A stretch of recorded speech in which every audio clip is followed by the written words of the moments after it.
Hello and welcome to Jason Cavness Experience. I'm your host, Jason Cavness.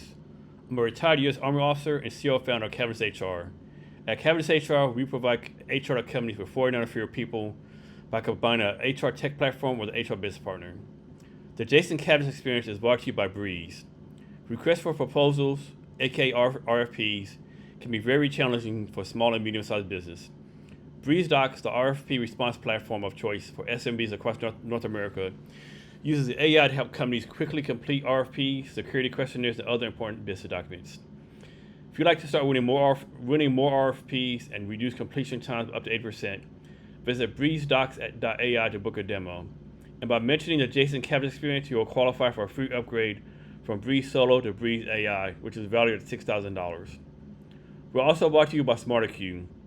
If you're looking to streamline your social media content and attract more clients, SmarterQ is a solution. Start your 30-day free trial by using my link to see how easily you can take your social media content to the next level. Also, every year Seattle does a thing called Seattle Tech Week, and that's coming up. And as part of Seattle Tech Week, we're hosting an event called Cavness HR Seattle's Got 10. We're going to have 10 tech companies showcasing what they're building, and the winner's going to win some prizes, followed by a keynote or panel. Apply to demo your tech at Cavness HR Seattle's Got Tech.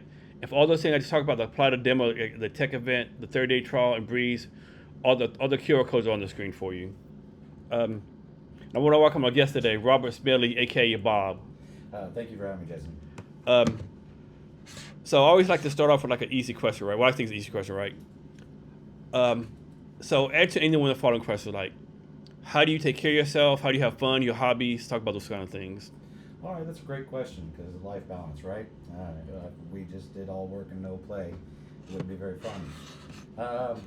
I'm actually been getting into exploring a little bit more creative side and getting into painting.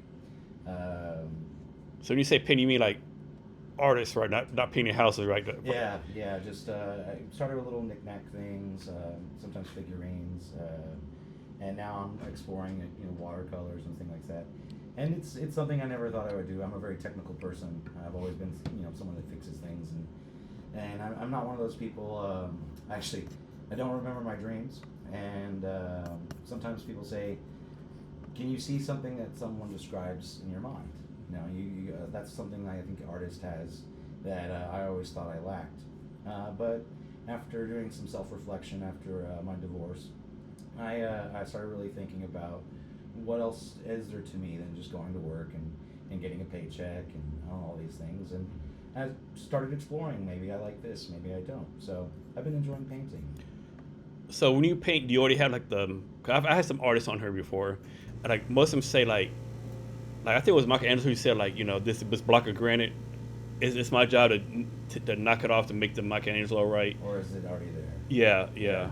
Some things that's what I'm kind of going with. I thought that creativity was these people being able to see things that I can't, and I'm realizing maybe they just embraced what was already there, and you have to get rid of your fear whenever you get into a creative process. I believe because there's the thing about being an artist, right? Actually, and I think music is a good example of this.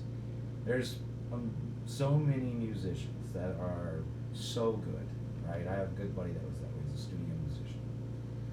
And studio musicians are amazing, but they're not famous, right?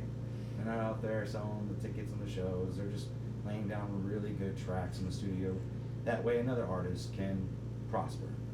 And it made me think about these people. They're very technically capable, but they're not doing the other things.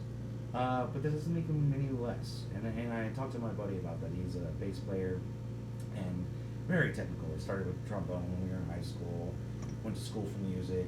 He went to school for commercial music. And he kind of told me it's when it comes to art, he doesn't believe you can be a true professional. Now there is something that you get paid, right? When you get paid, you're a professional. He was like, but art is just doing a thing. Sometimes people like it, sometimes people don't. And I kind of like to think that it's a middle ground of, do you do art to make money, or do you do art to explore yourself? Or do you do art to express yourself, or maybe process something? And I like to think about that a lot, and try to remind myself that I don't have to be a rock star. I don't have to be any of these things. I just have to do it and enjoy what I'm doing. And I'm not concerned with the judgments of others because that's not why I'm doing it. And so kind of off subject, right? So like 2 doors down, there's a bar here called Central Saloon, been open since 1992. They have live music. And I think it's a perfect example of what you're talking about. So what you're talking about, right? Because I've been there. I always have to go to there every night, right? Because I love live music, right? But the few times I go there, like you go in there and there'll be a band playing, like, what are you doing here? Like you're so fucking good, right? How you not sound like a concert right now? You just sound so excellent, right? And then they got off stage. The next band gets on, like you must have no friends because no one's telling you how freaking horrible you are, right? And it's like it's like the same venue, like this like such different atmosphere of music. Well, it's also like, like punk's not everyone's cup of tea, right? I grew up with ska punk, and it's one of those things. It's genre of music and grunge. Let's talk Seattle, right? Grunge when it came out, like what is this, right? And arguments about who started it or whatnot. I actually KEXP had a great rundown a couple of years ago about that was actually a black female musician that really started grunge in Seattle. Yeah, I remember hearing about her. Yeah. And but grunge was made to make grunge, right? It wasn't made to be mainstream. It wasn't, and then it got popular, but it's not everyone's cup of tea. And ska with horns and upstrokes aren't everyone's cup of tea. But punk music is made to make punk music. Actually, I like Henry Rollins and Black Flag a lot. Oh man, that's crazy, right? So he did a video on TikTok I watched. Like, he's like 64 years old now. Yeah. He just talking about his life, like his life philosophy. Like he said, I don't have a fancy car. I work every day. I grind every day. I'm 64. Like I put in all the work. Like it's like, man, this is fucking like, yeah, pretty cool. Well, and then he talks about one of my favorite bands is Ween, and Ween is a special entity. And Henry Rollins has even spoken on what Ween is when they call it Muzak, not music. And Ween, every album they've made is a different genre. But Ween, when they started at 14, in the 80s, they didn't really know anything about music. They didn't know how to play guitar. They just did it. And you get, glorious things like Spinal Meningitis, it's an amazing song. And then eventually, Ocean Man and SpongeBob. Like, it's just crazy the range that they have. But Henry Rollins talks about, being forced weird and being like, just it's fake. I don't want to throw it down because a lot of people like Bjork, but I think Bjork forces it, kind of like how Yoko Ono forced it, and it just wasn't natural. Yeah, you could tell they were doing it to be different, not because they were different. And whereas Ween they're just different. Yeah. And so, yeah, like when it comes to music, doesn't have to be everyone's cup of tea, but it's strange. Like punk is one of the few areas where you can be really, really bad. you can have no timing and no chord progressions and no anything, and everyone just loves it. And eats it up. I don't think people realize what a great music scene is in Seattle. Right? Even like what's his name? Quincy Jones got started here. There's a real big jazz scene here. Oh, love the jazz scene. I mean, Pearl Jam. And then, do you ever watch the show called The Voice on NBC? I've seen it a couple of episodes. Yeah. And so they're in the finalists this week, right? And one of the finalists, I wish I could remember her name. A young lady from Maple Valley, she's like 25 years old, right? She's like freaking killing. Like for the last episode, she did her version of Alice in Chains song, right? Nice. Completely different, just like so different. Saw herself, right? It's their song, but like it's just completely different. And she just freaking killed her. She didn't try to copy it, nothing like that. She didn't try to sing like them. Like she put a spin on it, and it blew everyone away, right? Right. I mean, and there's actually so many. There's a lot of different songs that you realize that the remake is liked more than the original. Yeah. Actually, going back to Ween, there's Ween and Fish. They're jam bands, right? You go to a Ween concert, and maybe you're on a psychedelic or something, and you're yeah. there. Fish definitely has like a cult following. They do, but Fish covered Ween songs. Now, that's a big compliment. Yeah, it is. And what's great is so many people will be like, "Oh, it's a Fish song." I was like, "No, that's actually a Ween song." Nice. So back to your painting. Like, when did you start painting? About a year ago. Okay. Yeah.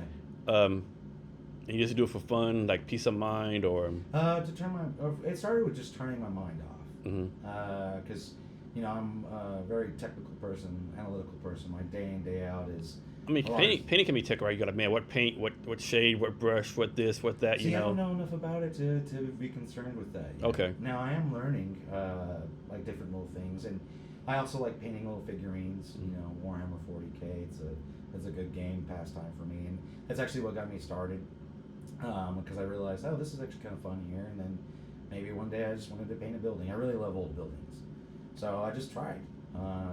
And I'm really not concerned with getting it perfect because I don't know those techniques, but I'm finding stuff all the time. I'm kind of hesitant to watch any YouTube videos or anything on how to do it. Just want to learn it yourself, right? Yeah. Just and also don't thief is comparison is a thief of joy. Yeah. So I don't want to compare myself to some and then get rid of my momentum if I have it.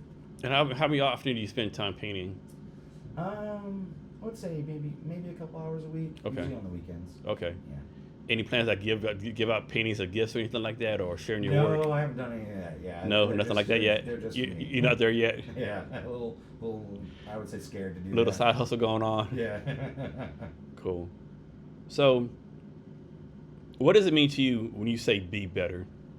My company motto. All right. Yeah. So, stagnation is something that occurs in all aspects of our life.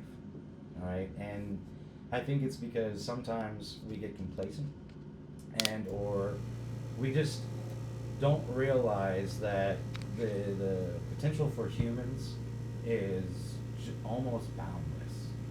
I mean, we've gone on the moon. There's things that it's astounding that we've done.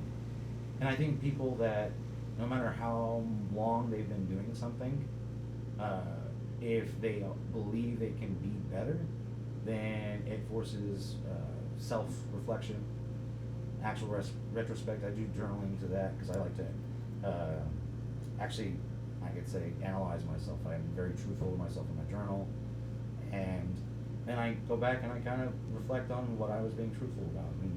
And being better it can be anything. It can be being better about your time management, being better about how you handle relationships. But if you think you got it figured out, then what are you doing around here, right? Like I like to believe that as much as I know, I don't know enough. So knowledge is like a pier, okay? You can add a plank to the pier, but you can't cover the ocean.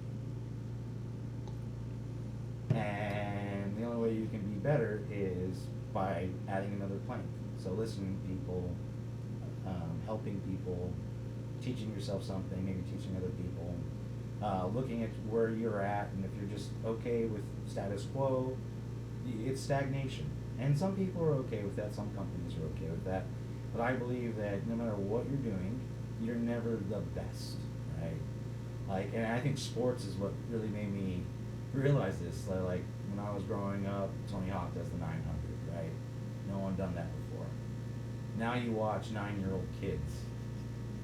9-year-old kids just coming out the gate, just doing it. And I was more into BMX, and so like the big thing when I was growing up was tail whips and all these things. And now you see these little kids, they watch videos of someone doing it, and so they just know it's possible. They don't even think it's not possible. And then they go and they get better at it. Whereas the people that initially started it, maybe they stopped trying, thinking, I hate it, right? Like what if Tony Hawk kept pushing past his 900, right? And so I think you can be better by just realizing that there's always room for improvement or experience, even on something that you already know. So I definitely want to go back on be better in a minute. But first, how is it that we went to the moon in 1969 and basically we've done crap in space since then, right? Because my argument was like, okay, we went to the moon in 1969 and we did a space shuttle, right? My argument is a step backwards because the space shuttle rockets are way less powerful than the moon rockets, right? Because I'm pretty sure 69 when they moved, they thought, oh, we're going to Mars soon, we're going to do this. I'm sure we get sent probes and stuff, but like, why do you think we was stagnated as far as this? I mean, the tech's obviously there, right? I would think the tech's there. Neil deGrasse Tyson actually, he's spoken on this, and a lot of it had to do with military might, more than it did with the human being wanting to get on the moon. I mean, we were in competition with Russia, we're in competition with all these other great powers, and as much as it was about human exploration and doing something that's, you're landing on the moon. That just turned into, a very advanced program that can be used for military. And he touches on funding. Like, they wouldn't fund these things if it didn't have a military application. And I do think he's explained a lot on why after that happened, and then with the collapse of the USSR, with the Challenger exploding in the 80s, that there was no real threat anymore. We won. We got there first, and we proved that we could do something like land on the moon. And I just think what a lost opportunity. it is. I think the amount of technology that came from that, like it's just not. I don't think talked about, especially the people that did it. Especially the women that did it. There was so much invented to make that happen. I mean, it propelled our technology. It made trying to get a computer small a thing. Like, hey, we got to get not only a computer, redundant systems. You got to have more than one, right? And that was a really good thing.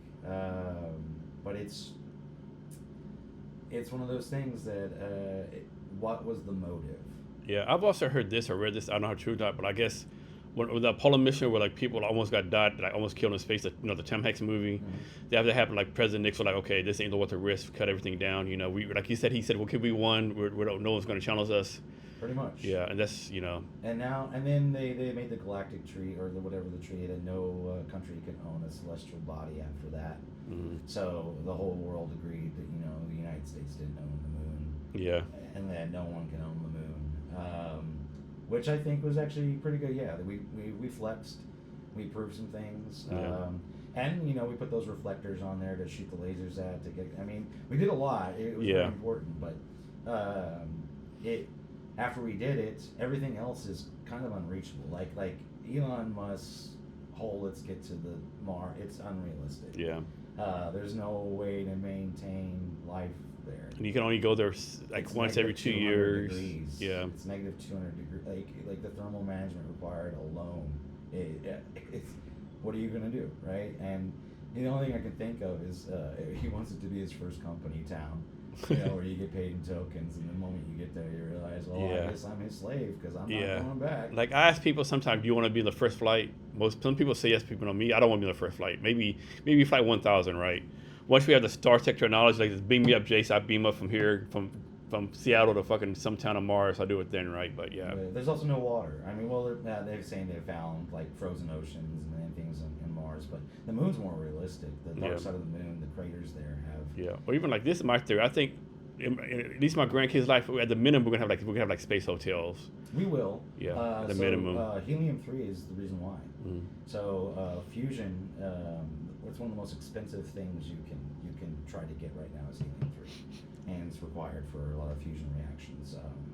And the moon is full of it. Is it? It's actually okay.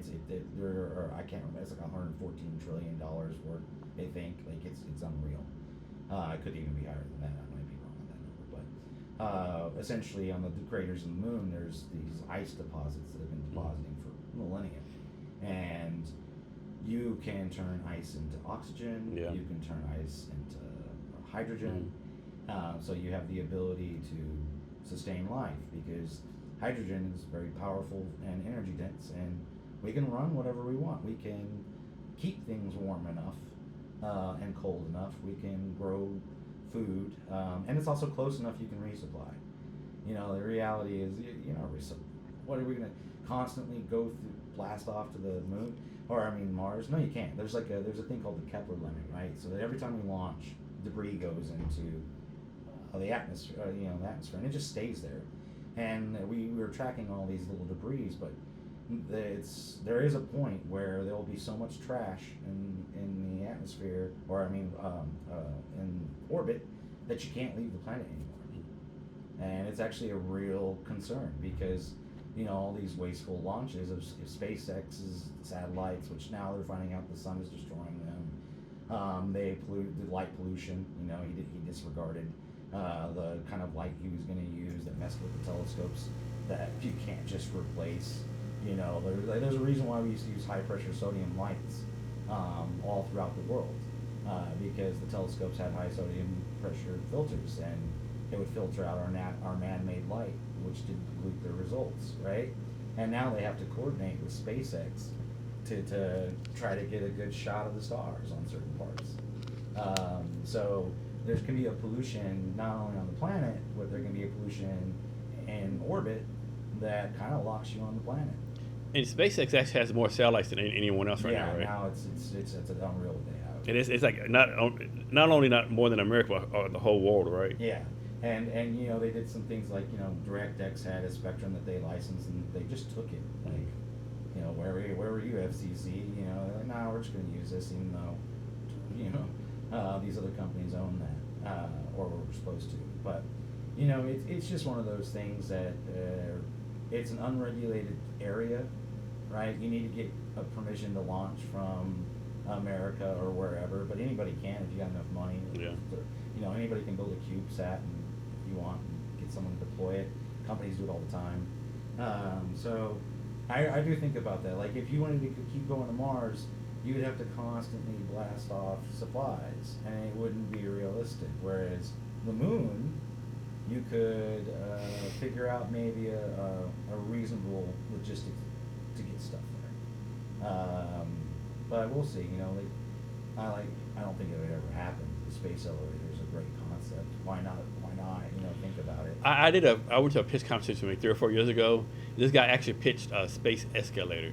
Right. And we're like, get the fuck out of it. But like, he was like, oh shit, that makes sense. Like, Yeah. Well, I mean, material science has changed things. Yeah. Like, steel can't do it, but carbon, they figured out. Like, well, I mean, they probably could.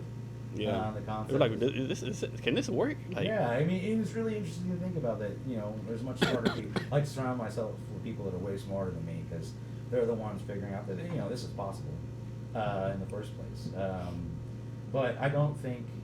I think right now it's once again pushing a little bit of innovation, a little bit. Mhm. You know, the self-landing rocket that was patented in the '80s. That's Yeah. nothing new. Kerosene. that's what people don't realize. Nothing in tech is new, right? And there's not much. Not Like, even in like science. AI has been around since the 50s, I Well, think, right? I mean, physics is stagnant. Actually, it's a problem in academia. Mhm. It's, you know, publish or perish, right? And you think about Einstein gave his theories of relatively E-mc squared, what, back in the 1910, 1912? Yeah, he started working on the 1890s. And it's nothing's really came out since then, right? Well, yeah, actually, so Sabine, she's a physicist, a particle physicist, and educator on YouTube. Great channel. Mm. And she's got a lot of insights on this. The Okay. reality is, like, nothing new in physics has happened. And right now, papers are just full of AI junk, because if you don't publish, you don't make any money. So they'll come up with new theories of this with no foundations. You know, just they don't make any sense, or it's just a lie. You know, it's not vetted. And there is a problem right now. Like, particle physicists, they want to just build a bigger particle smasher. Mhm. And they're like, hey, we think this particle's here, and we need a bigger smash. Like, no. And she tears into that. She was like, we have reached the limit on some things, and it's now starting to show. How about things like string theory, dark matter? Are those things like really real, or just like theories? I mean, I wish some of those things would be cool, but I would like to think that she points out all the reasons why they're not. Mm-hmm.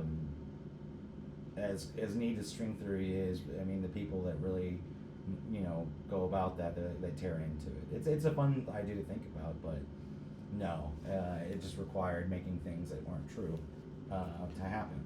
So I have to ask, like, a lot of stuff is like unproven theories. Like, I think a lot of science is like based on theories they can't prove, right?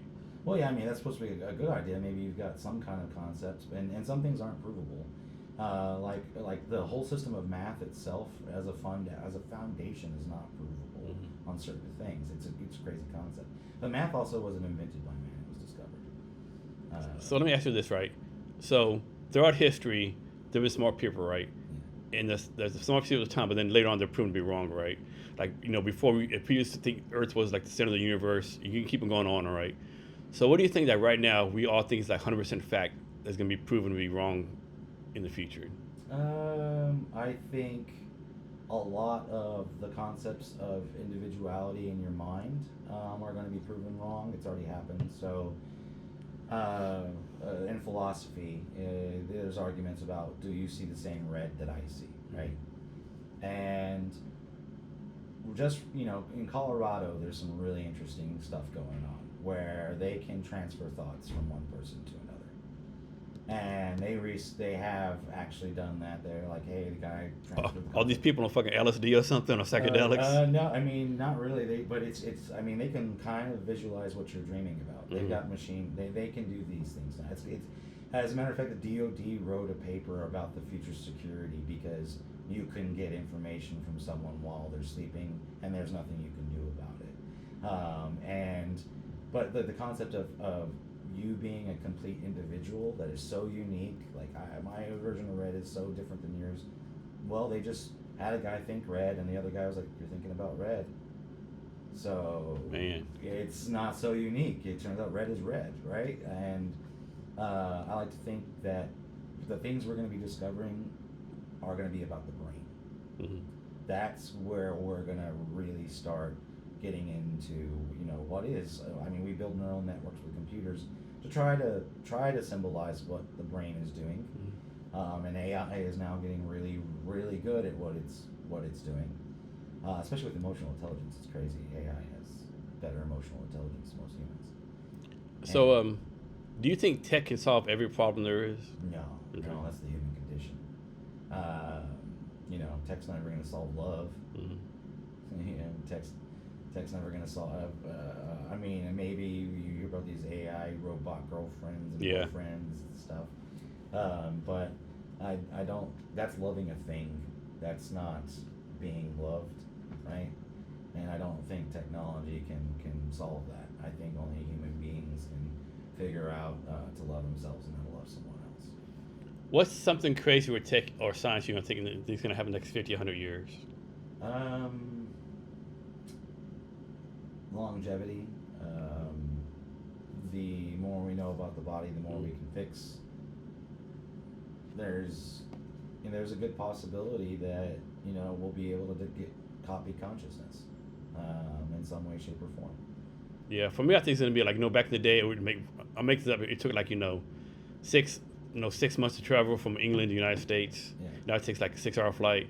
I think in the future, like, it takes like, we'll say, like, I'm making this up, say it takes like 6 months to travel from here to Mars. It's going to take like 6 hours in the future, right? We're going to figure out some of physics or something, maybe find wormholes. I think we're going to increase that. Well, I mean, wormholes maybe. We haven't found that Engine yet. propulsion, something like that, Yeah, I mean, and there is a limit. So that's that's the limits. The faster something goes, the more energy you need. No matter can go to the speed of light because it will become infinitely large to do so. Yeah. But photons are an interesting thing, even in and of themselves. Like, it's crazy to think that the photon itself, doesn't matter how far away it was, it could be 1 billion light years away. It took 1 billion years for it to come here and hit our telescope or hit our eyes. For the photon, it was instantaneous.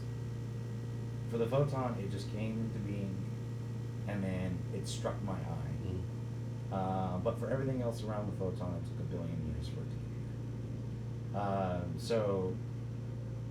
And then Einstein talks about, action as spooky distance, which gets argued about, quantum entanglement and things like that. So I think that we do know physical limits of speed. I think that that's one of the things. Physics has gotten really good at what it is, and there's not very much new physics. So with that, like, is there really a limit? Like, and I know it's not the same thing, right? But back in the day, they said no one can break the 4-minute mile. But now people are like, people 13, 14 years old are breaking 4 minutes, right? Yeah.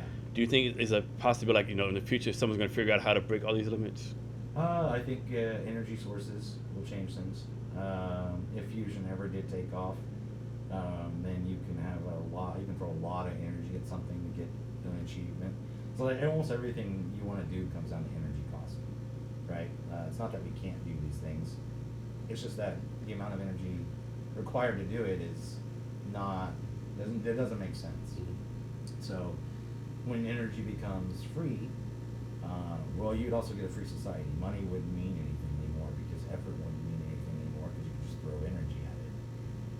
And it's kind of like the concept of Star Trek. Nobody gets paid in Star Trek. You just live, right?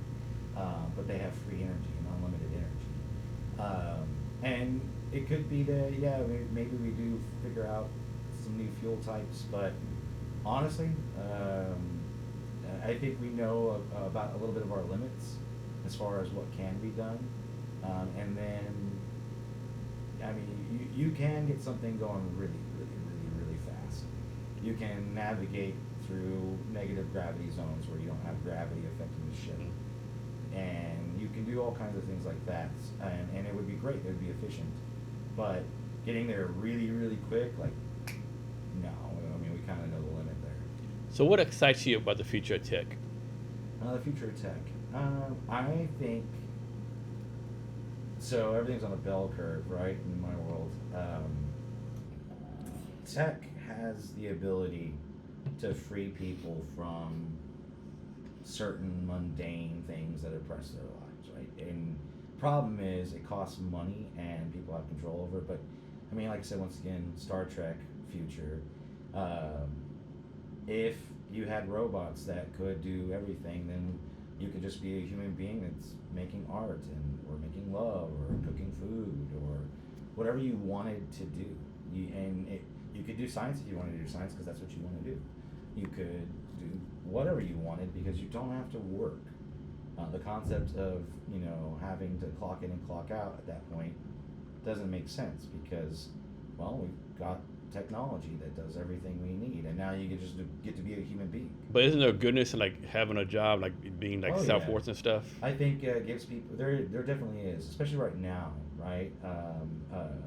But I like to think that, like, if you were to live in a village, right, and not have technology, and everyone's just taking care of each other, that's not really working. That's living, right?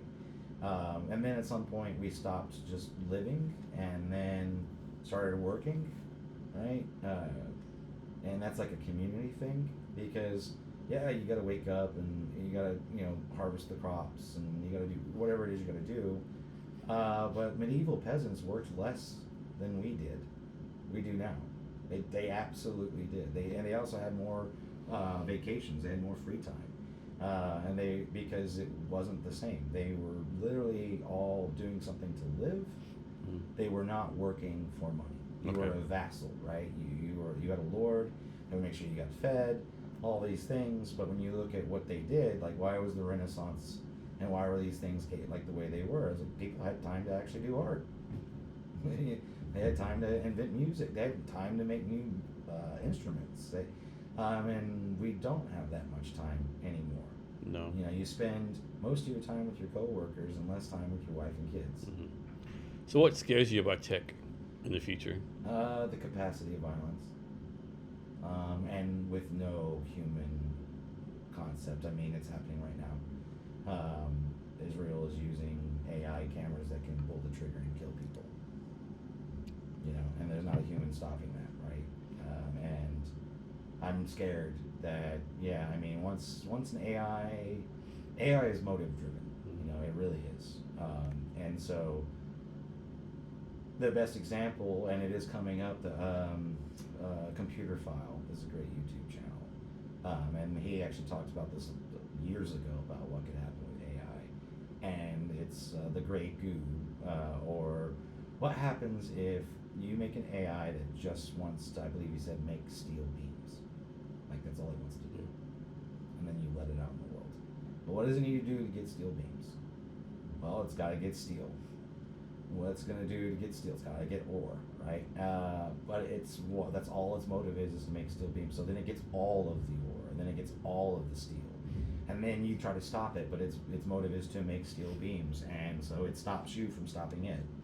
And just recently, they just proved that AI can kind of get around stop mechanisms.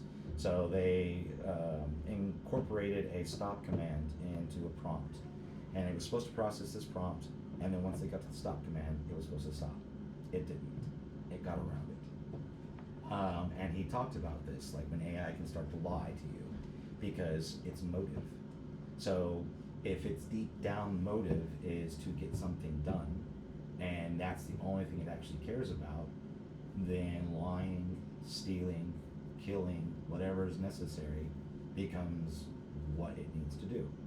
And it's not a human, so it's not going to think, hey, I need to stop what I'm doing here. No. it's just going to keep doing what it's doing. I know a lot of people they'll say, hey, it's a good thing for like drones and AI take over military stuff. I disagree, right? I think if there's a war, there needs to be some kind of cost, right? Because AI doing it, there'll eventually be a cost, right? I just think we need to have some kind of human factor in that. Of course, you don't want people getting killed unnecessarily. I just think we need to have some kind of human cost if there's a war, right? I mean, I do believe that. I mean, war is bad, but it's part of us as much as people want to say it's not. There's a violence inside of. It's our nature. I mean, there's a violence in human beings. It's our nature. And the one thing I think that checks pure violence is human empathy. Mm-hmm. Some people are completely lacking in sociopaths. The people like that, they don't have it. They'll just kill all day. But the most of us, if you're gonna do that, it takes something out of you. Yeah. And all the veterans I know that had to do that. Yeah, everyone. Yeah. Took something. Everyone I know who's killed someone in war, they all say, yeah, it's something that's with your life. There's no, you just can't. Oh, just brush it off, right? There's no doing that. Even if it's your enemy or we had to kill someone or they killed you, it's still it's a cost. There is a cost. And for some people there isn't. Some people, and the military does identify those people and they use them. There's your wet work kind of guys that will go in and do the job. I had a scoutmaster that was actually his job was to clear landing zones in Vietnam. Mm-hmm. Nothing could be there. Didn't matter what it was. Yeah. Don't matter if there's a village there or like a school. Yeah, it's like, yeah. Any person that was there, they would, yeah. So, it wasn't like, hey, could you please leave? There's none of that. It's like, okay. No, they came in real quiet. Yeah, this helicopter landed in 10 minutes. There's no time to negotiate. Yeah, So it's strange that this can be identified about people. I mean, that's part of why you go through so many different, I guess, evaluations to figure out what you're good at, what you're not good at, and then what you're willing to do. That's a big difference, right? What you're good at and what you're willing to do is two very different concepts. You don't need to be the best person if you are motivated. Mm-hmm. Like, it's one of the things I don't look, when I'm hiring someone, I don't need the most technical person. I don't need the best person. I just need someone that is motivated and going to be a team player. Yeah. So we'll come back in a minute. So next, let's go back to the be better, right? Why do you think some people, this is my theory and my experience in the Army and different places, I think 20% of the world want to do better, right? They want to improve themselves, make the people around them better. They're motivated. They try to do what they can to get better, right? 80%, they're like, whatever, right? They work 9 to 5. I mean, they don't fuck it up, but they do the average, right? Like, if you tell them, do ABC, do ABC. Even if they know, if I do DEF, I'll get a raise. I'd make something better. They're not doing that, right? Why do you think that mindset is so different? I think some people, they really do lack internal auditing, retrospect.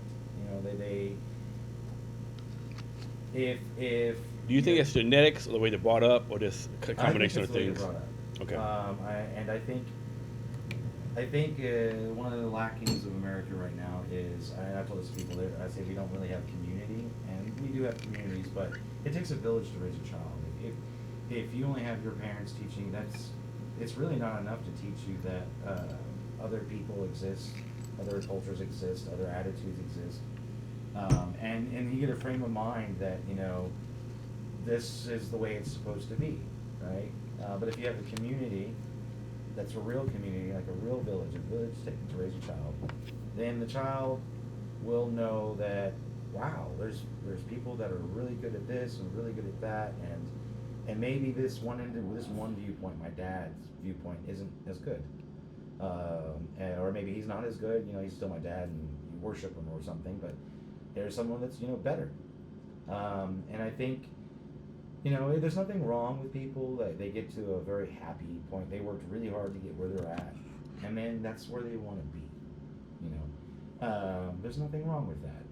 For me, I just don't think that I'm one of those be stagnant and not realize there's something else I can do. If I got as good as I could at business, well, what am I doing for my community? If I get as good as I can for my community, I was like, well, what am I now doing for nature? I got really good at, there's always room for improvement. Like I said, we can't know everything, So you know, you could be thinking we're doing everything correct, and then one day you learn something new, science or something comes out, and you're like, oh man, like we're doing that wrong, but we didn't know that. But if you if you question things, you're like, am I doing it the best way? Am I correct? Can I be better at this? If you just have that if you just question yourself on that, well, you might discover something. You might dig deep and push where you didn't know you could. Why do you think like we stop being curious? Why do most people like stop learning when they get older? Like we lose that childhood curiosity. Um, I think we at some point start. That's where the how much time do you have, right? I think after you go to school, you graduate high school and it's kind of training you for a job. You show up early. You're there for around 8 hours. You start realizing that you only have so much time to do stuff. And I think a lot of it is that we don't have as much time that we would like to actually learn something. That's why I encourage my employees that we will even pay them to educate themselves.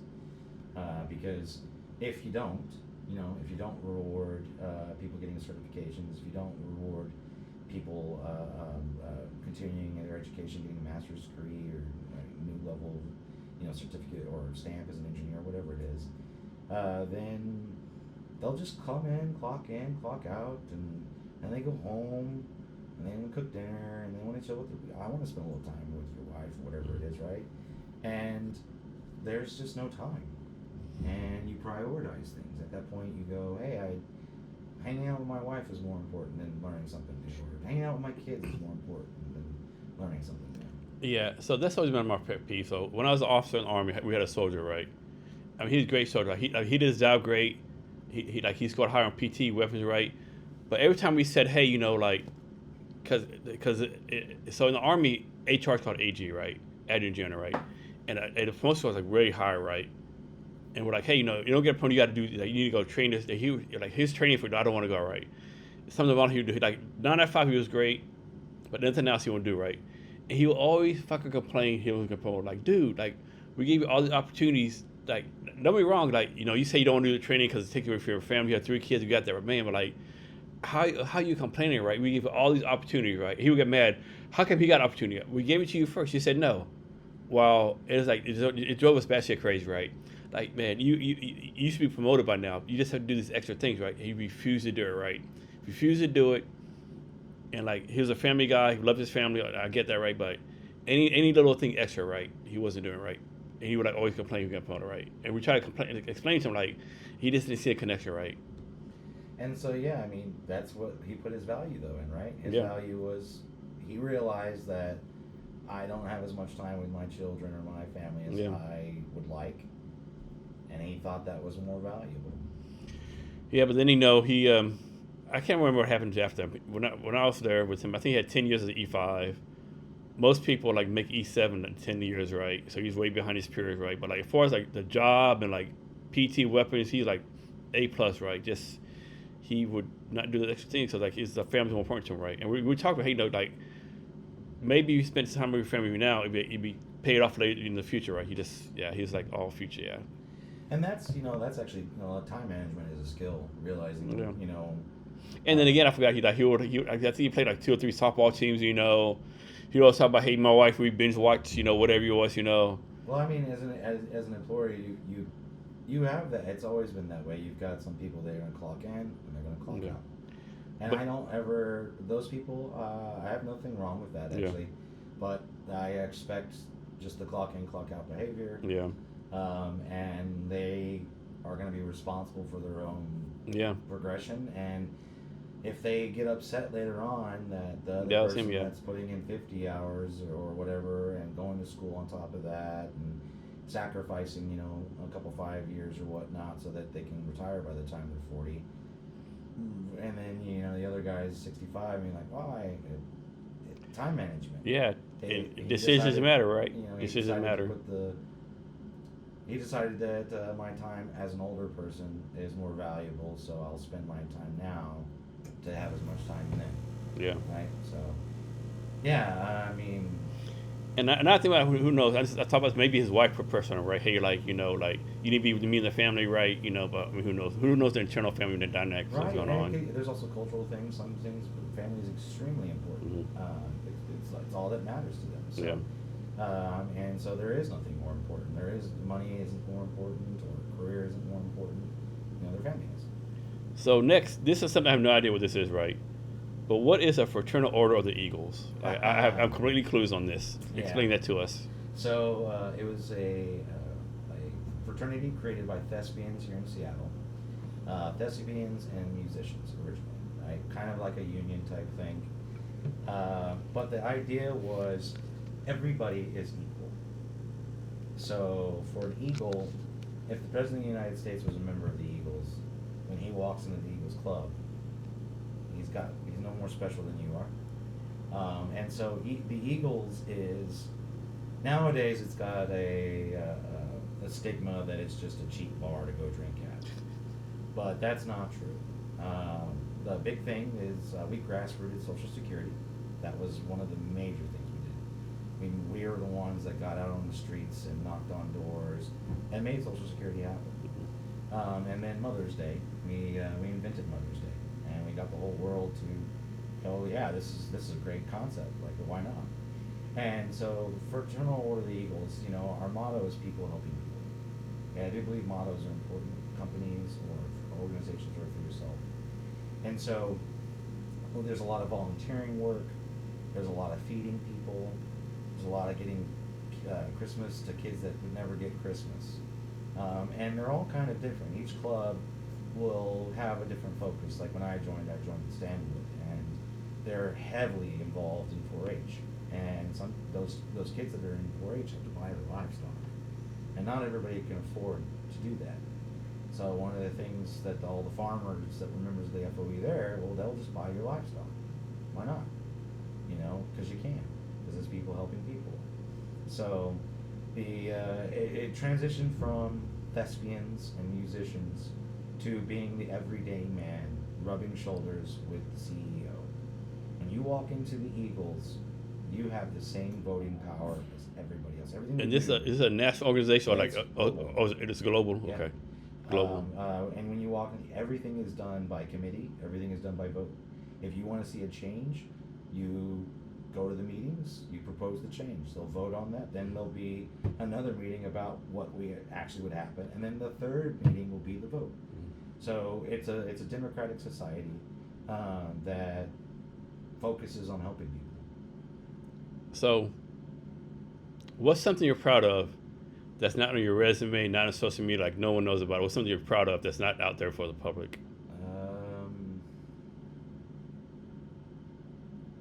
That you've done in the past? That's actually a good one. That's not on my resume. Or like people like people at work don't know about it, like random people, like maybe your closest friends, maybe your closest family know about this, but no one really knows.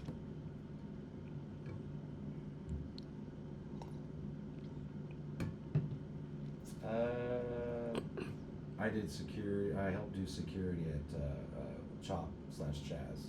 Did you? Yeah. Oh shit. I was nighttime security. Okay. I was actually present for, unfortunately, the shootings and the violence, watching people die. Yeah. But I am proud, and I wasn't there to protest. Mm-hmm. I went there to see what was going on, and then I saw a lack. And I'd done security work before when I was younger, security guard in Texas, and it was just like, oh, okay, they just need help with little things like making sure. So they gave you a weapon and shit like that? No. It was literally you just going around, and that's if there's no cops to help people, what happens when people are hurting other people? If there's. So what's the craziest thing you've seen in that area? Oh, I mean, the guy got shot in the neck, 10mm. Yeah. And we told. I never went. Was it like a lot of drugs going on? Yeah. So. Yeah, they got a little out of hand. I'll say they bust people there to do it, to derail it. They just told all the homeless people that, hey, there's free food and you can do whatever you want. And It was a concerted effort to just derail it. Like, it got out of hand. It got out of hand. But I also learned a lot while I was there. That was the third time it's been occupied. That police precinct was originally supposed to be a community center. The money was earmarked for it. That was a black neighborhood in Seattle. Then they said, we're not going to do that. We're actually going to turn it into a police center. And then they forced the black people out of the neighborhood, and then it became a heavily Catholic neighborhood. And then it's just a history of, this is the third time it's happened. I mean, Seattle is very liberal. People don't realize. I don't think people realize how liberal this place is, right? Well, actually, it's kind of weird, man. It's a weird mix. I say they're vocally left, but they're fiscally right. Yeah. Like, they espouse a lot of things, and people, it's a lot of shouting and things like that. But the moment you mess with their money, but not in my neighborhood, right? Yeah, not in my neighborhood. So I build low-income housing, and as much as they say people need to have houses, that people, and they should. The moment we're like, all right, cool, we're gonna build it right here, and they're like, I don't want to look at that. I don't know if you heard about this. I saw this in the news a month ago. So I guess, we're right by we're in Pioneer Square, right by the port of Seattle, right? I guess there's a plan to build low income housing by the port of Seattle, and they started protesting. No, you can't build it here. It's a safety issue. I was like, what do you mean? It's how does it affect the port of Seattle, right? The union, they're doing news conferences, all this, yeah. Well, they actually, what's great is they did just pass this new law. So pretty much if the cities are not in compliance with housing requirements, contractors can just go ahead with building without approval. Okay. So a good example is Mercer Island. Mm-hmm. Mercer Island is supposed to have apartments. They are supposed to have a certain amount of low income, and they absolutely refuse to do it. Yeah, Mercer Island. I see them fucking going all out fighting that. Yeah. And so what's going to happen is someone's going to buy some land now, and they can't stop it. Yeah. Because any city, Kirkland, Redmond, all of those, I don't want to see that. Well, there's a requirement that you have enough. I mean, who do you think's cleaning their homes? Who's cooking their food? Yeah. These people now have to commute an hour to come serve you because they can't live in the same city as you. Yeah. It doesn't make any sense. You'd be surprised though, Tacoma of all places, they're all for it. Mm-hmm. They're building left and right. They're making community centers. We're actually about to, we're designing a job right now that's gonna add a new basketball court, community center, an extra 5-story. Garden style home that's for low income. So I remember this might happen 10, 20 years ago, right? So I have a lot of family in Dallas, Texas. So North Dallas is kind of ritzy, kind of rich, right? Yeah, I got a friend. They live in Richardson. And so 20 years ago, they passed a thing where they'll build low income house in North Dallas, and they fought it like a motherfucker. They didn't, but then they couldn't in, and I was like, they're just part of the community, right? No one talks about it anymore. They go to school, it's nothing. It's okay, no water, It's just one of those things that I did notice when I moved here, because everyone was like, oh, it's this way, it's that way, and I'm like, well, why did two of the world's richest people live here? It's not as left as you think. Yeah. Two of the world's richest and powerful men lived here for so long. Somebody said this. So of course people talk about housing, right? So I know I'm making this up. During COVID, right? They froze rents, right? Yeah. But then what did they do for the homeowners, right? I was in a situation where that I didn't own a home. I don't own a home here. But because the homeowners they lost income, right? They started paying mortgages, right? But there's nothing was done for them, right? Oh yeah. And a lot of renters or no rent for 12 months, whatever case may be. The homeowners started paying rent, but they had no jobs, whatever. I just think a lot of times we don't do nothing for the person actually paying the bill, so to speak. I would say if maybe you only had 2 rental properties, that would be okay. But if you've tried to become a landlord, it's just all you're gonna do is buy all the homes, which now we have a problem BlackRock. I definitely disagree. That's some bullshit right there. These corporations fucking buying homes and renting them out. That's some straight up bullshit. They are building entire communities where you can never buy them. Yeah. Literally, I'm definitely against that. The Texas has got an entire firm that's all they do is they do entire communities that will never be sold. You can only rent them. Yeah. If they're going to be doing that, then I'm like, well, then you got what you got. Yeah. So I'm more talking about the individual landowner, 1 and 2 homes, 1 and 2 apartments. Yeah, that was a hard one. Especially the ones they count the rent, right? Okay. I bought this home for I bought this apartment complex for $2 million. The math works. Every month I make $200,000. And you take out, like that's included like doing the repairs, and then all of a sudden like there's no rent coming in, and the bank's like, hey, your mortgage is like fucking whatever it is, right? I think a lot of them got insurance though, and they also got PPP loans. That's true, yeah. So like the insurance companies stepped in. Now, I had a commercial store that you had to pay rent on, and I wasn't even allowed to have the door open for 6 months. That hurt. That hurt a lot.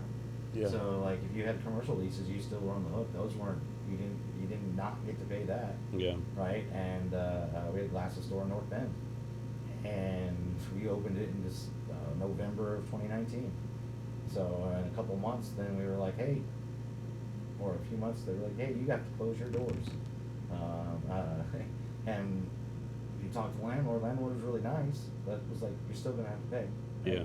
So I had to pay. I understand where it came from, but yeah, that's what insurance is for. Okay. And insurance companies so they make too much money not paying out, right? And so if you were doing business like that, you'd have an insurance policy, and I would think that would qualify if the government's denying your revenue or your income, being like, hey, this is why I have insurance, pay up. So how long have you lived in Seattle? Seattle, a year and a half. Okay. Washington, 6 years. Where do you live at before Seattle? Renton. Renton, okay. And So then basically North Seattle Bend, area. Yeah, and then North Bend, Marysville, and Clay Ellen. All right. So quick background on me and my guy Bob. So we met in this networking event in Southnet, right? We talked like 30 minutes, right? Tech and Tequila. Tech Tequila. And my fucking dumb ass, I don't know if I told you this or not. Maybe I did, but like, I had no idea TCHILA was fucking tequila, right? I thought it was Tech ILA. I finally got it afterwards. Like, Jason, we're drinking tequila. Oh shit, I'm fucking dumbass, right? But crazy story. I graduated from high school in a town called Desert, Texas.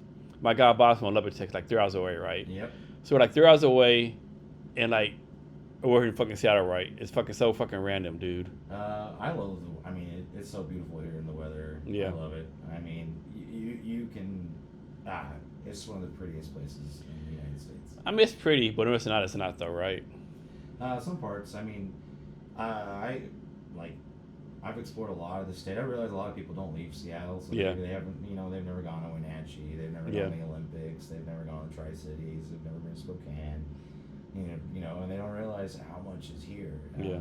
And it's an impressive state too. I mean, have you been to I think it's called Flattery Rock, like the most northwestern part of the United States. Flattery Rock. I have not. Yeah, that's nice up there too. Yeah, Washington it's a lot of nature. It's like really nice, right? Yeah, it's we actually were coming up here for a thing called the Twin Peaks Festival for our vacations, which is in North Bend because a lot of the filming was done in the Snoqualmie Valley for that show, and we came up here, and then we came a second time for a vacation, and I was just like, hey, Austin, Texas is fucking hot. Like, you walk outside and then you're just sticky. Yeah, and I was in San Antonio for 10 days, man. Like, I love Texas. Take me home. Like, goddamn, hot. it's fucking hot, dude. It was fucking hot. So damn hot. And I was like, Washington's not. And then it doesn't rain like where we're from. We know the difference. Like it flash flood rain. That's what I tell people. Like, oh, it rains or no. I tell people like, in Texas, it'll rain an inch 1 hour. Here, it'll take a week to rain an inch, right? But the thing that fucks you up here is like the fucking clouds, right? Mm-hmm. It's like in like wintertime, it'll be like, oh, the sun's up from 8 to 5 or 8 to 4. No, it's not. That's I what will kills say me. our summers here though, you get 16 hours of sunlight. Yeah. And if you get closer to the coast, you don't have the overcast. If you go to the Olympics during the summertime, I mean, you have 16 hours of playing. It's amazing. And then of course, if you cross over to the other side of the state, they don't have that problem. No. And you get 16 hours of playing out. Yeah, I'm gonna have to go to Olympics during the summertime. I haven't done that yet. Oh, I've done the whole River Trail 5 times. There's something I want to do here. Like, have you ever walked I think it's called I'm gonna mess it up. It's like the Ho Chi Minh Trail.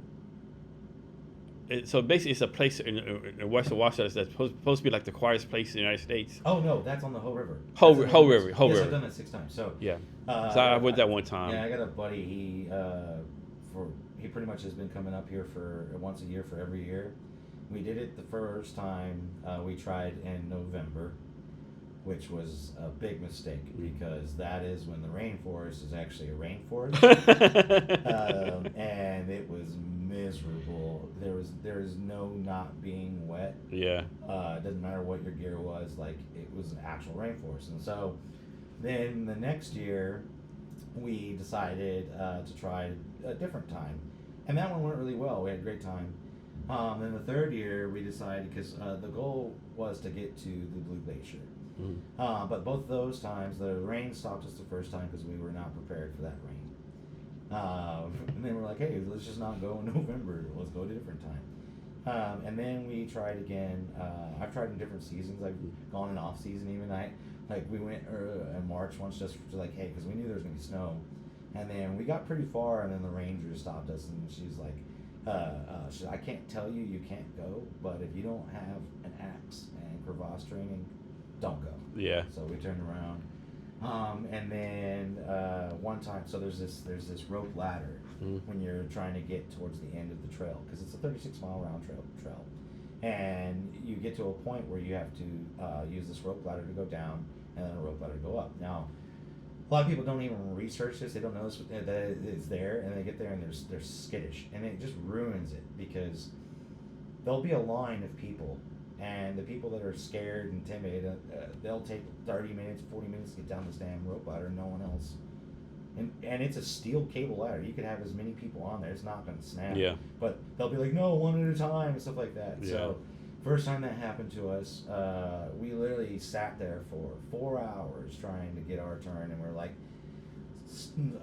we saw the rain coming in, the clouds coming in. I was actually with a friend that was in the National Guard at the time, and he just looked up at that and he was like, nope, I'm heading back down. I was like, I agree. So then the next time we went, we just brought our own rope. It's just, the people were looking at us like, what? And there's a big, massive tree right next to the rope ladder. We just tied off. We brought cinders, and we were like, screw you.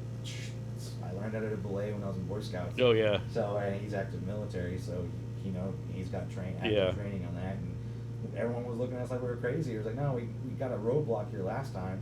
This time we brought our own rope. Yeah, the nature is beautiful, right? There's so many things I always like. It's on like different. To go here to see this. Like there's so much like nice stuff here, right? Yeah, and there's actually the better trail than the Hope River Trail that nobody does is the Elbow River Trail. So the Elbow River Dam, they took that out to let the river and everything come back, bring fish back. But years ago, the road getting to the visitor center for it washed out.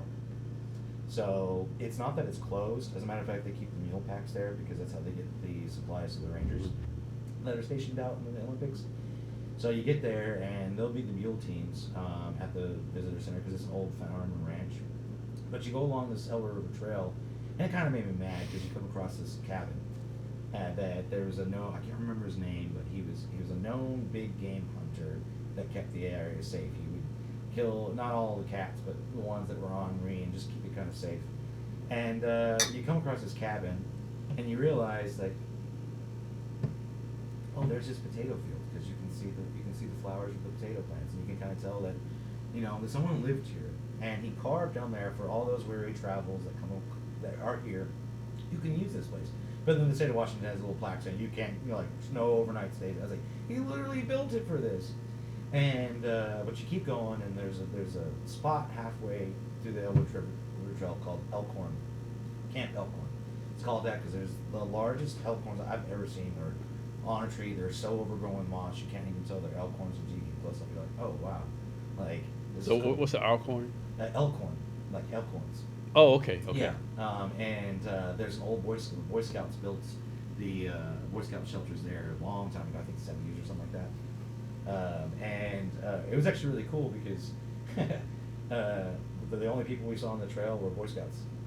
There was a troop because we thought we were going to be completely alone, but it was magical.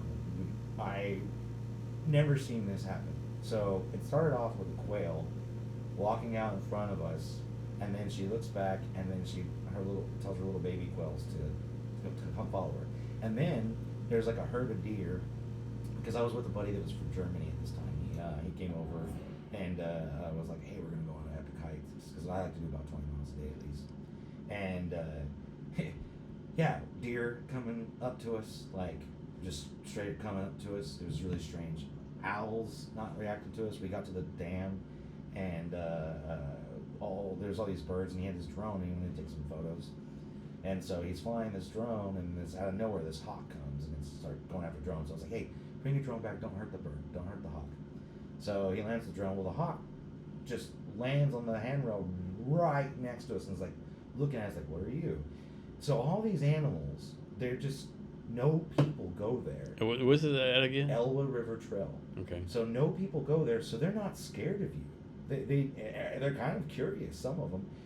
We also a black bear, like literally, he kept saying like, "I hope I see a bear." I was like, "I really don't want to see a bear." No, fuck that bullshit. Hell no. Straight up, and it was just kind of like we scared the bear, it scared us. We both, like the bear and us, went and jumped, and it scurried off. But there was also a cat, like that was there was even a sign put up like, dangerous large cat, be on your way. It's one of the few times I've ever gone to sleep with the fire, because it's a big no-no. Mm-hmm. But when you know that you're being stalked by a mountain lion, we just got close to the river to set up camp and start the fire. We'd have to worry about it. Yeah. Because no. No. I would rather just have that fire going and keep that cat away. So let's suppose you had a good friend or a family member come visit you, right? They're here for 7 days. Hey, Bob, I'm here for 7 days. What would be like your tourist itinerary for them? So I would take them to see all the trolls, Ballard Locks, Bruce Lee's grave, I've actually done this, Jimi Hendrix's grave. Take them to places like the saloon, Central Saloon, where they were famous for grunge. The Crocodile. I like to do the Chihuly Space Needle Aquarium tour, because you can buy that nice pass that is good for a few days, so they can all experience that. And then show them like the art in Fremont and stuff like that. And then if they're adventurous type, you go to Discovery Park, you go to Deception Pass, take them on the ferry, because we have the most active ferry system in the world. They might get to see Orca. I love LaConner. I'm in love with that town. It's just, I just love that old town. So I like to take them up there. Depending on the time of year, Tulip Festival, Mount Vernon. There's quite a bit. And then if they're skiers or whatnot, like there's tons of places to take them skiing and things like that. There's like so many things I haven't done yet. Like I haven't been to Tulip Festival yet. I haven't seen Jimi Hendrix's grave yet. Oh, it's amazing. There's so many things I have not done yet. There. Oh shit! Like you'll go to Jimi Hendrix. It's a family plot too, so all of his family members are there. Yeah. But yeah, you go there. There is guitars, guitar picks, roses. Like it's insane. It's insane. Have you been to that guitar store around the corner? Yeah. Yeah, it's pretty cool right there. It's fucking crazy how big that is on the bottom right. Yeah. It's like it's insane. And then Bruce Lee's grave too. I always take people, because the Japanese garden is beautiful. And then the Bruce Lee's buried right next to Yesler, the founder of Seattle. Oh shit! I didn't know that. The Yesler family, yeah. Seattle has such interesting history. It really does. I mean, this is the home of Skid Row. A lot of people don't even know where that came from. Yeah. So, what is a CIO? Chief Information Officer. So, we kind of care about data a little bit more than other things. These hats get worn a little bit different, I would say, depending on the size of your company. Since I got into tech, there have been extra C-suite levels added. CTO became a thing. Chief Technical Officer, which would kind of be more in the hands-on on implementing things.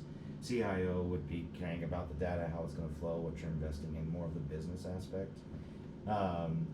That does require technical background. And then there's like CSO, Chief Security Officer, so if you're like, a large organization that's got compliance issues or requirements, PCI, which would be accountants, people that handle money, or maybe you're in medical. I was a HIPAA officer, so there's stuff like that. But what I do is make our data make us money, and then protect the business as far as, ROI on what you spend, right? It's got to make sense. A lot of people like to throw money at technology thinking that's the solution. It's just really not. So I'm there to kind of help that. I consult, I've done even the government, the International Audit Fishing Commission. I was a consultant for them. I've got I'm a CIO for Atlas Design Group. We're a structural engineering firm, and then I've got random little clients here or there. I like to help small businesses because they make the worst mistakes when it comes to investing in technology. And if they had access to someone like me, then I'll tell them like, no, don't do that, don't do that. You know. So what kind of background or degree or college or skills or whatever do you need to be like a CIO? So traditionally, I would say traditionally, most people have at least a master's. I don't. I got my degree in information systems, and then I specialized in digital forensics. I got certified in digital forensics. And there's that saying, you know, I started working at an engineering firm when I was 21, going to school, and we had one of the engineers who was a professor there, but he had been a professor that's also in the trenches of being an engineer. And he was like, those that do, those that can't teach, right? So when I tell people, how do you become a CIO? Because I get asked that all the time. They're always kind of impressed. They're like, how'd you get there? And I was like, a lot of doing, and then starting my own business, and then helping other businesses. And it just took actually taking that leap instead of just supporting, to start your own business. And it doesn't even have to be a technical business. I mean, I've had a glasses store, which COVID wrecked. You know, I helped coffee shop stuff. I mean, it came down to me realizing that the foundations are there, and people make mistakes on what they buy. And so then I just dug deeper into my technical background and mixed my business, because I decided to believe in myself and have a business. And once you learn the little ins and outs of things, you can really see, oh, this is how you structure information in a company to make money and to protect the company. So then I started getting into, you know, like the be better and what you do. So I can actually break down what I think a CIO is and what I do. And it comes down to a few things, or a handful of things. So it's understanding urgency, clarity, delivery, agility, simplicity, and accountability. Okay, that's what I do. And all those equal across the board, or is one of those like more important than the other ones? Actually, they're not all equal across the board. Accountability is number one. But Is accountability? I'm guessing to your customer. No, more so that. So it's trust built upon ownership, right? So accountability ensures follow through. For a CIO, it is you set clear expectations, and it empowers your team to own their outcome. Okay, and it turns intention into impact. Okay, so accountability is trust. And I know for a fact that trust is one of the most important things for a business to actually, I don't micromanage. I pay people to do their job. I trust that they're going to do their job. And if they don't, they wouldn't have the job, right? So trust. And trust comes with accountability. Own your mistakes. So on my career to get here, one of the biggest mistakes I've ever done, we had a client that I had to go do some networking. They had a switch that needed to be replaced, and I'm got the data center, and I forgot a step. You know, sometimes, you know, that's why I list, and no matter how many times you've done something, checklists can be very powerful, because being better requires that you actually follow through and do things. Well, I forgot a key command that when you apply a change to Cisco routers and such, you can say, hey, reboot the router, and then if it doesn't come back, if it doesn't work, revert to the previous configuration, right? Well, I just rebooted, right? After pushing it. And I dropped down their network. Well, we had an SLA of 99 point uptime, so you have a certain amount of time frame that you can have things down. I was costing them $23,000 an hour, right? So I get this done in 2 hours, right? And I was young in my career when this happened to me. But that client did not leave because I owned that mistake. It was an expensive mistake, but I owned it, and I was accountable for it. And I, believe it or not, got promoted for that. I was there. It took me 2 hours to get them going to like a place where they were actually functioning again, and then it took I was there all night, like 6 hours or something, just not getting paid. I even told my boss, like I was the one that messed up, and I was held accountable, and then that stuck with me. So it's a matter of trust. The client trusted that I would do everything in my power to take care of them, even if it was a mistake or something. So accountability, and then I would say the next most important thing is knowing urgency. Uh, it's so fast out there. Everything's fast paced out here in this day and age. And if you wait too long to act, you can miss a lot of opportunities. But the big thing is you don't wait for disruption. You anticipate and act. Now I use stoicism. There's a thing called negative thought, right? And Good old Marcus Aurelius, right? yeah, good old Marcus Aurelius. Well, negative thought's really powerful because you literally go through the process of thinking the worst, and with that you process the emotions that you would feel, and you come up with concepts of things, and then when it does happen to you, you don't react. You don't have this emotional reaction because you've already gone through it. And with urgency, things change with companies all the time, and so you need to really know to anticipate certain things, and you got to know what's actually important and why it's important. So everyone will say like, "Hey, I need this now. I need this now. I need this now. I need this now." Well, where's the urgency that actually matters? So identifying that's a very important thing for being a CIO.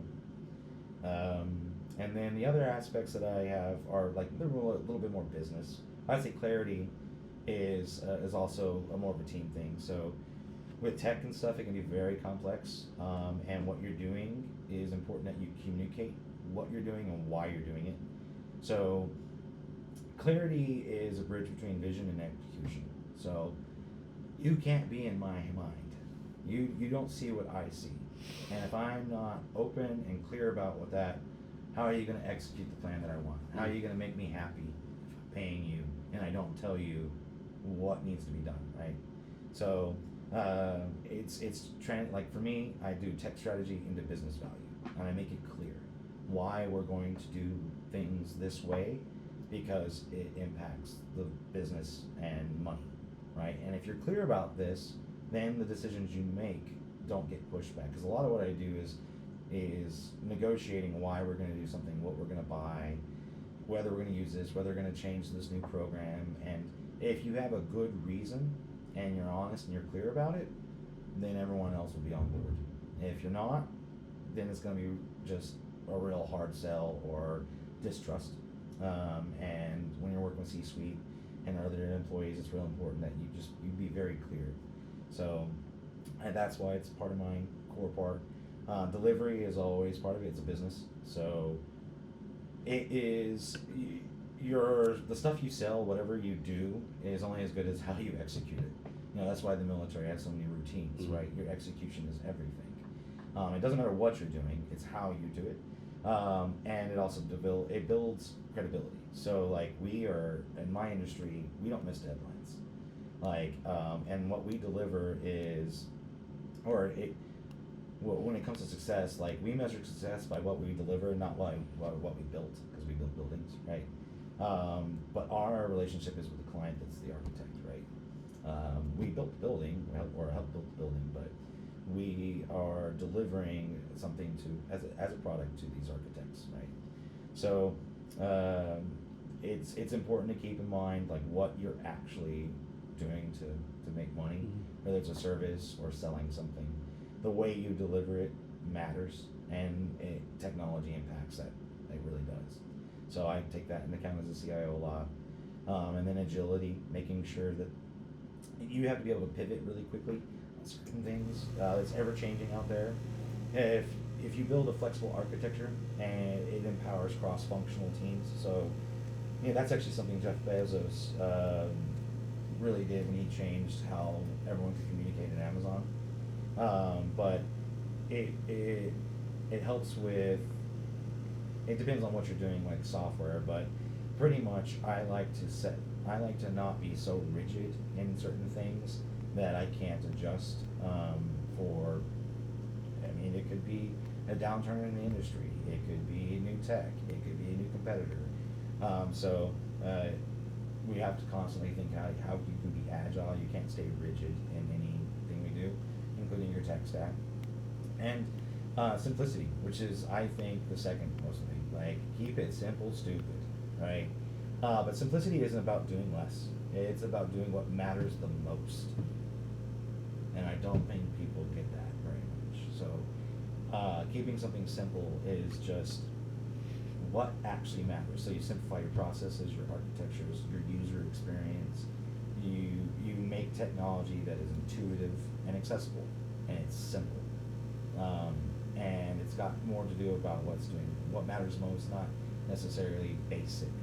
Like, people, when they hear that, they're like, oh, what do you mean by simple? And I'm like, well, you gotta really, if all you're focusing on what actually matters, that's a very simple thing to do.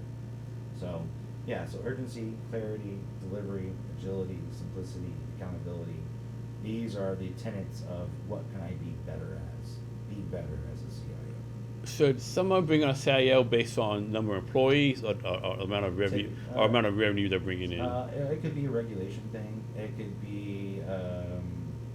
It used to be, yeah, you would probably need to be a big enough company to have C-suite in the first place, right? Because it's a C-suite level.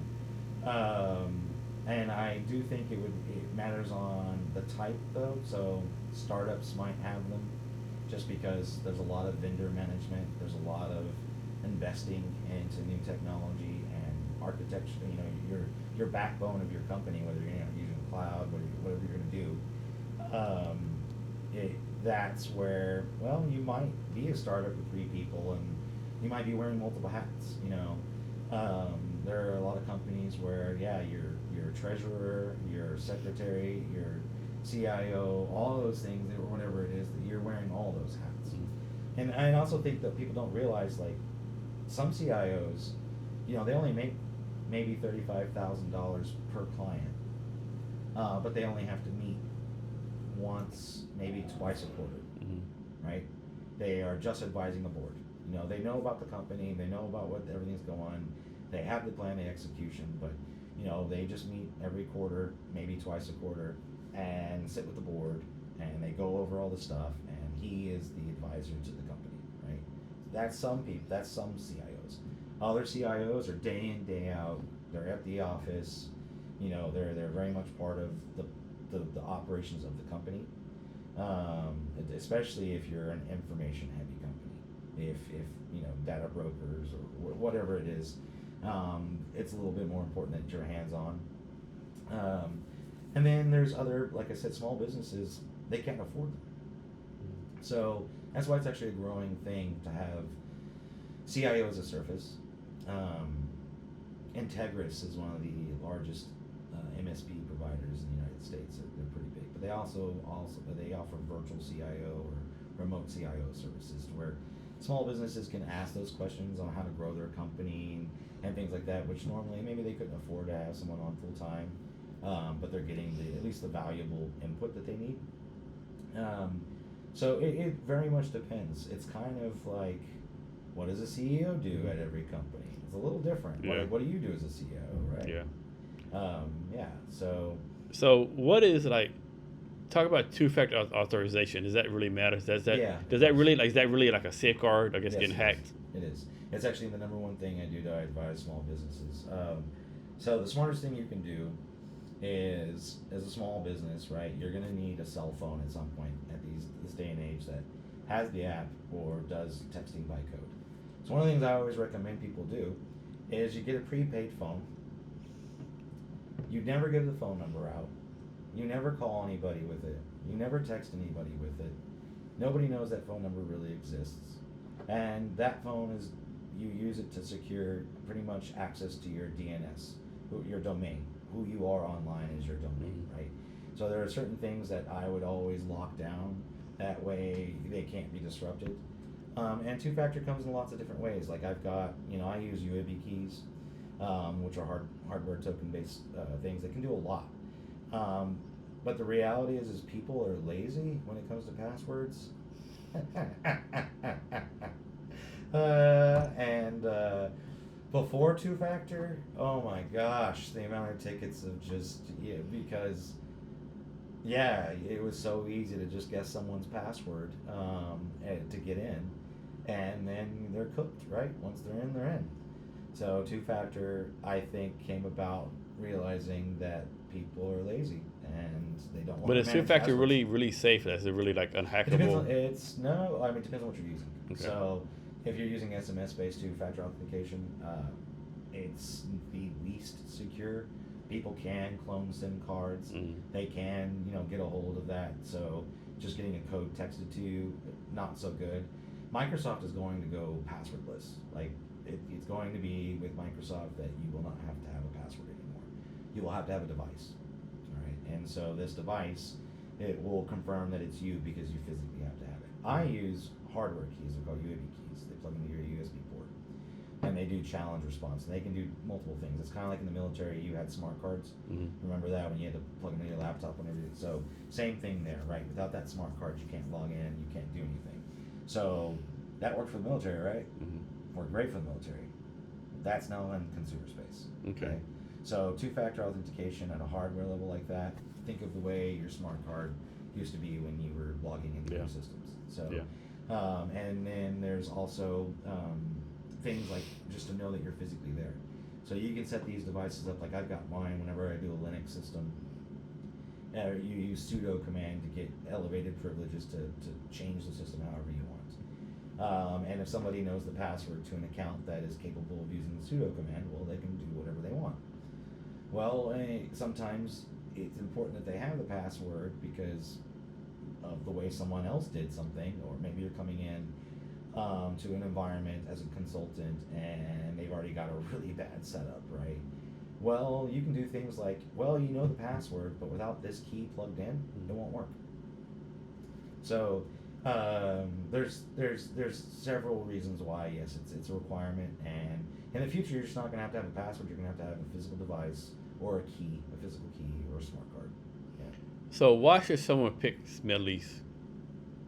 For me, it's I have a track record of making equitable solutions for businesses that they just deliver what you need. I keep it simple, stupid. I care about small businesses. They're the backbone of this country. Big businesses, yeah, they give us, Amazon gets our stuff to our door. But small businesses are the backbone, and what happened was I realized, they get hacked and it's gone. It's gone, and if you've got employees and all of a sudden, you can't pay them, well, what happens to your employees? What, do your employees have kids, right? So people, I think, started choosing me because I genuinely care. Empathy is important. And what I just believe it's a core value that I use. And so that's why they go with me. I'm not just, they're not a paycheck to me. You bring a point. I think a lot of business owners get wrong. They don't realize what responsibility they have. Like a lot of people, I have a business. I have 20 employees. No, you have 20 families. Yes. Like these families are counting for you for the braces, their health care, their rent, and a lot of people they don't think about that. I don't think, right? No, they don't, and that's the way I like to. When I go in on the sell, because it is a sales game. You got to do your marketing. You have to have your about 6 touches to get in the sales world to actually get a client. But it does start with becoming personable, and I think they choose me because they realize I care. Mm-hmm. I care about their profitability, not mine. If I make them profitable, I make them money. Yeah. It's a trickle down for me, so I focus on that. That's the urgency for me, right? I focus that's the importance. So it's urgent that they are profitable because how are they going to pay me if they're not? Yeah, kind of hard. So and then all these tenants that I use is why I think that they choose Smedley's, me. I try to represent all of these values as a consultant, as a CIO, whatever I'm doing in the tech world for you. Even if it's just consulting, like with the government, on benign things, or whether to use AI or not, because everyone thinks you can use AI and it's a magic. It's not the case. And sometimes you have to have someone to walk you away from that ledge because you can spend a lot of money and get no return. or your intellectual property could get data mined by these guys, and then you got nothing. You know, you gave it away for free, and no one told you that was a dumb thing to do, right? Can you talk us through your marketing and sales process as far as getting customers? Word of mouth. Word of mouth for a lot of it. And of course, I did LinkedIn and Google ads and stuff like that. But what I found was once you get a connected individual, someone that really knows someone, then it's just a turning point. And for me, it was actually a coffee shop. The owner of the coffee shop. She was just a social butterfly. She knew everybody. She knew everybody. And I realized that it was cheaper, easier, more personable if I went and networked just using with her. So it was already a coffee shop the community was in. Everyone's already going there. She just talked about how great I am, about how everything from doing security cameras or house in the Upland. She lives way in North Bend where people don't even know, like people have helicopter pads and stuff right out there, man. So and I realized that was a better investment in my time was treating the current clients I have really really well. And then they sold me. Like I didn't have to. It wasn't even hard whenever certain individuals called me because of that individual. They're like, oh, we already know we're gonna go for you. And then like with the way I got the government contract, I was working with Seattle software developers, and they're pretty big company, right? And they had some issues. I go in there and I knock it out for them, and then the government reached out about, hey, we need some help with DevOps, right? We need to go from Visual Studio 2012 to the newest and greatest Visual Studio. And Seattle Software Devs was like, we don't really do that, but we know somebody who does. We know somebody who can help you. Sure enough. So I find that now I don't have to do marketing because I do relationships. Also, I come from a background of engineering, and so there's like a professional code of ethics with engineers where you do not do marketing. It is word of mouth only. It's merit based. Okay. And when you do that, it's not a sell anymore. It's now more of a, are you available? And you're like, oh, let me see what my calendar looks like, because they want you, and you didn't have to sell anything. When a business owner tells another business owner, like, this guy saved me so much money, he cares about me, he cares about my employees, that's it right there. I don't have to spend any money. So, on your bio it says, one of my key strengths is my ability to develop and execute strategic plans that align with business operations, business objectives. What the hell does that even fucking mean? So, if your objective is to sell, you start making these toppers for your whiskey bottle, right? And you come to me and you're like, well, you want to sell these online. Well, how are you going to do that, right? So I've done everything from, hey, this is how you can have an e-presence, an e-commerce platform. This is how you can do your CRM. Oh, you're small enough business. Maybe you shouldn't use the big heavy hitter programs. There are affordable programs that are really good. Or if it is in-house, if it's intellectual property stuff that they want to do, I was like, oh, we'll go there. But the big thing there is if I identified what you want, and then someone's told you, oh, you'll need this, this, this, and this. I come in and I go, no, I keep it simple, the simplicity. So it's about doing what matters most, not all these other little things. And it really doesn't matter what it is. It could be like, when I first moved here and into Washington, we moved from Texas, I didn't know if I wanted to be in IT anymore, right? So I gave myself a little bit of break. And I went and go work on motorcycles because I love motorcycles. And while I'm at that company, the way they were doing their storage in their warehouse, everything was so bad. It took me 2 years to have the world's largest used motorcycle parts warehouse in the world, on eBay. 2 years. And it was by giving them systems and operations, workflows, making them understand, like, you do it this way in this order, it's better. Yes, you were already doing good, but it just got better. And it just came down to having someone see a system. So I'm really good at seeing a big picture of a whole system, like an engine. I grew up on a goat ranch, and I grew up fixing things, and I had a grandfather that was an engineer for Texas Instruments. So I would take things apart, and sometimes get in trouble, sometimes not. But I did everything from fixing, well irrigation pumps to the equipment, and it made me think about the entire system. And my grandpa used to say, variable equals value. And a lot of people go, well, so, he's like, what's the difference between, a field hand redneck and an engineer? He's like, an engineer will put it in your pocket. That's it. So if I tell this guy, go out here and fix it, you might come out and it's this weird, crazy contraption with duct tape and all these things, but if all you need is 12 psi as input, well then, I don't care how you get to 12 psi, whatever it is. And that's where I think I learned to look at the system as a whole, so your business as a whole, and seeing how things flow through it, and what stops things from happening, what triggers the next thing from happening, and then you can identify whether or not you can use technology to make that better. You could automate certain things, like if you're spending 2 hours a week downloading files from email and organizing them, just because PDFs or receipts or whatever it is, when all you can do is make an automated rule or grabs a file, puts it for you, right? Well, that's 2 hours that you can go do something else with.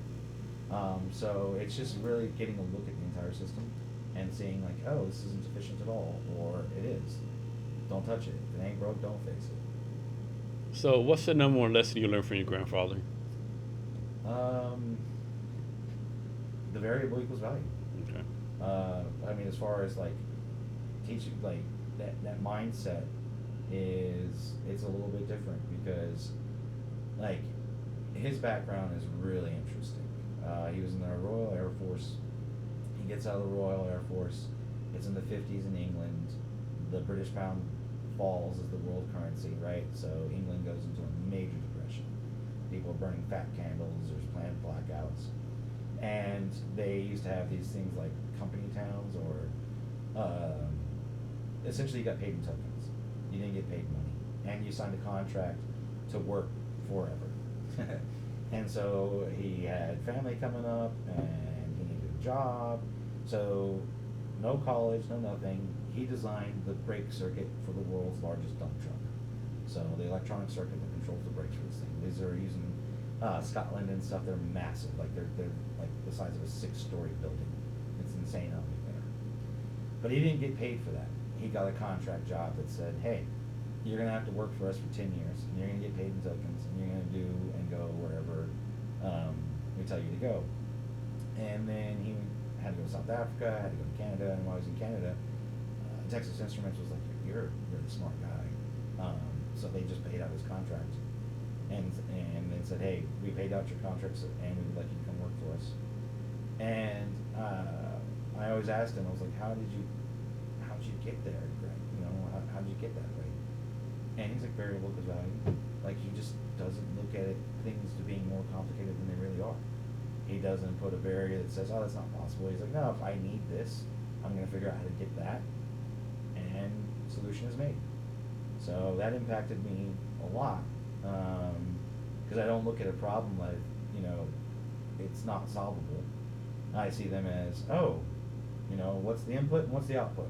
How do we get the input that you want? How do we get the output that you want? And that has applied to technology. It's applied to just so much in my life that, I think that's kind of where I'm at. Why I'm where I'm at. So, what year did you start your business? Smedley's 5 years ago. 5 years ago. So, I asked every guest, right? What's happening? What's something you like back when you started? Like it kicked your butt, right? Like, man, I can't figure this shit out. But now you're like, what's wrong with me? Like, this shit is so fucking simple. Why couldn't I figure this out? Oh, it was sales. Sales? Yeah. Okay. I mean, I have mad respect for people in sales now. The moment you actually go, I believe in myself. I have the skills. I have the ability. People paid me good money, and I know that they were charging really good money for what I was doing, and I was the one doing that. So I knew that I was capable of demanding a high price. I just wasn't the one to start the conversation, right? Yeah. So then you realize I mean, I'll give my hats off to sales guys now that it's not easy. No. And that was a hard thing because I did have to do sales initially. Mm-hmm. And I did have to, I never did cold calling or anything like that, but you got to do marketing. You got to make little ads. You got to make posts. You got the follow ups. Like I said, I learned about the 6 touches the hard way. Because that's not a technical thing. Yeah. I was never in a place where, sales was never a problem that I needed to fix. Because it never really, we already got the lead, he qualified it, he's locked it down, got the contract, then my job kicked in, right? That whole thing was a mystery to me. Yeah.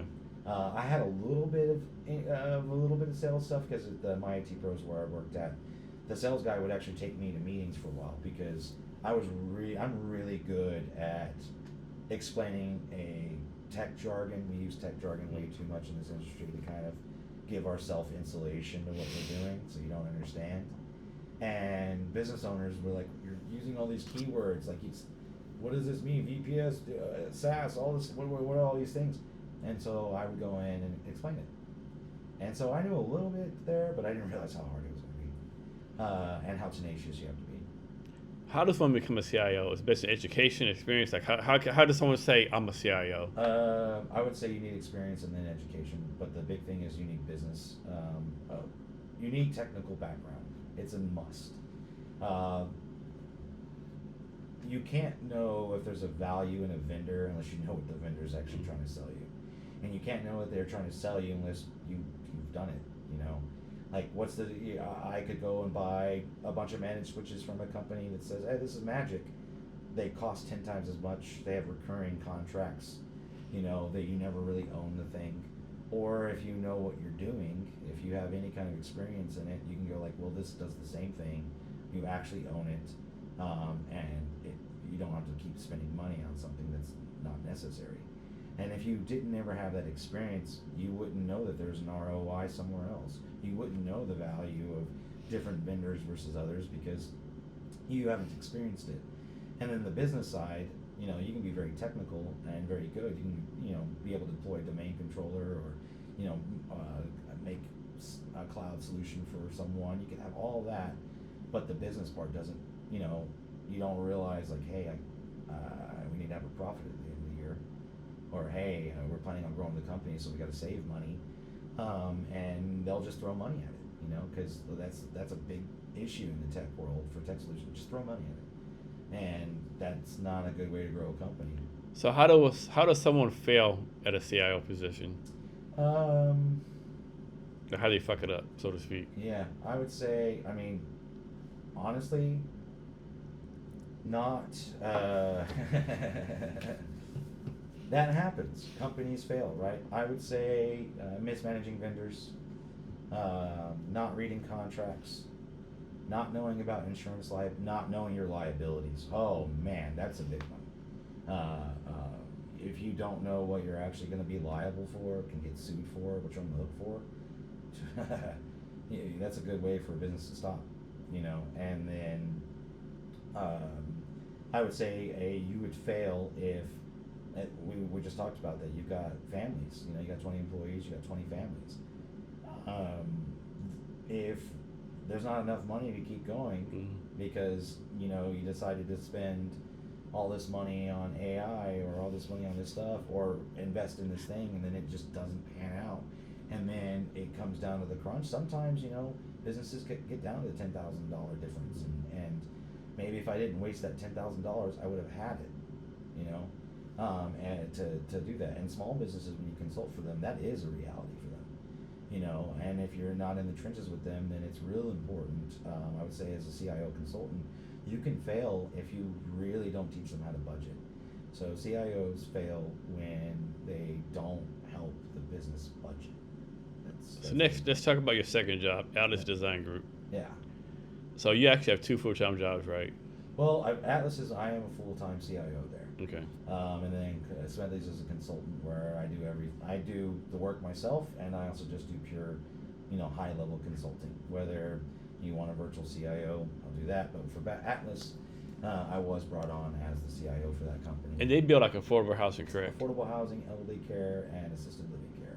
We're starting to get a little bit in the market rate. We'd love to get into education and things like that, but that's what we are known for. We do a lot of work with DevCo, Bellwether Housing, stuff like that. And so what kind of housing, where y'all building housing at? Tacoma's got a lot going on, but I mean, it's spread all over. Federal Way, we got projects going on there. Then we're trying to get into Oregon, but we've also done work in Idaho. So what does affordable housing really mean? Is that affordable housing based on like a amount of mortgage people have to pay? It depends. So like the Bellwether Housing, they do income caps for rentals. So, I believe if you make more than 65,000, you can't rent from them. So it's not that the rent is really, really affordable, but it's not meant for rich people. Okay. So, but that's just one company's way of doing it. So they'll say, hey, once you start making enough money in Seattle, you need to go rent an apartment like everybody else. But for those people that can't, or they've got so much cost, medical costs, whatever it is, then that's where these people step in and say, hey, we have very, very affordable rent, but you can only make so much money. It's how's I guess y'all y'all pick up a plot of land and build a house there. Like how's that whole process No, work? we don't do that. So the way it varies a little bit, but essentially a building owner or investment group or whatever, they're going to buy the land and get their permits and stuff like that. And the architect designs the building, like as far as the way it's going to look. And then we're just contractors to the architects essentially. So because buildings need to hold up, and just because it looks really cool in the drawing doesn't mean it's going to stand up. Yeah. yeah. So what we do is make sure that what the architect envisions and would like to see is going to hold up. And there's a liability to that. See, this once again, like where how does a CIO fail? How does a company fail? You cannot be a limited liability company, be a structural engineering firm. It's not allowed. Okay. You're not allowed to vacate liability. Okay. So when you stamp a drawing, you're an engineer of record, and that's permanent. So if that building falls down, you're gonna be involved in Some repercussions, right? Yeah, I mean, you either prove that it wasn't you and it was something else, or there could be some serious issues for you. So like part of what I do is making sure that I have all the data in perpetuity to defend if anything were to ever happen, because you're not in control of whether or not the contractor actually installed it right, what materials they may or may not have used, whether or not they skimp out on certain things, because that happens. And it's really important that there's certain data that is kept forever.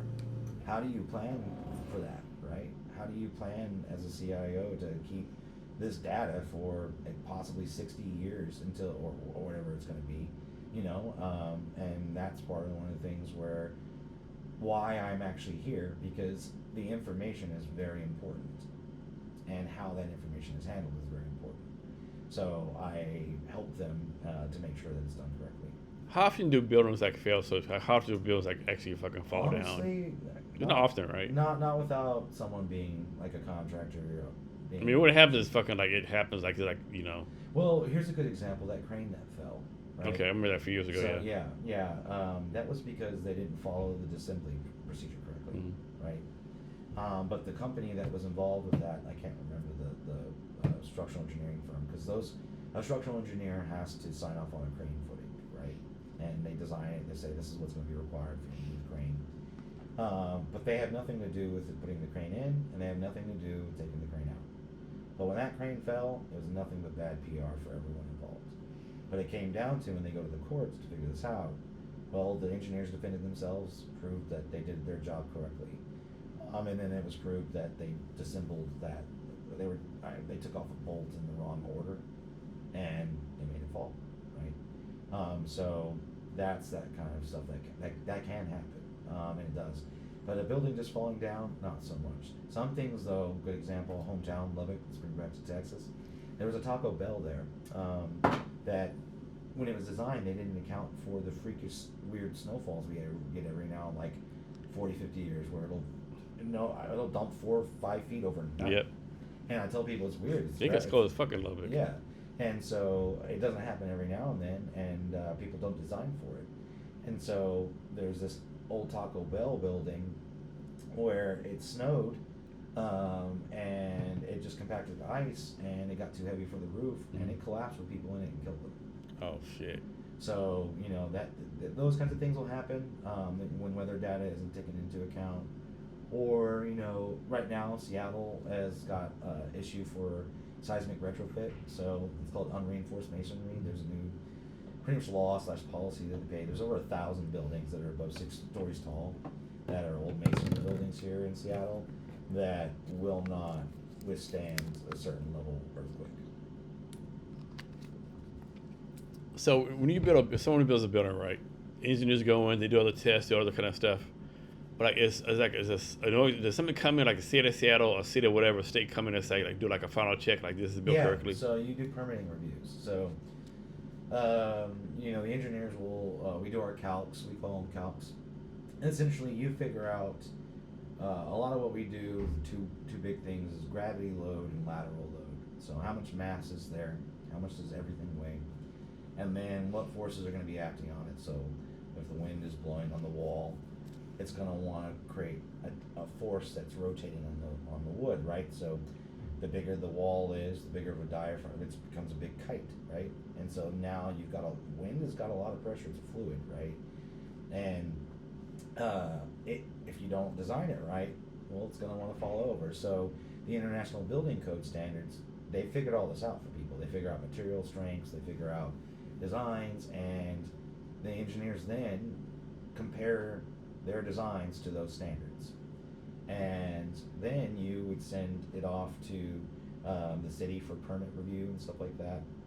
And the city of Seattle has like a structural engineer that works for them, and they'll review all of your stuff. And if they have a problem with anything, they'll be like, no, fix this, I don't like this, whatever it is. And then they'll say, yep, this is good to go. Now they'll start building the building. And then after the building's being built, there's a construction administration process where you'll have back and forth with vendors, because now you designed it to be done one way, but maybe there's new material, new concrete, new rebar, or they want to change something, want to use a different bracket. So then you'll be involved with that. But we come up with the design. We're not designing. We come up with the information that supports the design to say that this will not fall down from an earthquake. This will not get blown over. This can handle, so like all the beams, wooden beams, they're all designed to burn for 4 hours before you'll have a structural failure in wooden structures. So things like that, like the engineers will account for, we need this to last for 4 hours if it's on fire before it has a failure. So you get that all put together, send it off to the city reviews it, and they'll say yes or no. Some places are more lax than others. It could be up to the engineer that you're working with at the city. But yeah, the city is involved with these things. How bureaucratic is to build a building here in Seattle? Extremely. Is that a good thing or a bad thing? I think it was a bad enough thing that they just passed that new law that allows contractors to move forward if you're not compliant. If you're fighting affordable care or affordable housing or high density housing, the contractor can not require the city to approve. Okay. So you need all the calcs to say that it's safe, but you know more like, oh, we're gonna get a vote. So what happens here a lot, this happens a lot. They'll vote to get the money for the building. Does people vote for it? They say yes. The city goes, all right. People said yes. They're okay with it. The company goes, all right. Now we're gonna start designing it. You put in the design work. You do all that stuff. You get it designed. They spend money on this, right? It could cost them, it could cost them $300,000 just in the design. It's still not being built. Then the building, they're gonna have another vote to actually start the construction. And that's when people say, not in my neighborhood. Happens all the time. So there are buildings that get designed and never get built. They already had the money earmarked for it. They had all the stuff going for it. They had the design happen for it.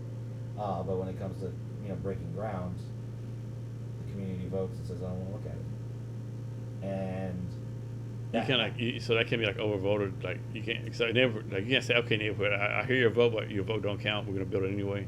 Pretty much, they kind of are going with that, and so that's why they passed that new law that said if a city doesn't meet the current requirements, so there's like I don't know what they are off the top of my head, but there's a ratio that you have to have of high density, low income, that kind of stuff like that. And if you don't have those at all, if someone comes in or already owns land, maybe they already own a building, and they go, all right, I'm gonna bulldoze this, and I'm gonna put a 6-story or 5-story tall apartment building here with 2 levels of concrete parking. The city can't tell them no. So what's in this project Atlas Design is working on? We've got a bunch, that we're working on right now. We do a lot of work with DevCo. We do a lot of work with Bellwether Housing, City of Tacoma. We got a big project that we're starting in City of Tacoma. A lot of just apartments, but we've got 28 active projects right now, as far as being worked on design. Different phases of construction. You'll start it. The process starts and it takes years.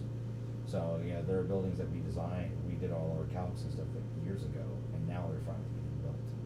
And so now we're in a different phase of helping that building get built, which is part of what the engineers do as well. It's not just the calcs at that point. They actually start working with the contractors, and contractors will have questions like, can I cut a hole? Can I cut a hole here, right? And we'll be like, no, don't. If it's post-tension or pre-tension concrete and you cut the wrong place, a cable will fly out going to like Mach 1 and kill people. So, we're still involved in that, the process. And then once the final building's built, it's done. So buildings take, 3-4 years. And then there'll be a lull, maybe a year or 2 where you're not doing anything. And then once again, once I make sure that data is there, that everything that we've got, that the project's ready to fire right back up and then pick up right where they left off. So continuity of data and their workflow, I keep that there for them and stuff like that. So that's part of what I do. So switching back to CIO, how do you keep up to date with like all the updates, professional development as far as being a CIO? How do you do that? Oh, you can't not have continuing education. I will say, CIO, you have to be willing to constantly learn, because there are people coming out with clever stuff all the time. There's also people just rebranding stuff all the time. Like Zero Trust Security has had so many different names that if you know, and it's just a hot keyword used to sell stuff. It's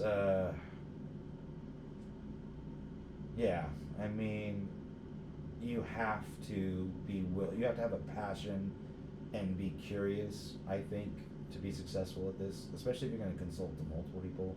Maybe if you were like at a law firm that just does one thing and they've been doing it forever, it's not such a big deal.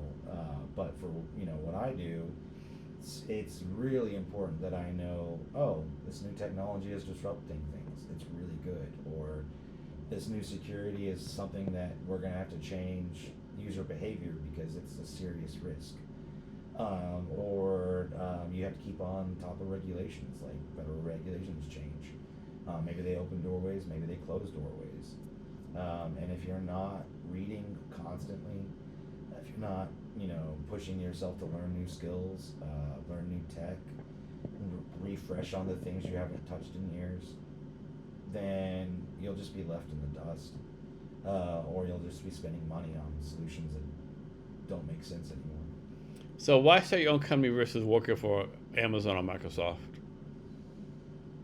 Because I wanted to be a real capitalist. If you punch your clock, you're not a capitalist. It's true.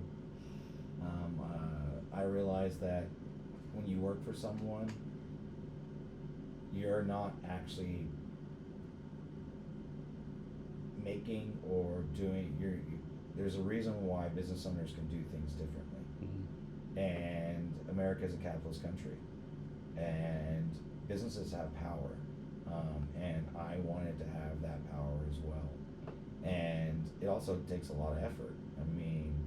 Not everyone wants to be a business owner. Paperwork, the stress, taxes. Who wants to pay taxes 4 times a year? Most people don't. They only pay it once. Most people don't want to. So I'd say you start your own business not because you want more money, but because you really want to have control over what you're doing in this world. I wanted to be able to work with the people I wanted to and not work with the others. Good example, Microsoft's whole thing right now with the Palestine and using the AI, like I said, to make facial recognition that shoots people.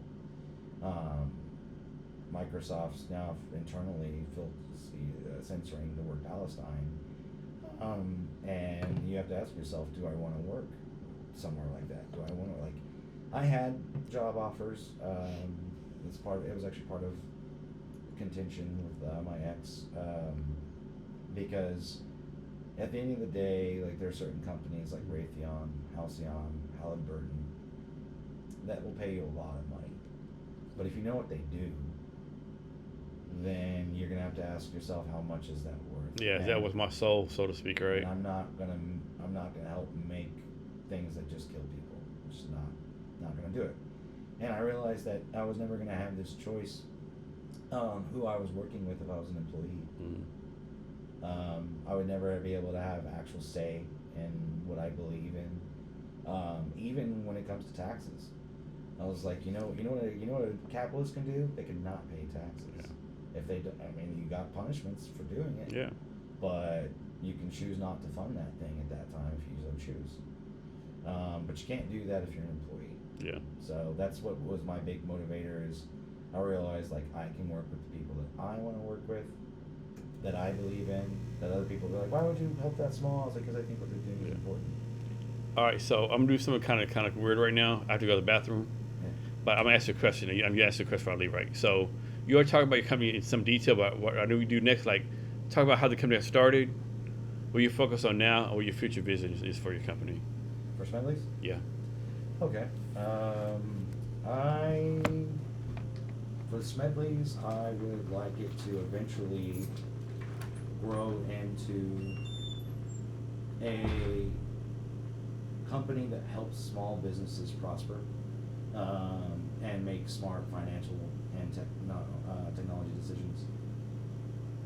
It would be great if everybody knew what to spend their money on, how to spend their money, how to secure their accounts without costing them an arm and a leg, so that they can help grow their company. Because if I empower small businesses, then what eventually happens is those small businesses can empower their employees, they can empower their community. It depends on what they're doing. It's kind of why, like I said, I started my companies. I get to choose who I want to work with.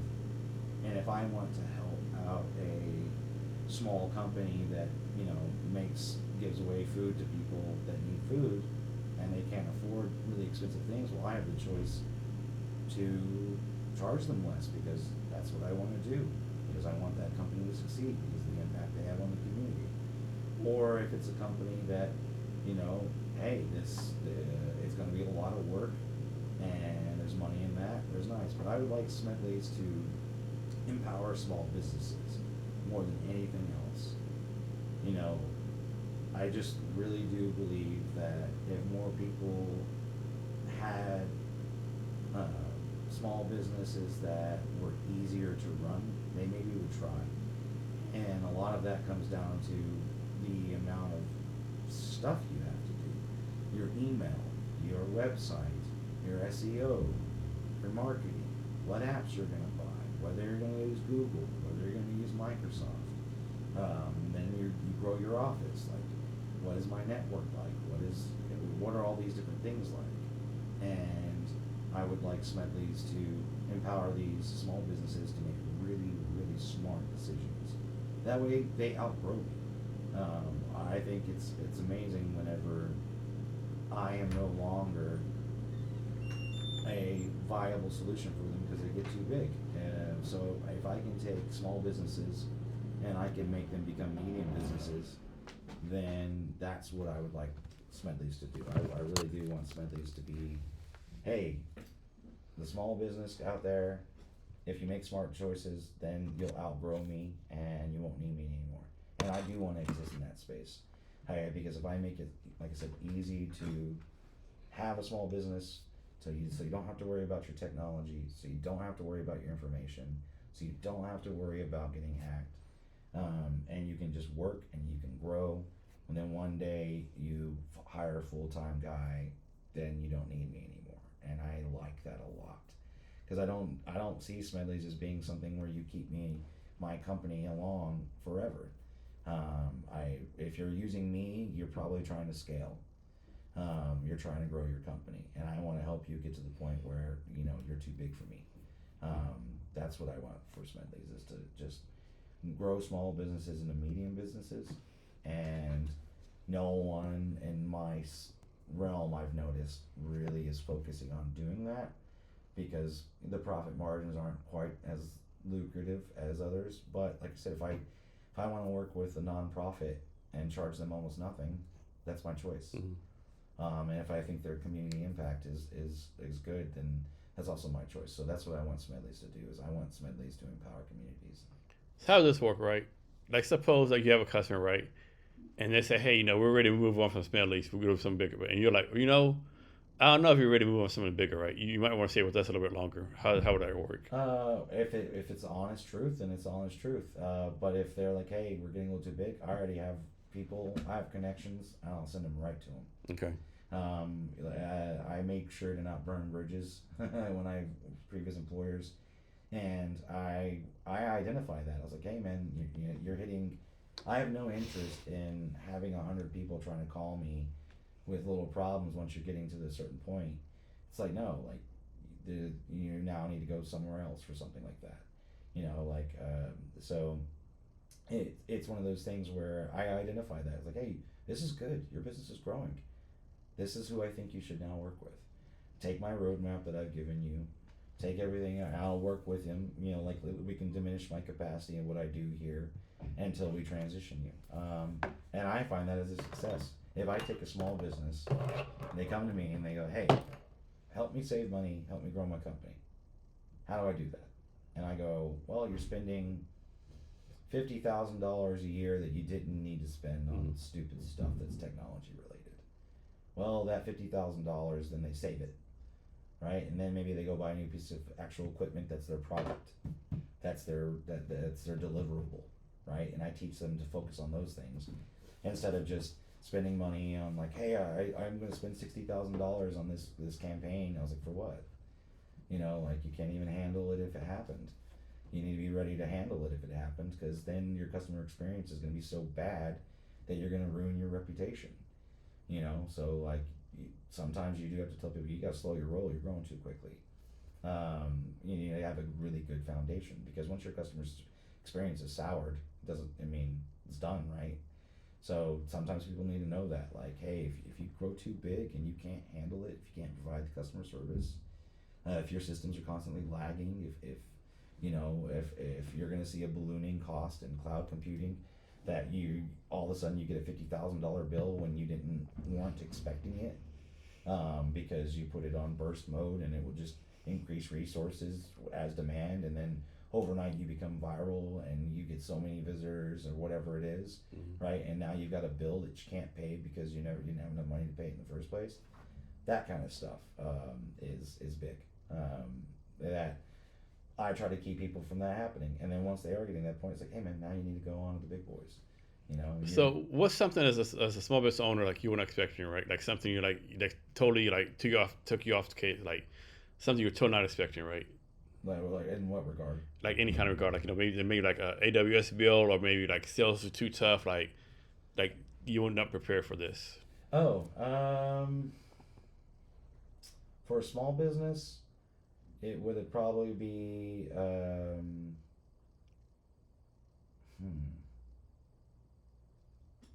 that's a good question, because people come to me asking things. I only start working with them if I know I can help them. But if that I wasn't prepared for,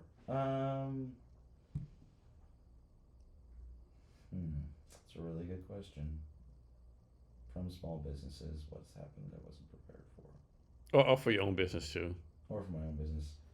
I would say I wasn't prepared for um, actually like I wasn't prepared for going into like I wasn't prepared for AI stuff like I should have been. Mm. That's impact. That's something that I like I kept on top of it, but like actually deploying it, knowing the back end, knowing what people are going to be using, the different models, what they can and can't do, the resource requirements. I mean, some of these AIs take 128 gigs of RAM just to run in their basic mode, and so I wasn't prepared for what AI coming this quickly. I knew it was, but I was not expecting it to get this quick. And now small businesses are using AI. And so knowing how and the cost and everything, that's where that continuing education is like, okay, yeah, I've been doing a lot of research into development and or older, like I was with this, a lot of stuff with the government. It was all VB6 stuff, so I was learning old code that nobody writes anymore to fix things that needed to be fixed. And AI doesn't work on that. Nobody's modeled trained AI on VB6, so you can't use AI. You can't ask it, what is this this older app doing, because it doesn't know. So I would say, yeah, I just wasn't prepared for how quick AI was going to be, and now there's AI in everything. Yeah. So how do you do your schedule every day? Like, is like do you kind of wing it? You run off a calendar? Like, how do you every day? Calendar. Calendar. Outlook is king. Okay. Outlook and Excel are Microsoft's two top products in my opinion. Nothing comes close to what Outlook can do. Nothing. It's just specifically the calendar and email workflow. That's Outlook. Okay. And the calendar, big time. Time management is a skill for any business owner that is vitally important. And it's especially important when you've got multiple clients or you're doing anything like that. So having tools, everyone does it a little bit differently, but I like my calendar. Okay. I use my notifications. I use it to know whether or not I have time, and I try to put everything in there that I can, even my downtime and things like that, to remind myself I do need to have a little bit of time for this. Because I mean, if I'm one of those people, when I get focused on something, I'll just hyper focus. And if I didn't have something being like, oh, you've got this thing coming up, I might keep playing around with my AI that I'm running at my house for a little too long. So I use Outlook to manage my time. And I think a lot of startup financial, I don't mean startup founders, small businesses get it wrong is like the financial aspects, right? Like most people don't know about unit metrics and like financial whatever balance sheets. How hard was it, or easy for you to learn all that kind of financial stuff? I would say that did take a little bit of time. There's like, as far as really knowing what you needed, but I also had the benefit of knowing people that already had their small businesses, that when I got brought on to help them do certain things, they taught me a lot. And then I also I figured this out. I got a little niche. I have a lot of CPAs as clients. And CPAs are required for SOC audits. A lot of people don't know that. Everyone talks about SOC audit. This is actually a good example. SOC. I'm going to buy SOC this. I'm going to be in SOC. When you really learn that SOC was created by CPAs, that a CPA must sign off on a true SOC audit. And there's level 1, level 2, level 3 SOC audits. And SOC, yeah, it's about compliance. As far as my side goes, right? Or for the IT side, it's, your AV, your intrusion protection, your data loss prevention, all of these things, your compliance, password policies, all these things, those are technical things. But then SOC goes beyond that. Business continuity, ascension, disaster recovery. Like some companies go so far as to having satellite offices that have exact copies of all the equipment they need, and if something happens, they can immediately go to the other location and continue working. And so that is something that, yeah, SOC is a really good example of in a world where business meets tech, because it's CPA is involved because they're going to do financial audits. Like, they're looking at your company, or is there liquid cash flow? Like, what's going on, right? But then they're looking at your policies. They're looking at all your SOPs. They're looking at your employee handbook. They're looking at your training requirements. They're looking at your compliance requirements. They're looking at all these things on whether or not you're going to be able to sell this business, or whether or not you're going to be able to merge with another company. Because why would I buy your business if it's crap, right? And how do you prevent a business from being crap? Well, you have policies, you have SOPs. That's why the military works, SOPs. And when you follow an SOP, then it's either the SOP's wrong or not, right? And so you need to be flexible in that ability. You have to have agility, which is why it's one of my core tenets, be able to change when you need to. But you need to follow the SOP, whether you like it or not. And the business side of that, I have CPAs as clients. I'm talking to them all the time. They teach me. Mm-hmm. You know, I could just ask them questions, and because I provide really good customer service, they wouldn't charge me for normal things that they would charge someone. Be like, hey, like I would, just casually, one of them, he joined the Eagles with me. Or actually, I brought him on as an Eagle. And he's made so many clients from that alone that I can ask him any complex financial question I want, mm-hmm. and he answers it. And he's a CPA, he's not a bookkeeper, so he actually knows, what he's talking about. And so he taught me a lot. Mm-hmm. So I leveraged my relationships with professionals. Find someone smarter than you, and just go with what they tell you, right? And so by providing services to CPAs, I could just casually be talking to them about things I'm learning about trust, learning about, profitability. And then I started doing SOC analysis with one of them, because why not, and they just teach me more, like, hey, we're reviewing the books, and he was like, this is what this means. This is what this means. This is how you project this. That's how you do that.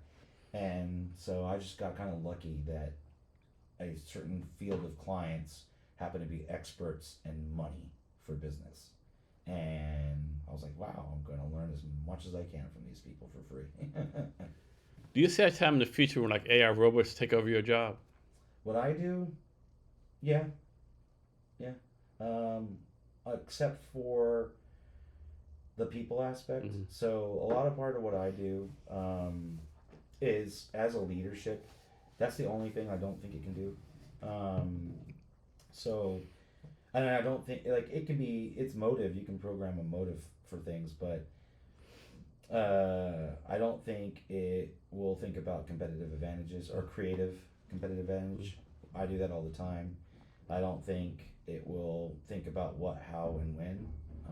Which is something like, we knew the what, like I need a customer portal, whatever it is. But the how and the when is what makes it succeed. Like I said, if you have an idea for a product and then you launch it and you're not ready to actually support it, the how and the when, you will find failure. And so I don't know if it would be that good on that, and I don't know if it would be as good as, like, managing relationships. So I don't see AI being able to own a mistake. Okay. So next let's talk about this. You do something I think is really, really interesting. Like, actually, I agree with it. So as your company, like most companies, they're like, okay, you start with us, work with us on August 1st. We give you 21 days vacation. You don't get the 20 days, but you can't until a year later, right? But it's you, day one, they get all the vacation days, right? Oh, no, we probably got one of the best packages in Seattle. So can you talk about that process, like how that whole thing came to be, and why you decided to do that? So we start everyone off with 4 weeks PTO. We also give all holidays, not just federal, and they get 2 floating holidays, and they get 2 volunteer days. That's your starting package just for your thing. We also pay for from day one. From day one, okay. We also pay for healthcare. From that, you get enrolled in that. The only thing you have to wait for is 401k enrollment. Mm-hmm. That's 90 days, and then you can contribute into the 401k, because that's just legal stuff for sharing out profits, right? Mm-hmm. So of the plan that everyone's bought into, but Yeah, we start people off that way. As a matter of fact, I had an employee I hired last month, and he's about to go on a month-long vacation, right? And some people are like, "That's insane. What if he doesn't come back?" I was like, "He's coming back." uh, he can't find a work-life balance like we try to offer. I respect my employees. I do not micromanage. I despise micromanagers. I believe micromanagers are passive-aggressive, and passive-aggressive people are pretty much useless to being efficient. One, they don't communicate well, because if they if they were communicating well, then they wouldn't be micromanaging. Okay, I hire adults. I don't hire children, and I expect you to meet deadlines. I don't really. I, as a contractor, love being 1099 employee because I work when I want to work. I work how I want to work. Basically, you can't tell me whatever, right? So I kind of treat them kind of like that. As far as we give them 2 remote days that they don't have to be in the office, and the only reason we do that is building a building is not that easy, and being remote can cause communication breakdown, and some things have to go very quickly in our industry, and it just literally being able to see the person and have a 5-second chat versus are you there on a Teams meeting? Let's set up a meeting like for Well, me. you actually, I see on the computer screen, but are you actually here, right? Are you Yeah. focused on this? Or it's just like the amount of time wasted trying to set up communication is stupid. Some industries can do that. We can't for some things. We are crunch time for some things. You know, like and they have to be very good with their time because I've told them all like the only expectation we have is deadlines. Mm-hmm. So, you know, if you don't meet your deadline and there wasn't a really good reason, you might not have a job. Yeah. Because the deadline is clearly established way beforehand. I put in a buffer to the deadline, pencils down, which means that we actually set aside. I have, for any deadline that we have, I have a minimum of 48-hour deadline because the tools we use depend on the internet. And sometimes that doesn't work, right? Yeah. So if you're waiting to do the last of your work that day, and then the vendor like Bluebeam is it's a PDF software that almost everybody in the building world design. It doesn't matter if you're architect, engineer, if you're making buildings, you're using Bluebeam. It's an online based PDF software. Well, last year they went down for a day. They were down, so you weren't getting work done. You better hope your deadline wasn't due that day. So I put in also safeguards to protect that. So if you didn't meet the pencils down, you better be busting your butt to meet the actual deadline. And if you don't meet that deadline, that's the one thing we always meet our deadlines in Atlas, and we do quality work too. So I treat them like adults, and if you treat them like adults, if you give them fair packages, fair compensation, you have empathy. Like I really leadership is something that is a skill that takes time. Some people are natural leaders in the sense that they're charismatic. Their personality type just allows them to. I'm one of those people. There's the maverick, the maven, and the salesperson. Yeah. Right. So the maverick does whatever they want. They do it before anybody else. They set the trend. The salesperson convinces everybody else that what the maverick is doing is cool, and the maven collects people, right? And I realize like that when it comes to employees, like you're right, the right talent is more important. So like the right people, they will amplify your strategies that you have as a company, and the wrong ones will stall it. And I don't hire for today's needs, right? I hire for what's going to happen for tomorrow's challenges. Okay, because I'm going to train and build up my employees for the challenges of the future.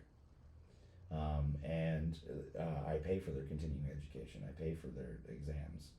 You know, we had a guy pass his FE exam, gone. He's no longer a draftsman. He's going to go work somewhere else as an engineer, right? So you have to be willing to do that kind of stuff. And I also believe in like relationships really do matter. Like I said, you're there with these people more than you are your family.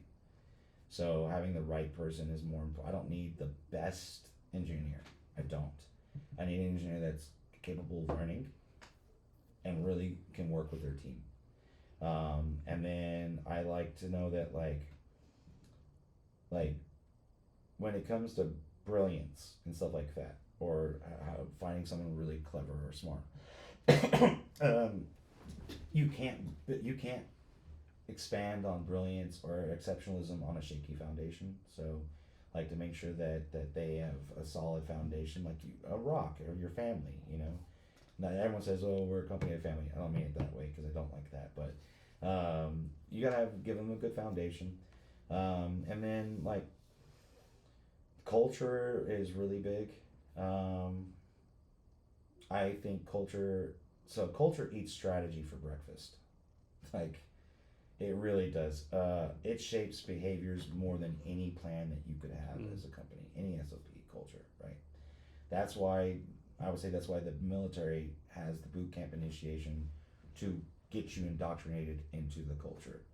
You will make your bed, you will do your shoelaces this way, you will do it that way, and once you're into the culture, that's what they need, right? And for me, culture is like the operating system of an organization. It really is. And a lot of companies fail on culture. They think it's ping pong tables and little stuff like that. That's not culture. But you have to create an environment that has innovation, that has accountability, and has collaboration to thrive. That is culture. And like I said, it will eat strategy for breakfast any day, because when you have a living culture like that, they'll dig deep if they have to dig deep, right? But that's a hard thing for some people to realize or do. Businesses, I think, fail on what real company culture is all the time. I believe that communication is also something that this is one thing Jeff Bezos really did do, is he realized that there were so many barriers of communicating with somebody that actually could make decisions, that doesn't help with culture and stuff. So I like transparency. Transparency builds trust and it builds alignment. And I also like sharing my vision and processes and everything with everyone across the board. Okay, if people don't know what we're doing, then we're not leading, we're hiding. Right? If the company doesn't know what I'm doing, if the company doesn't know what Alice is doing, then we're not leading that company. We're hiding behind something, right? So you have to communicate across the board with everybody, not just everybody. And then leading, like you have to coach, you have to mentor, you have to empower, even if it means someone's going to leave you, then find a better job or move to another, whatever it is. You still have to do that, because your legacy for me is the leaders that follow. That if you're going to be C-suite, if you're going to be owner in a company, that you hit your retirement age, you got shares, you're getting your dividends from profit at the end of the year. Well, how do you keep that going? Well, you do that by making new leaders for your company. So like my job is not to be the smartest person in the room. Okay, my job is to build a room full of smart, empowered leaders. So all of my project managers or higher up engineers, I really focus on them too, because I don't need to be mentoring the engineers in training, right? That's what they do. But these people want these higher up engineers or any employee that maybe wants to get into ownership. They want equity into a company. They want to get there. You really got to realize, like, empowering them to do that is the best thing you could ever do. So you have to be a leader of leaders. There's team leads and then there's managers, and I do think there's a clear distinction. A team lead cares about the person, and a manager cares about the numbers. Right? A manager will fire you because the numbers tell them, if we don't get rid of, like, our sales are down, right, or whatever it is, and we can't keep running, so we're gonna have to trim. We're gonna have to cut someone, or else, we either go down to 18 people or 20 people lose their job, right? So the manager is gonna put their manager hat on and have to make a managerial decision. That's not the same as leadership. A leader will be the person that is able to shake their hand and hug them and make sure that if they do walk out that door, they know that, it's different. So I really do think that part of what I do is to teach people to be leaders. Because it's weird, you go leader, you go manager, and then you go leader again. And you do rely on managers to make those decisions on certain things. But it's I think a very, very important part of what I do that is not a technical aspect. That is part of being a CIO. If you're actually a dedicated, like you work at that office, you're not just a consulting CIO. You're not just I'm only here for the board meetings. You're like, I'm here with my company. Then that's what you're doing. You're leading, and you're showing the next people that are going to replace you, or people that are going to get equity into the company, how to do that as well. This has been one of my biggest pet peeves, right? It's like a lot of business owners are like, oh, Jason left another job. Fuck Jason. He's disloyal. He's like this. My thing has always been, That's fucked up. if Jason left your company for a better paying job, that looks good on you because like you trained him to get a better job, right? And then if Jason leaves for a better paying job and you took care of him, he's gonna be your advocate for the rest of his life, right? He goes, hey, I left Smedley's and Smedley took care of me. Go work for Smedley's, right? Yep. But some of these small business owners are like, oh, fuck Jason. Like he's not loyal, right? I never understood that, right? It makes no sense. So actually, I mean, this has come up. I mean, and it should never be a sour moment because it's a good thing, right? It's a good thing. If so, especially in our profession. So engineers are a different breed. No shit.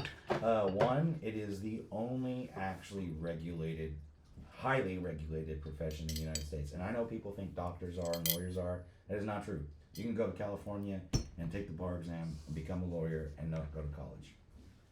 You can never go to school and pass the MCAT, and if you find a place that will let you in, you can get a medical doctorate, which is a technical certificate.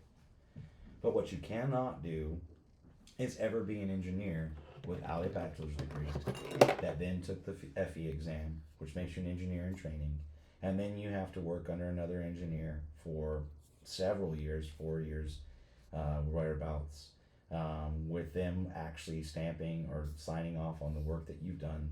Then you take another test. If you pass that test, most of them don't pass that test. It's called your PE. Once you pass your PE, then you get your stamp. Then you get to say, hey, I'm an engineer. But you're just an engineer at that point. And then you're going to work even longer, so on average, to become what's called an actual structural engineer, a stamped structural engineer. It takes a decade after you graduate college, of non-stop work. Like, you've got to do continuing education, you've got to be doing these projects, you've got to study while you're doing these things. Those tests are no joke. Most people do not pass them on their first go, especially the SE exam. And they all get different, because there's mechanical engineers, plumbing, electrical engineers, structural engineers, civil engineers. I mean, like, and each of these people can have a specialty where they get that. But it takes a long time for them to get there. And they need to know that if they're going to go on their career path, that you're there for them on that. Because that's like me saying, oh, hey, you're fresh. I've got 2 interns, I got 1 intern right now. And the other one, January 1st, he became full-time with us, right? He's just an intern right out of University of Washington. I'm like, hey, we'd like you to come on. Do I expect him to be here for 10 years? No. Does he know that I have his back and I'm going to train him and he has access to some of the best mentors? I mean, our quality is good. One of our engineers, when it comes to concrete, is a wizard. I mean, and he's possibly the best mentor you could have. And they're getting some of the best experience that you can get. And if they want to leave to go somewhere else, they can. So the downside to doing affordable housing and elderly care and assisted living care is there's a cap on what you can make. And there's a cap on what you can pay. That's the reality of it. These are not market rate jobs. These are not these skyscrapers owned by billionaires. Okay, these are very limited budgets, government grant jobs. So everybody that works there also knows. If you want to, we even tell them this, like when they're coming on, Part of our me vetting them. Like I said, culture is more important than having a 4.0 GPA and being the most impressive college student. Where I told them, I was like, do you think everyone should have a place to sleep at night? You know, and usually they'll be like, yeah. I was like everybody, like everybody. Has everyone ever said, yeah, everyone has a place to sleep? It might be outside. Right. Well, that's just it. So like, and then we want engineers that want to build homes for people that need homes. Mm-hmm. They eventually are gonna be amazing engineers that can do whatever they want, and they're gonna leave Atlas and they can go make a lot of money, or they're gonna stick around because they like working at Atlas that much. And I'm trying to make it to where they like working at Atlas that much. And you do have to give equity, you have to give them equity for that. Mm-hmm. You have to give them say in how your business is ran. So I have an R&D team that I use only my lower level engineers, not the higher level ones. These guys are figuring stuff out for the company, and our PEs are vetting the things that they do. And the reason we're doing this is because you bring these young kids out, they always think that they're going to start off, and like the other firms, you're just doing calcs. You get put in a cubicle and all you do is wood, and you're just going to do calcs. Like literally, that's their engineers. They do math. That's what you're going to do for 8 hours a day, 40 hours a week. Math. Or you can come to Atlas and it's like, what do you mean on Fridays we are going to do R&D? And we start our R&D with a holistic method, where we call it, you're having your coffee. So we start off with a quote every time, and with that quote, it's meant to, or a question and a quote. The question will be something like, it's actually kind of random. One of the engineers I have that runs the committee, he's so brilliant at it, and he's a young man. You wouldn't think someone that young would have these kind of skills, but he does. He's got a holistic approach that I love because it's making the culture there amazing. They have equity in the company because they are making decisions on how we are doing things. They are improving our technology. They are making new tools. We've already invented a couple things that we found out nobody else has. High level math stuff inside Excel, pretty much for their jobs. But we're like, hey, can you even buy this? No, crap, you can't even buy it. We got it though. So like it empowers them. It gives them equity in that. And then for the higher up engineers, you got to give them the opportunity to get in on profit, right? Mm-hmm. Like I can only pay you so much, but I can give you profit. But you're also on the hook for debt, and so like when you get into C-suite, when you get into higher level, that's where people have to make a decision. When you decide to become an equitable shareholder, right, of a company with shares, you have a responsibility. And you have a responsibility to debt. You have a responsibility to pay people. Mm-hmm. You have a responsibility to take care of their families. So yeah, that's why you get the project. That's why you get part of the profit. So that's there available for them. But as far as a salaried employee, clock in, clock out, yeah, we can't pay the craziest amount. You can go work for someone else and make $200,000. I'm not paying you $200,000. It's not happening. But you're never gonna have a boss that supports you like I do. Like we like even our PTO policy. I know things. I'm confident no one does that. I'm confident no one does that. The maximum we give right now is 7 weeks. Mm-hmm. Depending on how long you've been there and your position, 7 weeks. I don't know anybody that does that. We don't do unlimited PTO because people don't use it. There's this weird pressure. I mean, stats actually prove that people actually take less PTO than that. Oh, I know, and I realized that, and so we're like, no, we're not doing that. We originally had unlimited PTO. Because people, I can't be here. They're looking at me. Yeah. Yep. It's a pressure. That's one of the big things I do for SOPs is taking pressure off of people. That's one of the things a CIO can do is leveraging technology to do things like creating to-do tasks, to-do lists. You'd be surprised how much pressure is taken off of someone if you give them a task list, an actual list that they must follow. Yeah. They don't have to think about the next thing that they have to do. They just know the next thing that they have to do because it's been told to them. You've clearly communicated your demand. So let me ask you this. So how do you do this, right? So like this is me personally, right? Suppose I have someone working for me, right? I need them to do 20 things. I don't do like, okay, here's one thing, finish it, two things. I'll give them all 20 things and say, okay, you're an adult, you prioritize yourself. Now, if I want the 5 or 6 done first, I tell them 5, 6 things first, right? Mm-hmm. So you like just dump everything on your employees, or you like give them like piecemeal? Oh, it's piecemeal in this SOP because Okay. building a building is procedural. Mm-hmm. You can't skip steps. Okay. So what we realize though is the amount of pressure on them as far as knowing like which project they're supposed to be working on, because you have to humans can't really multitask, but what these engineers are having to do is manage multiple projects. And so Cheers again, my guy. what we do is try to make sure that they don't have to think about what they need to be working on. I don't care how they do their job as far as that they're engineer, they're going to do it the way they, and code compliance sets the standard anyway. So let them do that. Let them cook, right? But what it comes down to, like, I need you to work on this week. Yeah, that's on me. That's on leadership. That way they don't have to think about it. That way they're not having to prioritize like that, because that's not their job.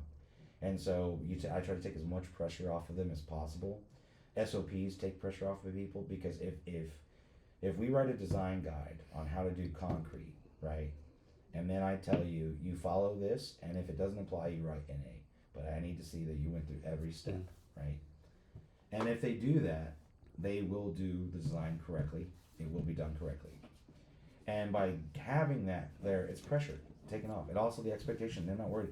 Is he mad at me? Is he happy with the level of my output? Am I profitable enough? Because like, you know, like I get to be the bad guy on that. Like, I know how much. So let me ask you this, right? And you might know the answer to this, right? But why is it like it seems like, according to people you listen to, like the Romans made the best concrete ever, and we haven't like figured out how to make the concrete so I good. can tell you why. Why?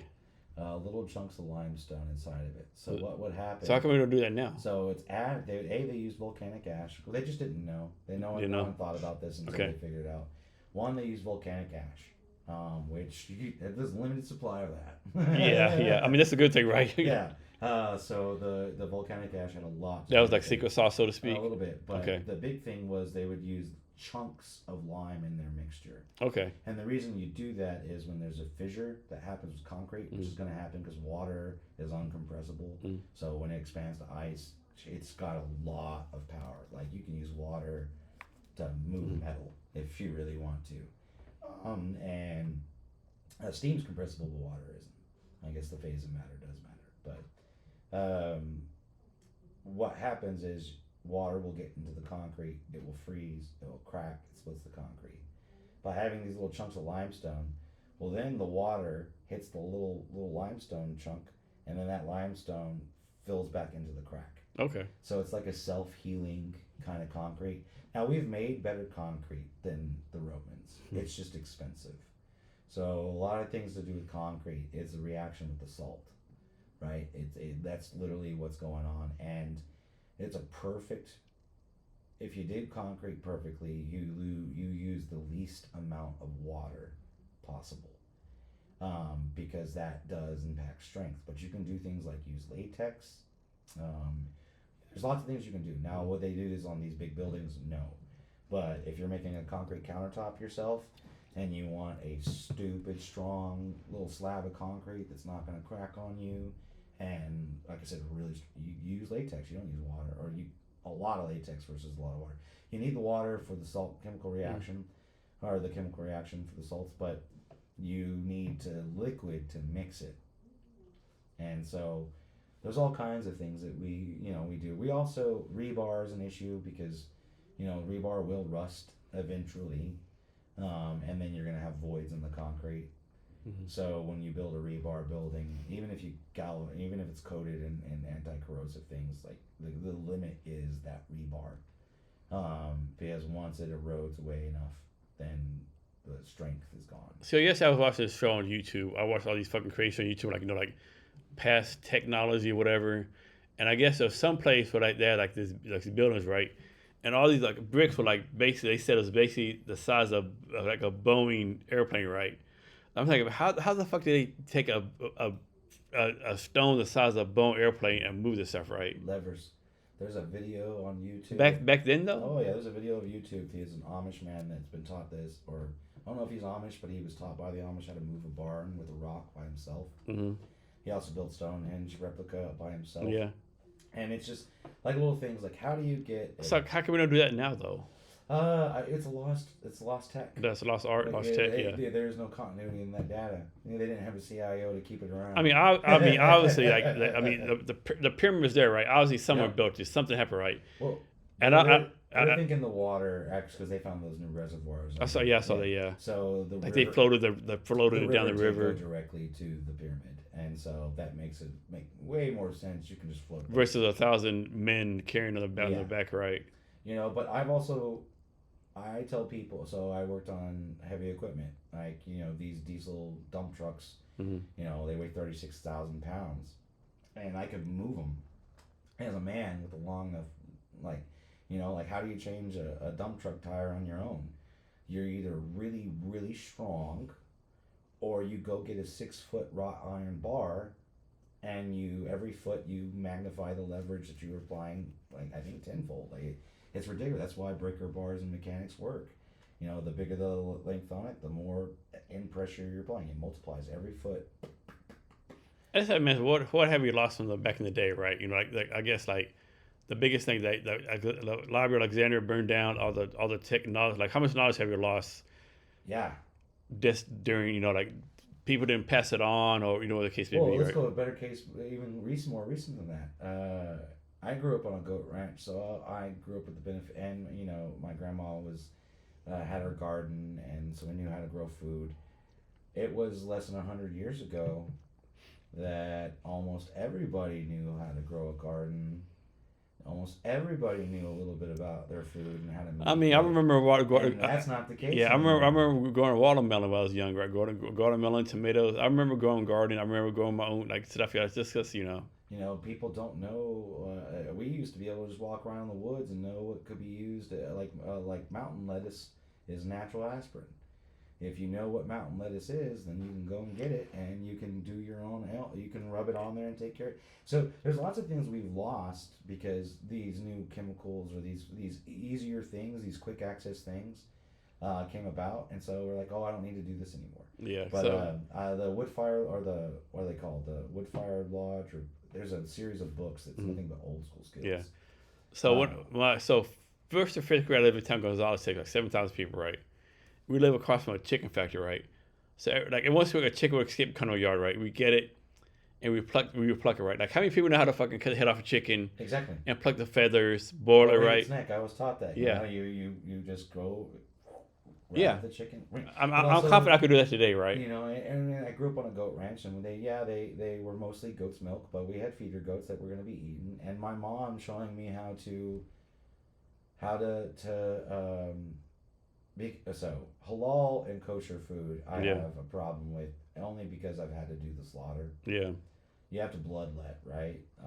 And so you got to cut their throat. Yeah. Well, and their heart has to be beating. Yeah. So how do you do that to an animal that you helped raise? Well, that's part of those skills that you just realize it is food at some point, but you can make it to where they don't suffer. I learned lots of things. I tell people I know where my food comes from because I've. Isn't it crazy? Like people like, oh, I'm against hunting.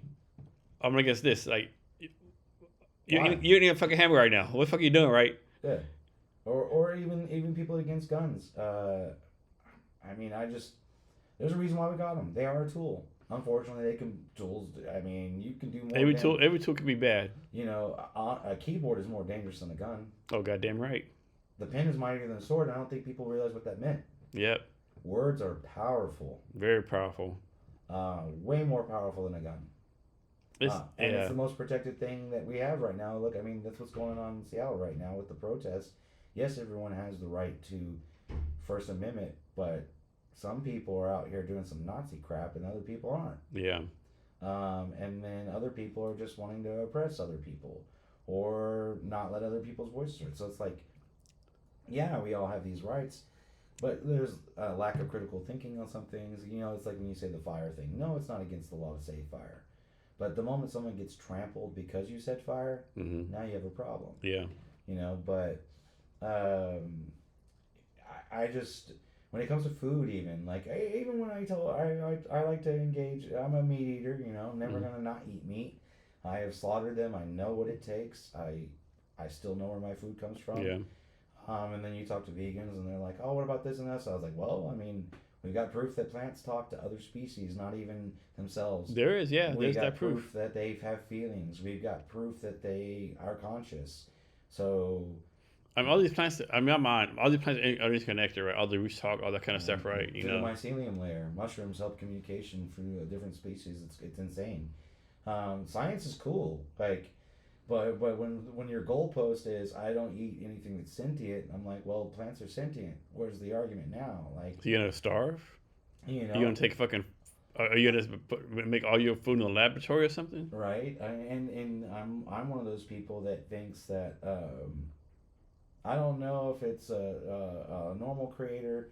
I'm a possibilian when it comes to spirituality. That's where my concept of knowledge appear. You can add a plank. You cannot cover the ocean, so you can't know everything. You can't. It's not possible. It's physically not possible. Because there's things that happened way before. We're not there to look at that now, and there's gonna be things that happen way in there. We're not there. You can't know. So I just think Mother Nature figured something out, and I know that only when it comes to certain things, I don't fight that. Is there anything you do not eat? Out of choice, I will try almost anything. I'm kind of an adventurous person. Like, if don't tell me what's in it, and I'll eat it. Right. There are certain dishes I don't like. I don't know. I love mashed potatoes, but I hate scalloped potatoes. Oh man, that's okay. That's kind of. I love potatoes, but like the creamy scalloped potatoes or whatever. So I'll tell you the story. I'll tell you the story. I said this before on the podcast, right? So I was Vietnam for 90 days. In Vietnam, I got addicted to watermelon juice, quail eggs, and goose meat, right? Like goose breast meat, right? And so I made a good friend, Will James, right? And say that Jason, I know you love goose meat. I know you're leaving in a couple of weeks. We found a restaurant. All this serving nothing but goose, right? We're gonna take our dinner, right? So we had like 10 people I knew, right? We were sitting outside, right? And the menu was like goose liver, goose, like anything goose, right? I like goose and chest, dude. No, I don't want this fucking no goose. That's what goose meat, right? And the guy, like, dude, I'm telling you, this shit is like, it's pretty fucking tasty right now. Whatever, fuck that bullshit, right? And so, in Vietnam, you order like 2 or 3 plates, so like 20 plates out. And by then, I had been drinking a lot, right? I'm like, man, what the fuck is that? Dude, that's goose intestines. Oh shit, that's kind of tasty, right? I like, man, I gotta take a taste it, right? I taste like, my God, it was so delicious. Top 5 dish ever. Like I eat like 3 plates of goose intestine, right? Now before that day, if you told me, Jason, you're gonna eat 3 plates of goose intestine, like I'll be $1 million eating that shit, right? Right. But it was so fucking good, man. Well, so fucking good. It's like so much Mexican food. So we both grew up in Texas. Yeah. And until you know what barbacoa is, or what lingua is, or what tripe is. Yeah, or, tripe, yeah. Or any of these things. Menudo. Yeah, which is a culturally significant dish to the Mexican people. Yeah, yep. It's huge. Like, cowboys weren't cowboys. The rancheros were the cowboys that everyone thinks about. Yeah, they were rancheros, yeah. They were rancheros. That's why I when people talk about Tex-Mex not being Mexican food, I was like, it's called the Tejano region. Texas was part of Mexico. Yep. It is Mexican food. Yep. It is not Tex-Mex. No. It was invented by Mexicans, and it was specifically the scrap cuts from the ranchers giving it to them, and then that's where you get flank steak fajitas, which now you pay how much big for ass, flank? big money. Right? These were all scrap cuts that they didn't want. Yeah. Even brisket in Texas, that's Czechoslovakian. It was the Czechs that figured that crap out. Yeah. Nobody wanted the brisket. It took forever. You couldn't unless you. I gotta cook for 20 hours. But the Czechs, they're like, yeah, boom, and now we're cooking. We drink beer while it's for cooking. Yeah, and so, your food and knowing what it is. At some point now, I'm like, if you told me, hey, let's try, first time I ate a fisheye, wasn't expecting it, but tried it. All right, not bad. Yeah. We're from the Great Plains, so there's no fish. No. There's no fishing. There's catfish. There's no shrimp. You shrimp. don't want to eat that catfish. No. You move up here, and I'm like, because at first I wouldn't say that I didn't like seafood. I just never really tried it outside of the Outside of Red Lobster, who Long John Silver's, Red Lobster, John, and so I didn't know what fish could be. And then when I was living in Marysville and working in Mount Vernon on exit like 212, if you're going northbound, left hand side, there's this little white tent that's a pop up during the summer season. I think it should be open by now. It's a farmer's market, but it's right next to LeConner and a couple other people, and it's very special. So when these commercial boats for fishing go out and they like, like I said, I was consult for the International Halibut Fishing Commission. Mm-hmm. All we do is regulate, like, how many halibut are going to be fished, based on the health of the fish, and how many are available. Which I can get into climate. We got all the data to say shit's not so good right now because the water is moving. That's science. Whole other topic I could talk about. But when these commercial fishers go out, they're gonna catch fish that they weren't looking for, right? It happens, right? It just happens.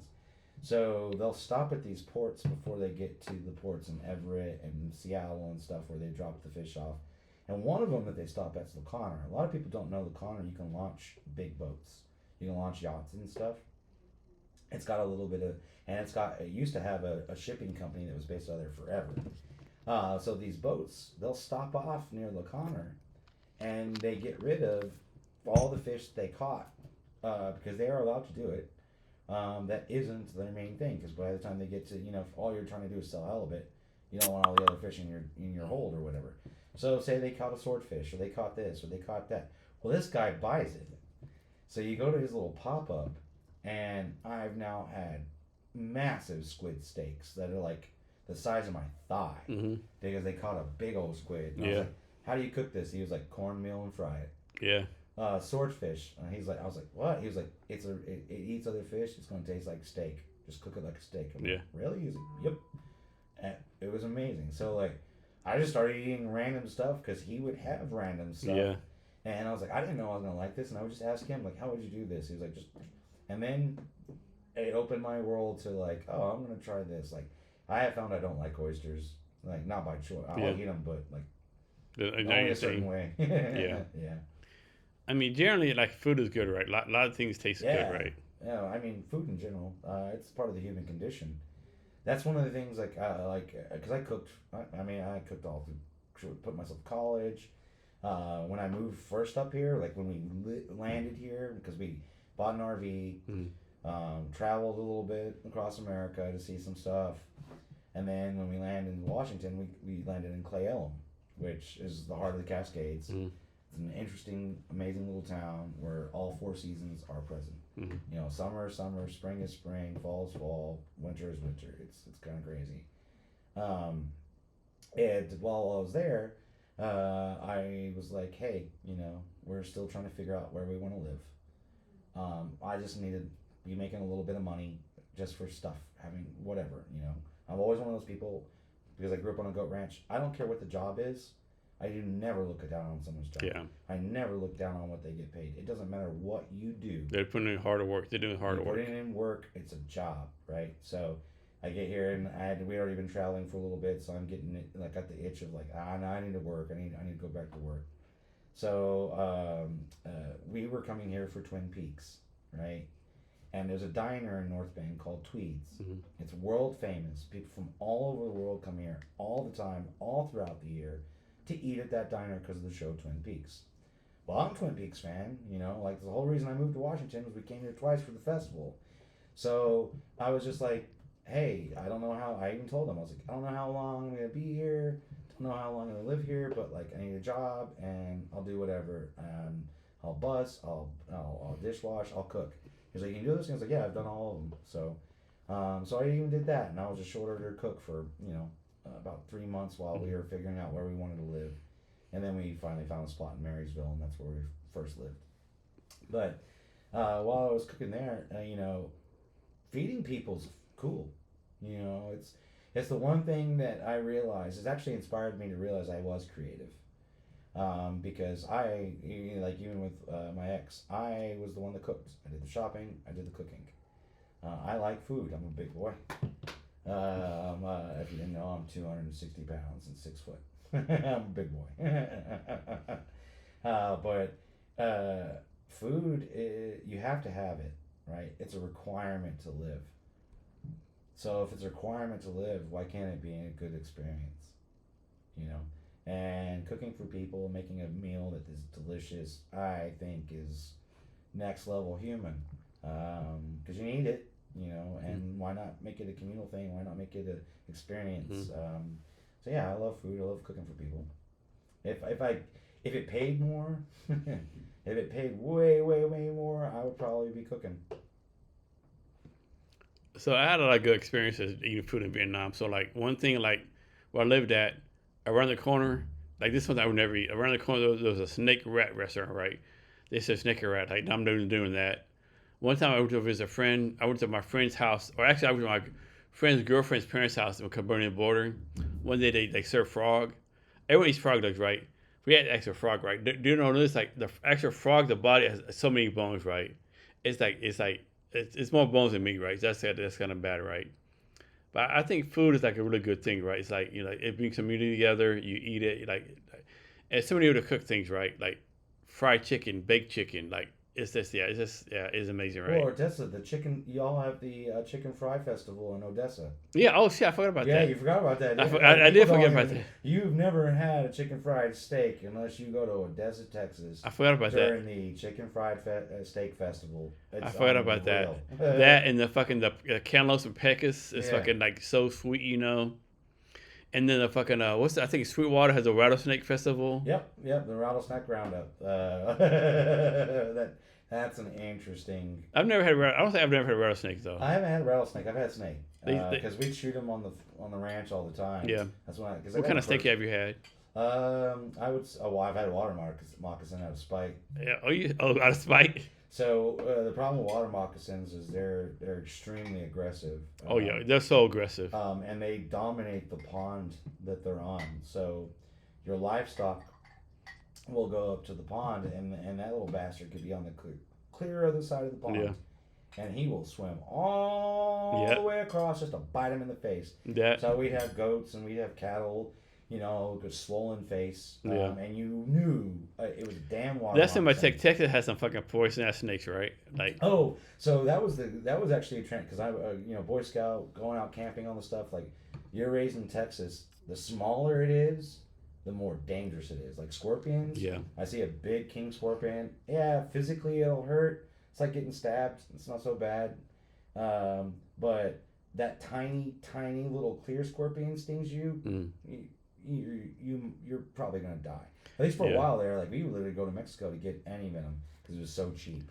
So when I was this last couple of weeks, I was at my cousin's house, right? So I went to Texas for 10 days for my cousin's son's 21st birthday. I was there I hadn't been to Texas for all right, and I took a picture. Of this, like, what the fuck is this? It's like a walking stick, right? What the fuck is this bullshit, right? I seen like fucking animals, like little bugs, dragging bugs around, right? Like, what the fuck's going on? Like, fucking helicopter hornet to like, what the fuck is this bullshit? I had forgot all about that shit, right? Right, yeah, because when I moved up here, I was so wary about you check your boots in Texas before you put them on when you went camping because that could be real bad if something gets stung. You're making sure your zipper's always up on your tents because of scorpions and snakes and things. But you get them up here and you're like, there are snakes there in areas. There are places that have them, especially Western. But like for the majority, there's no snakes. Yeah. There's no creepy crawlers. You see a snake? Oh shit! Okay, what is this? There's no spiders that are gonna kill you. There's no. No. In Texas, shit can fucking kill you. Yeah. So that was interesting because I got my first gun when I was 4 years old. Mm-hmm. And I was carrying a pistol as a child for snakes. Yeah. So a snake shot. A lot of people know what it is. The 22 snake shot. It's kind of like a little 22 shotgun shell. It's just little beads. Yep. So you don't miss the snake. But that saves your life. That'll save your cattle. Like I remember going fishing as a kid. You're a fishing kid going bass fishing, and you put the line on and you like put in the water and like fucking. You're like, oh shit! The snapper turtle comes. The moccasin comes. Snap. Turtle, yeah. Like, God damn it. I had to get over the fear of going near roots and trees on the rivers here. Because I tell people I was like, in the Brazos, There's water. There's alligator gar and Yeah. there's snapping turtles. Yeah. Snapchat don't fuck around. And you don't go near the roots. No. No. And not on the Brazos. No. But here they're like, there's no snapping turtles and there's no alligator gars. And I was like, good point. Yeah. But yeah, no snakes. The water moccasins. You know how you hunt water moccasins? It's so stupid. You wait till nighttime, Mm. and all you need is a flashlight. Mm. You shine the light. You shine the flashlight on the water. Yeah. And they come to it. Do they? Okay. Yep, and so we would just sit there with a 410 shotgun, wait for them to. You see their head. Yeah. Pow! I would never And million years we think. ate I would never million years think about eating water moccasin. We only did it because, like I said, that one snake just was messing up our livestock. So you just fry it, you grill it. How do you cook it? My uncle cooked it up, and he just grilled it on the campfire grill, though. No, Does it taste pretty good? It was gamey. Gamey, okay. Yeah, it was. So dumb question: how do you make sure you don't eat a poison? I don't know that answer. My uncle does. Okay. I guess he cut the head off or something, or. Well, he did that, but he didn't use the meat from everywhere. Yeah. I don't think. I never processed a snake, so I don't actually know. I mean, he just skinned it. I remember that. What's the animal you have not eaten yet you want to eat? That I had? That's weird. I haven't had a desire to. I think I want to eat an antelope.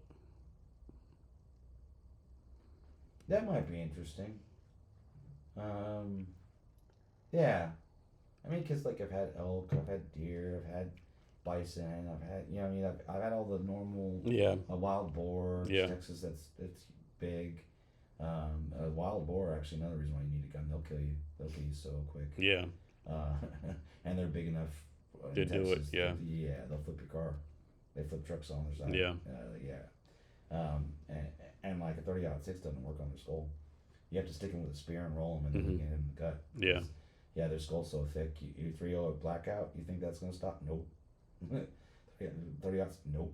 It will really surprise you, but that's why people actually walk around with spears in Texas. Yeah. Or at least on their land, and stuff like that. But my uncle used to use an air rifle to hunt them. Because if you drop the term alpha is stupid and incorrect, but everybody uses it now. The guy that did that research was talking about chickens. And it could be a female chicken. It had nothing to do with gender. Alpha just meant leader. Yeah. And then the whole wolf pack is alpha male is not true. Actually, I got to go. So in Oklahoma, the Tiger King. I went to the Tiger King. Like years and at least a decade before the whole Tiger King thing happened. And he's got a wolf pack there that you can go interact with. And the dude literally legit knows a lot about animals. And I'll say this, like, he legit cared about animals. In my opinion, he did.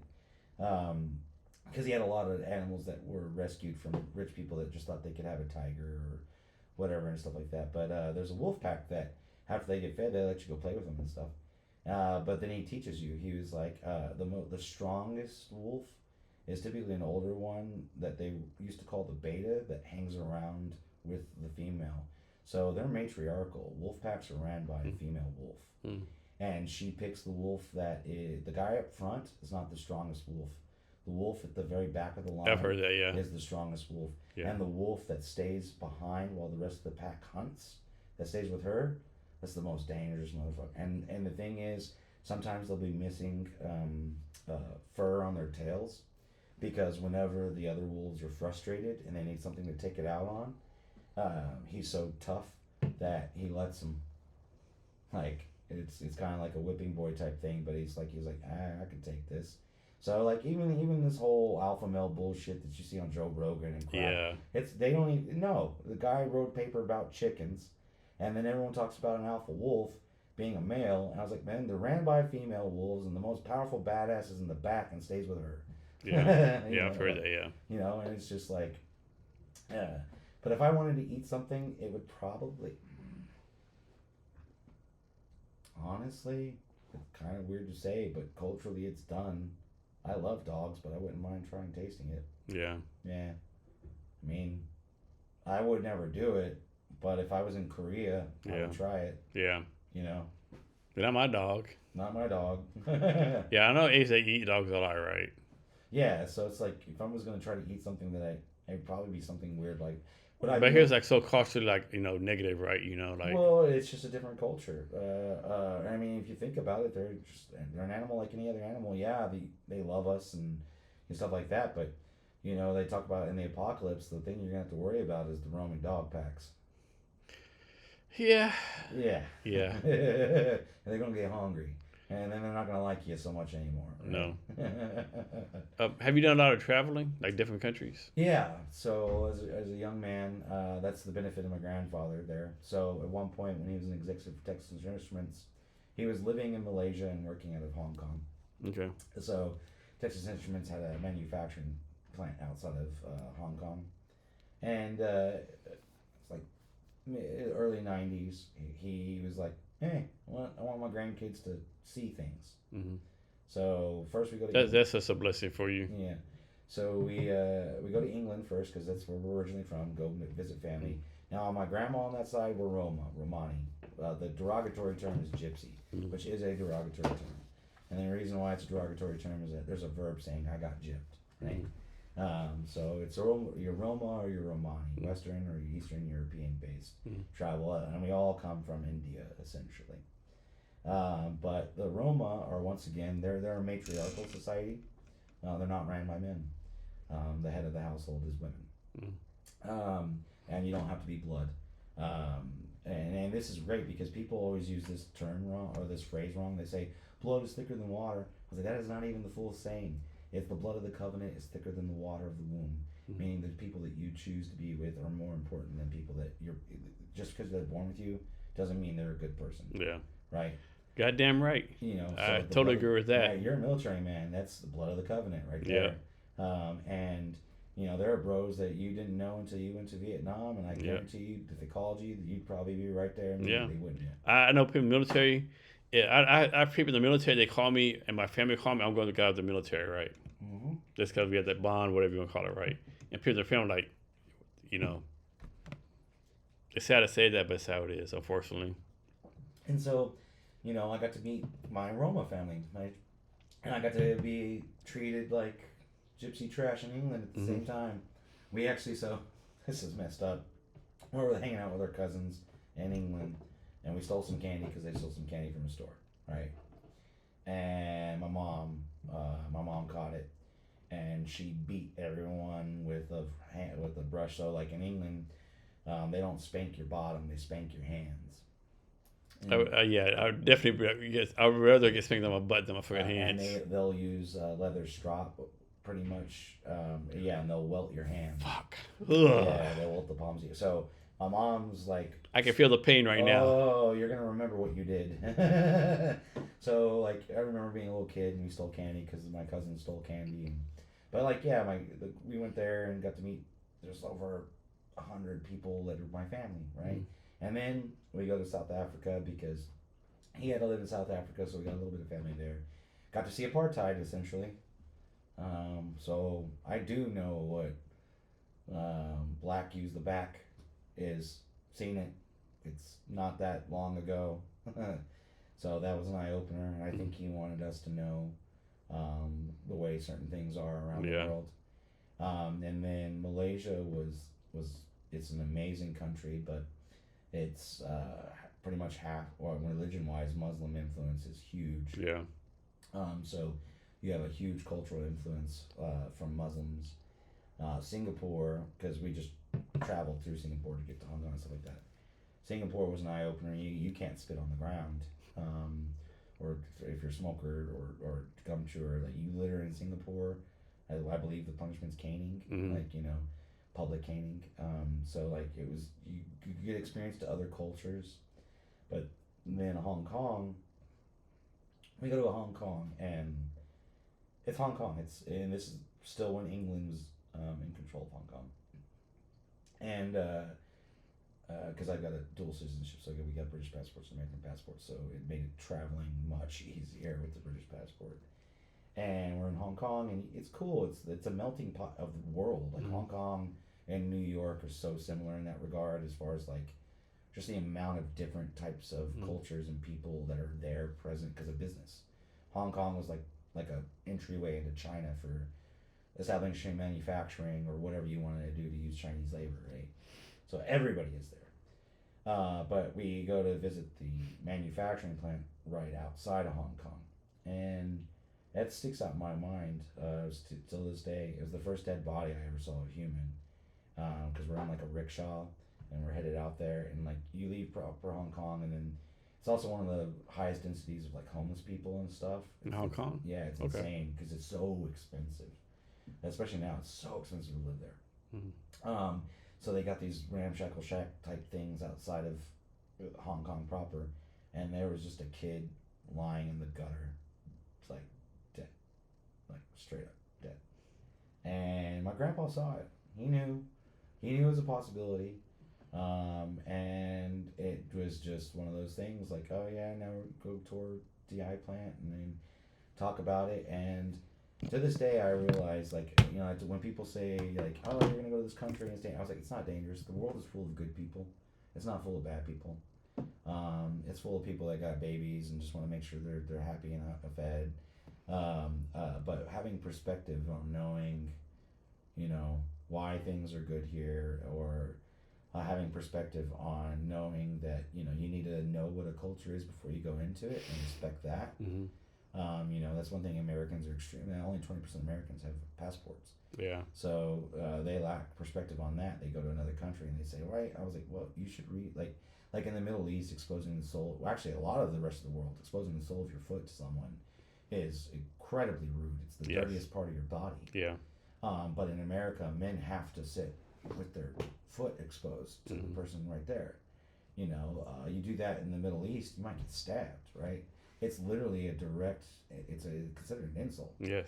In Japan, riding the bus, you don't face your butt to someone's face on the bus if you're standing. You turn it towards the inside. Yeah. You know, so it's like learning to learn about a culture before you go there, or at least be willing to adapt and then live in it. You'll be fine. You just gotta know. I mean, people are good, right? Like when I was in Vietnam, right? So this is my second. So I was there from November to February, second time there, right? But I was there for it was my second week there, right? And so Vietnam, when it rains, right? So I was walking around, just exploring, right? And it started to pouring down rain, right? I'm like maybe like 8 minutes from my house, right? It's fucking pouring down rain, right? Like fuck, I'm walking the house. I'm fucking drenched, right?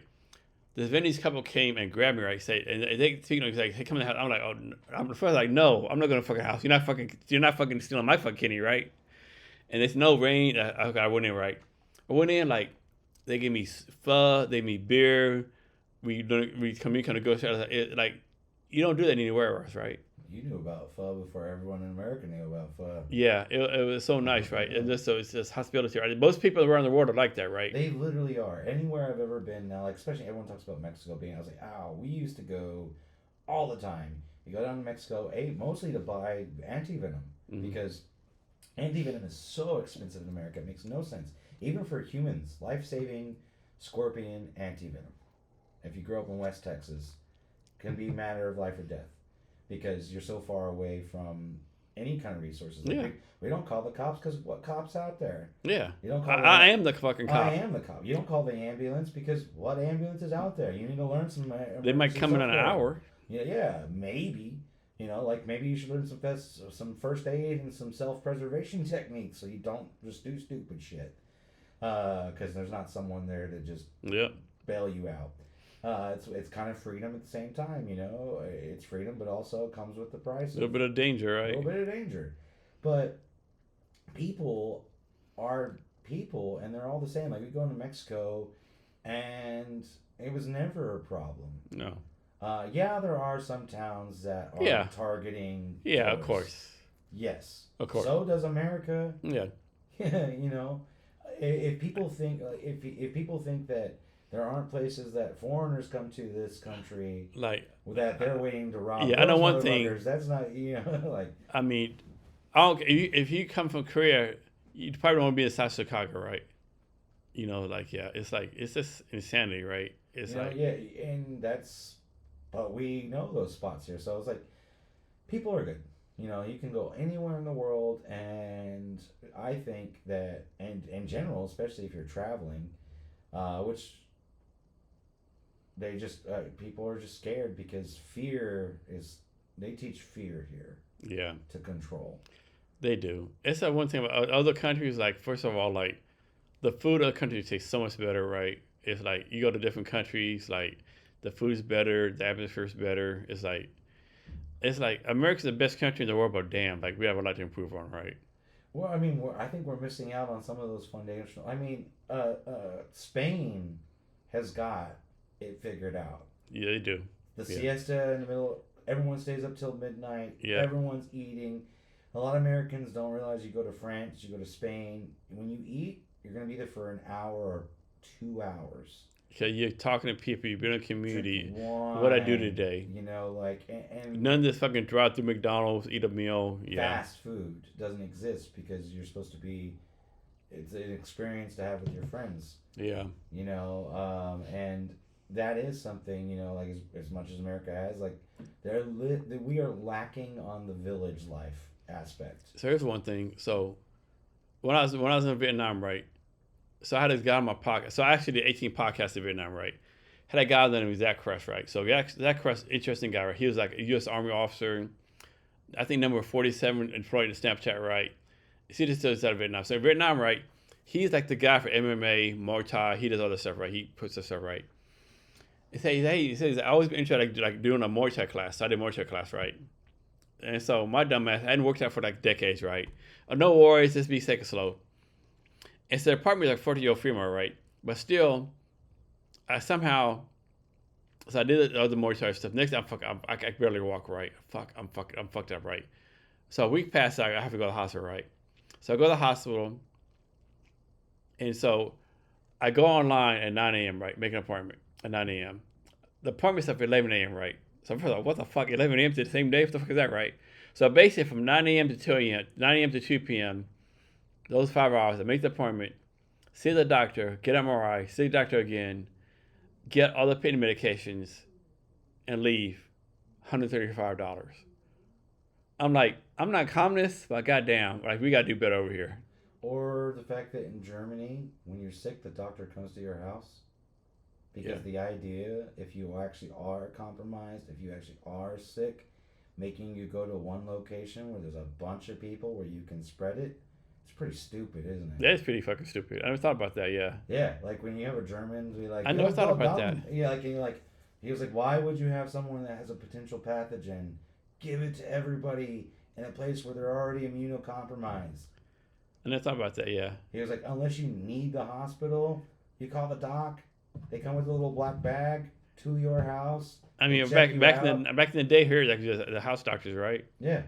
But yeah, like in Vietnam, like all that stuff, I was like, man, I'm thinking to myself, MRI alone, $10,000. One freaking pill. Oh, I could. They get like 20 pills, like all these pills, I'm right? glad you brought that up. So like when I was young, I mean I still do, but I just know about them. I suffer from ocular migraines.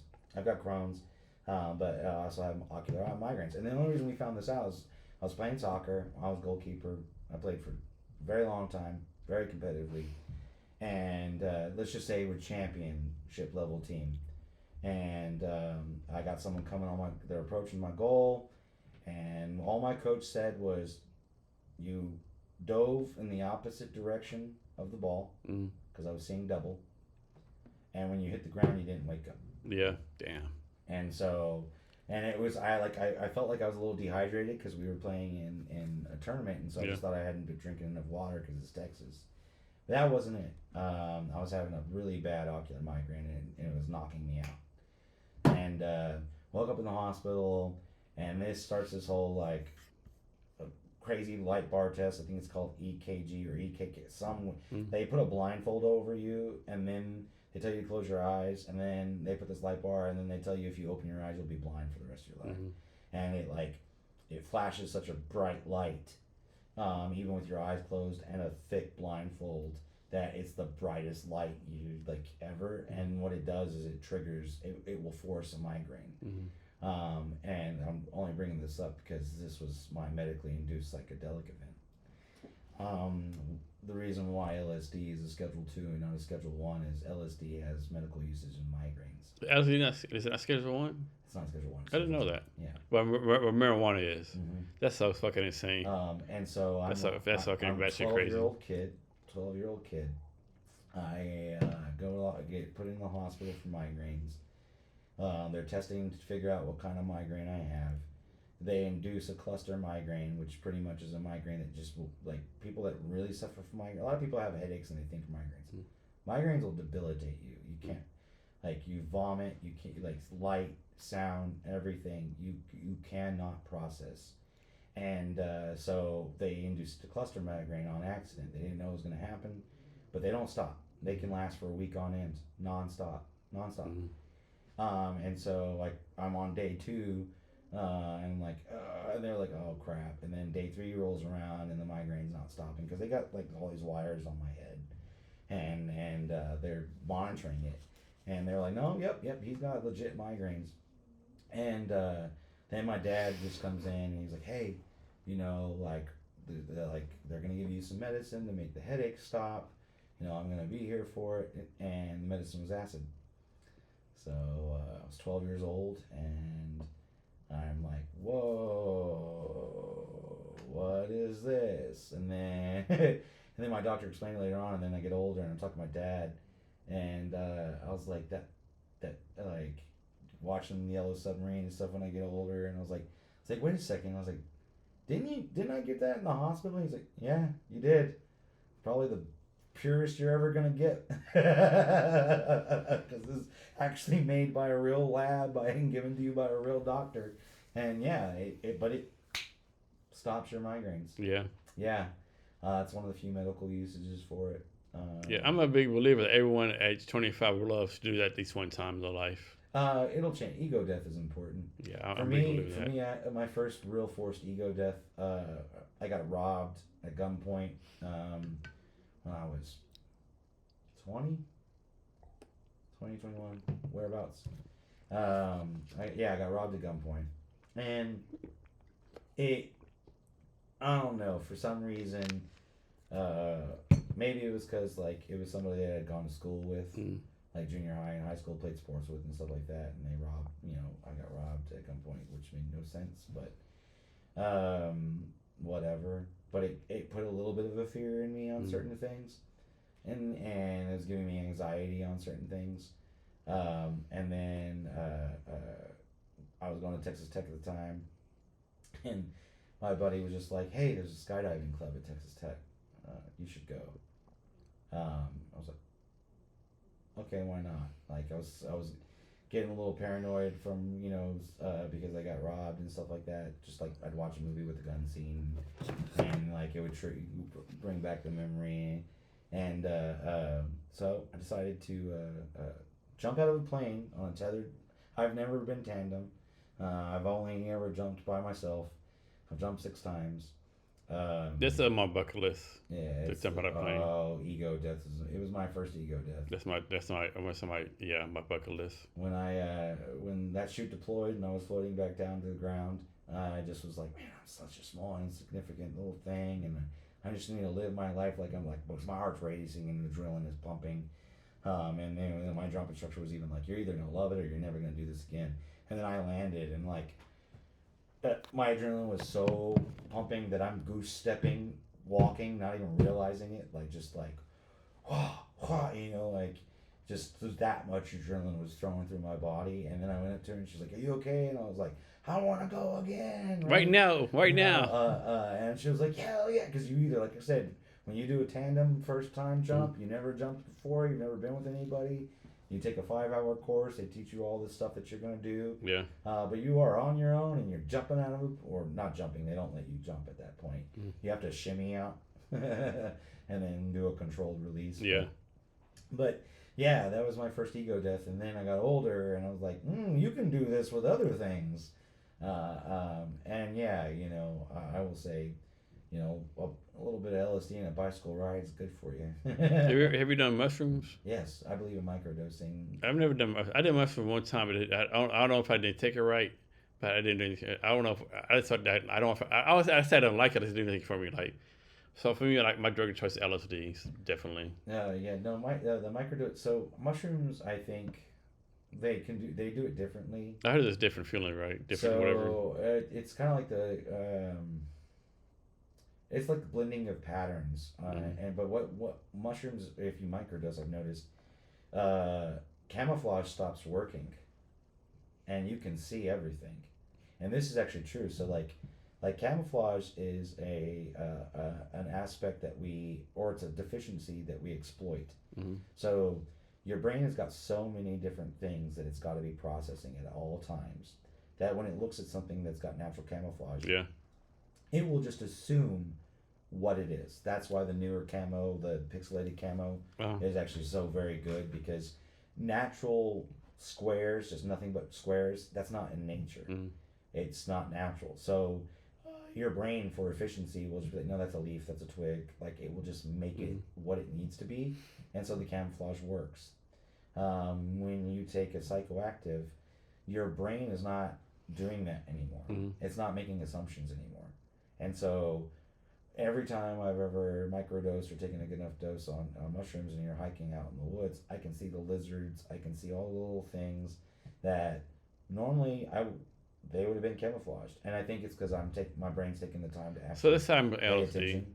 Have you ever done DMT? Oh yeah, on accident. I haven't done that either. That's why I'll never smoke out of a hippie after a hippie. Haven't done it either.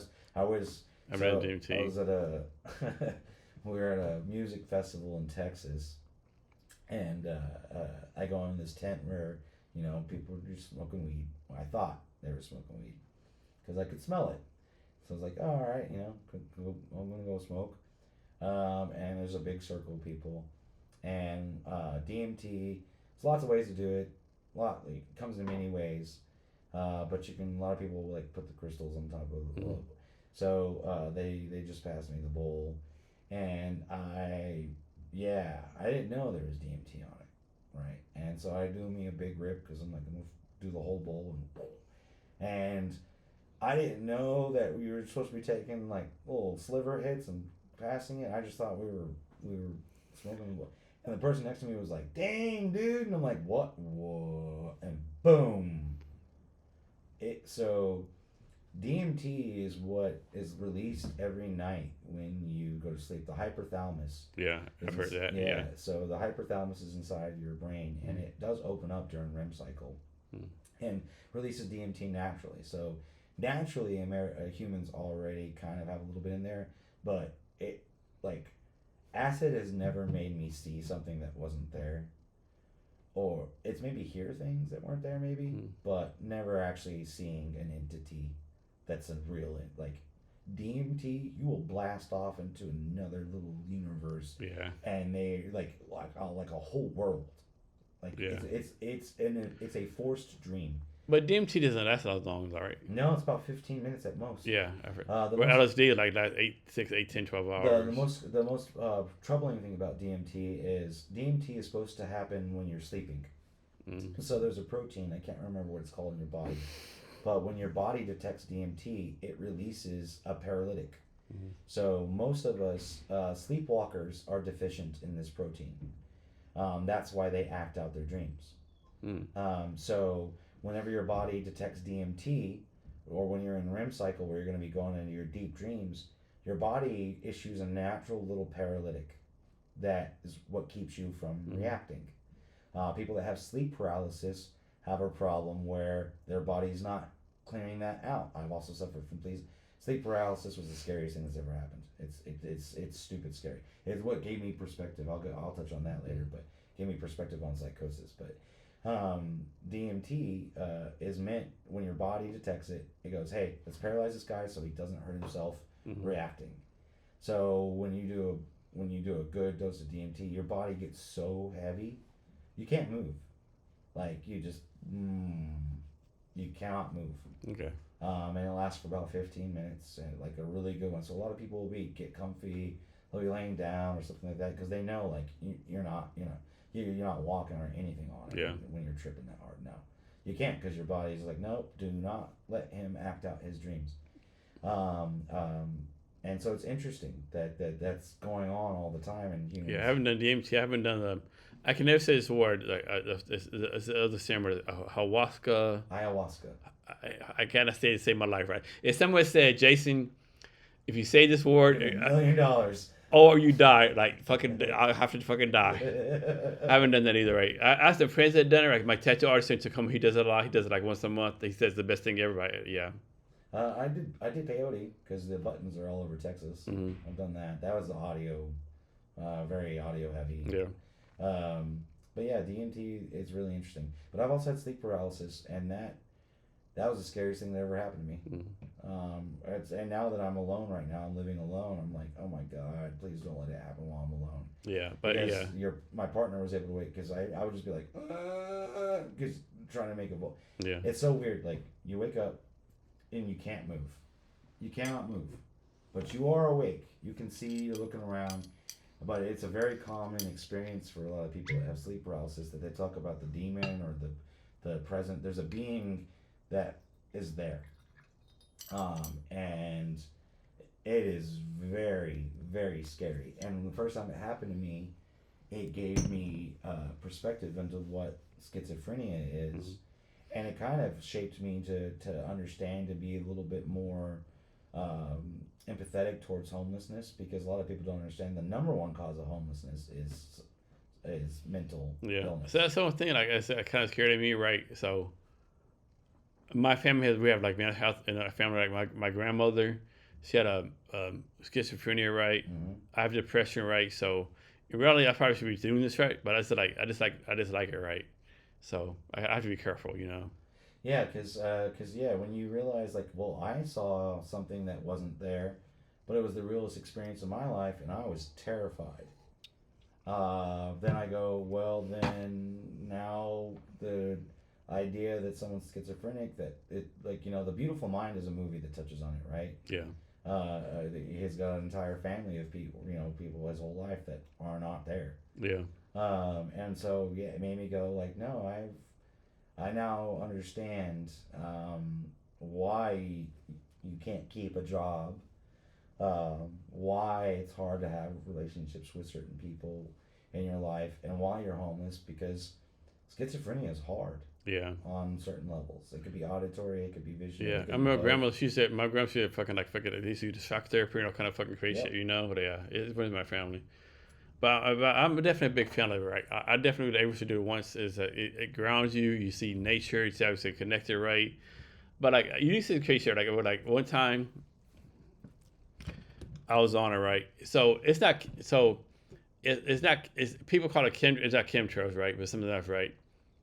And so once I'm in the house, I see the chemtrails, right, from one kind or another. And like, I swear to God, I was able to fucking zoom in on it, right, and see the fucking atoms in the fucking chemtrail, right. Like, okay. Another time, right. So my house, right. So for some reason, my front porch, spiders come. The spiders do make all these fucking spider webs, right. My wife will always like fucking like knock them off, right. So one time I was on it, I walk outside, and the spider says, "Mr. Jason, can you please tell your wife to stop killing us?" Like, what the fuck, And then like one of the things too, like you just hear non-nature, like you can hear like you wait on the front porch, okay, you can hear a car coming for 10 minutes around, right? It's just like your mind like changes, right? It's and also it makes you really question a little bit of things like reality and art and why you do things. I can see why people that. I mean, I felt like I'm a Catholic, but sometimes like, is God real? Is He real? Is like am I atheist? I've had some really deep religious, spiritual like experience on the stuff, right? Like really like, where like I don't want to say God talked to me, but like okay, like really deep religious experiences, right, on this stuff. Well, I mean that's psychedelics have been used in religious practice for a long time, right? Yeah. Because like I said, my religion is possibly alien. I was raised Catholic as well. Mm. But by the time I turned 12, just wasn't for me. I had questions more about the Bible than it was the religion, because I'm I'm a very technical person, and I typically remember. I remember things that happened to me. My mom's always surprised. Like I can draw the layout of every house I've ever lived in. Yeah. And just there's certain things that I do not forget. And so I had questions, and the cardinal that I spoke to was just like, this just isn't for you, and that's okay. He was actually very. I was surprised at how like you would think a cardinal would be super religious. Yeah, yeah. But that's not the case sometimes with them. Sometimes they come from a science background and they've Yeah. looked in science for so long that the only thing they come up with is God has to be real for them. So for me, I'm a possibilian. David Engelman wrote it. He's a neurobiologist. He traveled the world and he asked all these different cultures about their religion, their origin stories, and stuff like that. And like one of the last ones was like the Bonobo tribe, I believe, or something like that, in Africa. And they have a very interesting practice and belief system. But one, they don't understand how procreation works or progeny. They don't. They believe spirits are involved with that because like they'll castrate their pigs and you get the pigs still get like there's lots of little weird quirks. Like they have relationships like husband and wife, but then the husband will go off for war or hunting and she still gets pregnant because sex is not the same for their culture, right? And they don't understand that it even causes children. But they were open, like he's telling them all about, well, I was raised this way, this is what Christianity is, and they listened, and the only problem with them that they had was nobody comes back from the dead. They've been killing people their entire existence, and nobody's ever come back, so they didn't like that. But then he gathers their like ask them about their religion and what they believe in, and what he's found is it didn't matter what it was, where he went. There, a belief in something bigger than you was present. Yeah, there's something out there, right? I refuse to believe like two atoms that bounce together and create everything, right? Well, for me, I choose to believe math. But like I said, man didn't make math; he discovered it, and it's a weird concept because that it was around before we were. Yeah. And there are some very specific numbers that keep, physicists and stuff up at night, like 1/137. It's a ratio of the strong and weak nuclear forces. I mean, it's crazy to think about, but if this number was off just a little bit more. So totally random question: how do you become so smart? Reading. Reading. And listening. Because you realize you're smart, right? Yeah. Okay. I listen more than I read a lot. I don't own a TV. Yes, I have my computer. Yes, I watch YouTube. Everybody does. Yeah. Well, not everybody, but in the context of America, yeah. The listening is what my grandma taught me because she has to put up with my grandpa, and you think I'm smart? That man, like, yeah, I probably am on the spectrum of certain. Yeah, I wouldn't be surprised if he is, and there was no autism when he was a kid, but that man, like, he was the kind of guy that has no emotional intelligence at all. Would tell a little small child like you're stupid. What you did is stupid. Yeah. But he was right. It was stupid. And he taught me the power of being correct, but then my grandma taught me the power of having empathy and listening. And so I read a lot because I see that by teaching yourself and learning things, you can solve problems, and I love solving problems. But reading isn't the only way to learn something. And like even with my interactions with the homeless in Seattle, I don't carry cash, so I can tell the truth when they ask me money. I say I don't have any cash. I mean, this beautiful voice, I smoke cigarettes, you can't tell.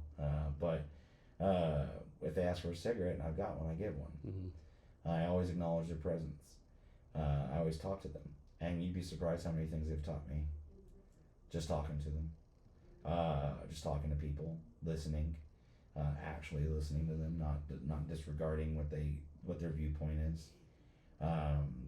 It's one of the reasons why I got to where I'm at as a CIO is I think I listen to people, and everybody's got something to teach. Everyone has a story, right? Everyone's story. Everyone's story. Everyone is an expert on something that on another level they don't even know it. And when you get someone to talk about their passions, usually that's when it shines. Like you find someone that's got a passion and they share with you, oh, they that's the best teacher you can get. Um, so, yeah, I read a lot, but I talk to people a lot, and I think that's the difference because I know a lot of book smart people that aren't as smart as me, but they don't talk to people. No, they don't talk to strangers. I was that guy that if the payphone rang randomly, I'd answer it. I've done it when I was growing up. Yeah, I did that so much. And then that movie came out or whatever. I can't remember. Maybe it was called Payphone or Phone Booth or something where like some dude's walking around in New York and he answers the phone and some guy's like, I got a gun on you. You're like, yeah, I remember that movie. Right?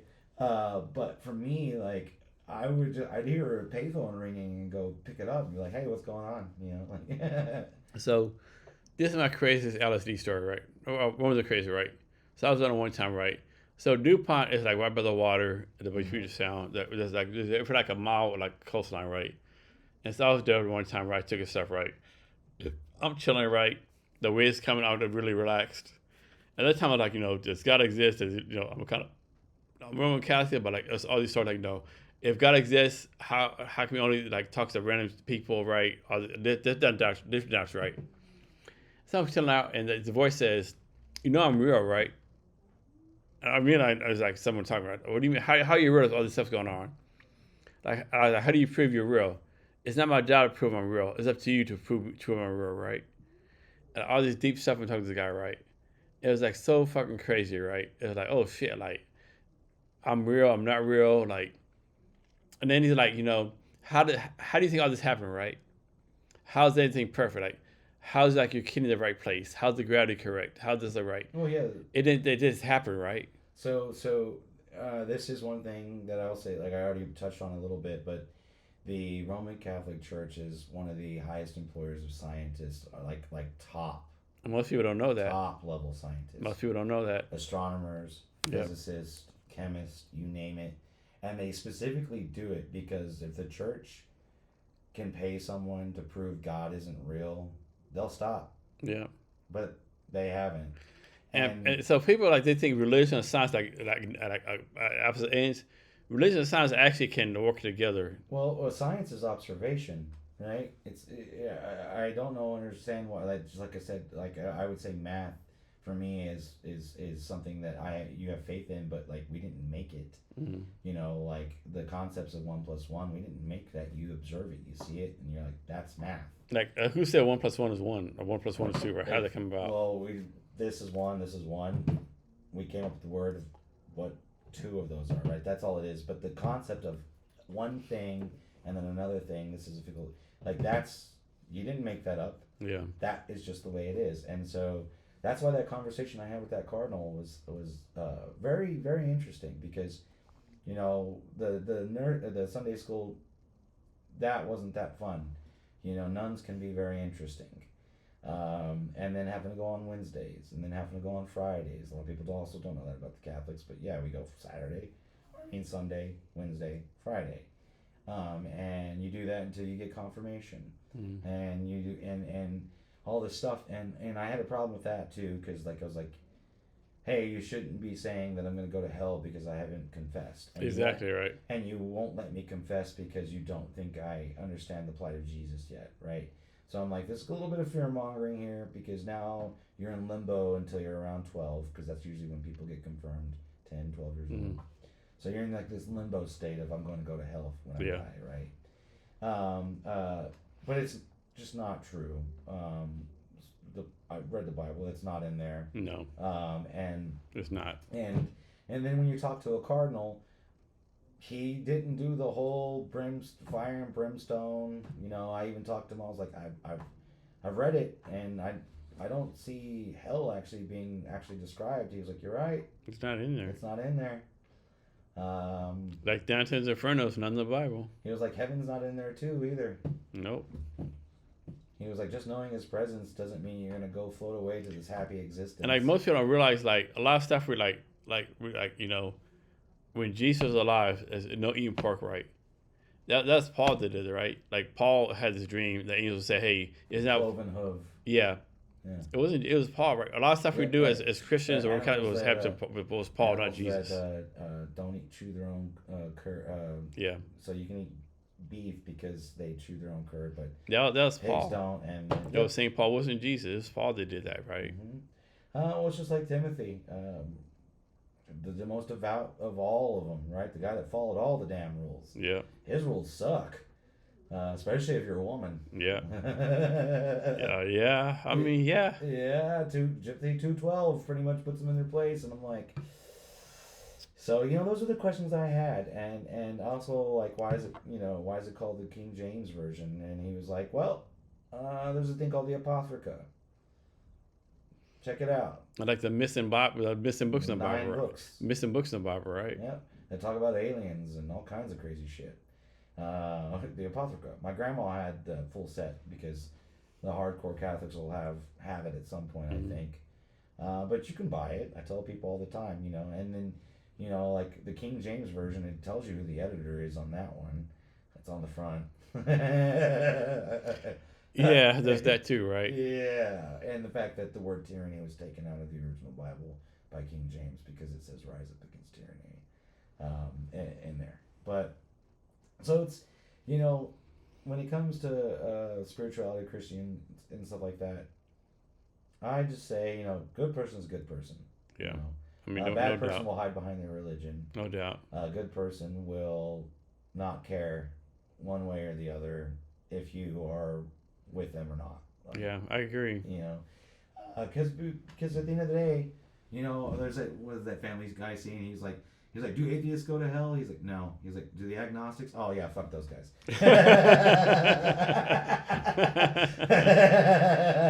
I know, right? It's like there's so much stuff out there, right? There's all the religions, all the things, and like Christian, even though Christianity, there's a Catholic, Muslim, there's a Catholic, Methodist, Baptist. Like this is my other big thing, right? I don't know if it's Baptist or Methodist. There's one subsect of religion they're like, okay, you're preordained. So you're telling me God has said I'm going to hell. So if I know I'm going to hell, why am I trying to be a good person? Or if I know I'm going to, you know what I'm saying? Like, why try, right? If it's preordained, I'm going to be go to hell or heaven. Like, what the fuck? I'm going to be wild as fuck, right? I'm going to do what the fuck I want to do, right? It's like, yeah, it's insanity, right?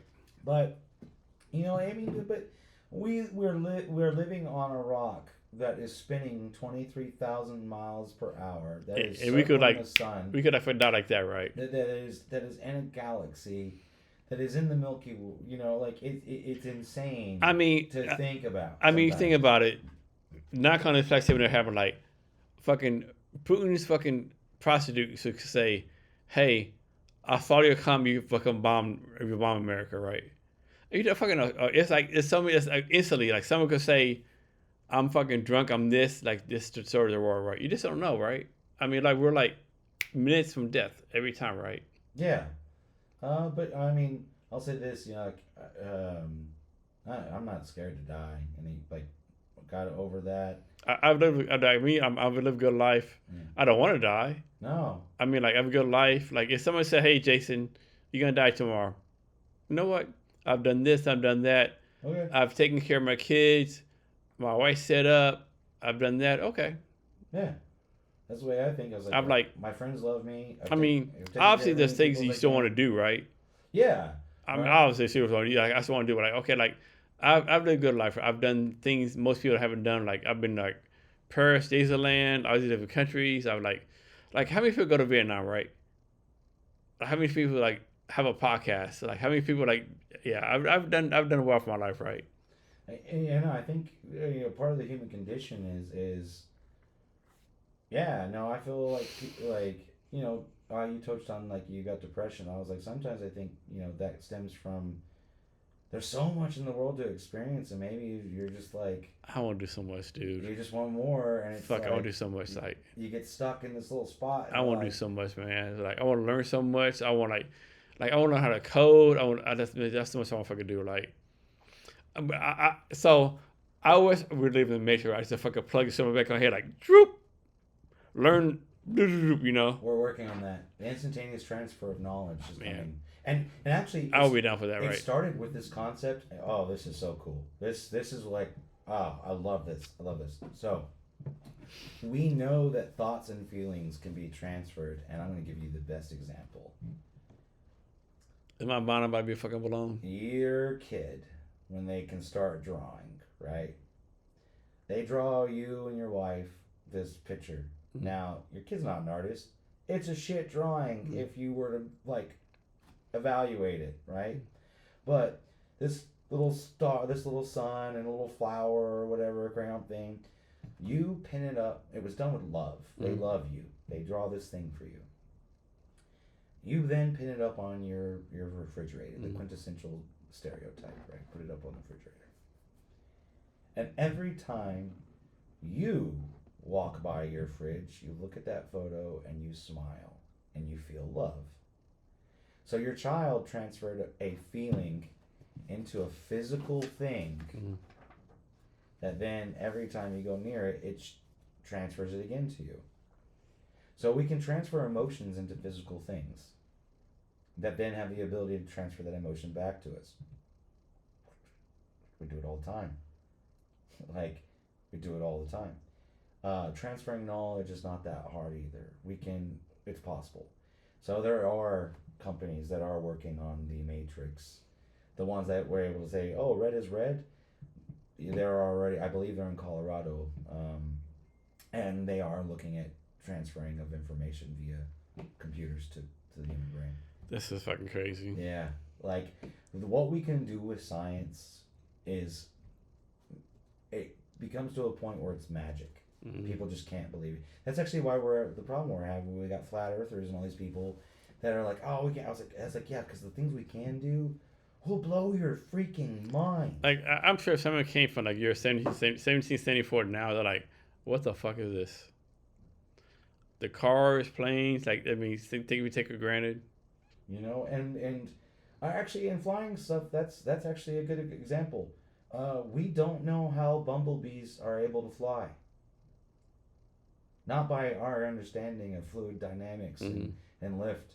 They weigh too much for their wings to do what they're supposed to do. Yet bumblebees fly. It's still something physicists are like, how the hell does a bumblebee fly? Bumblebees, hummingbirds.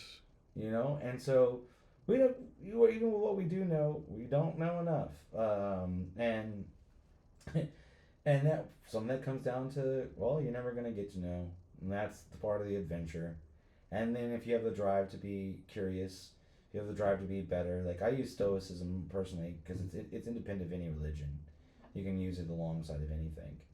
And the virtues of wisdom, justice, temperance, you know,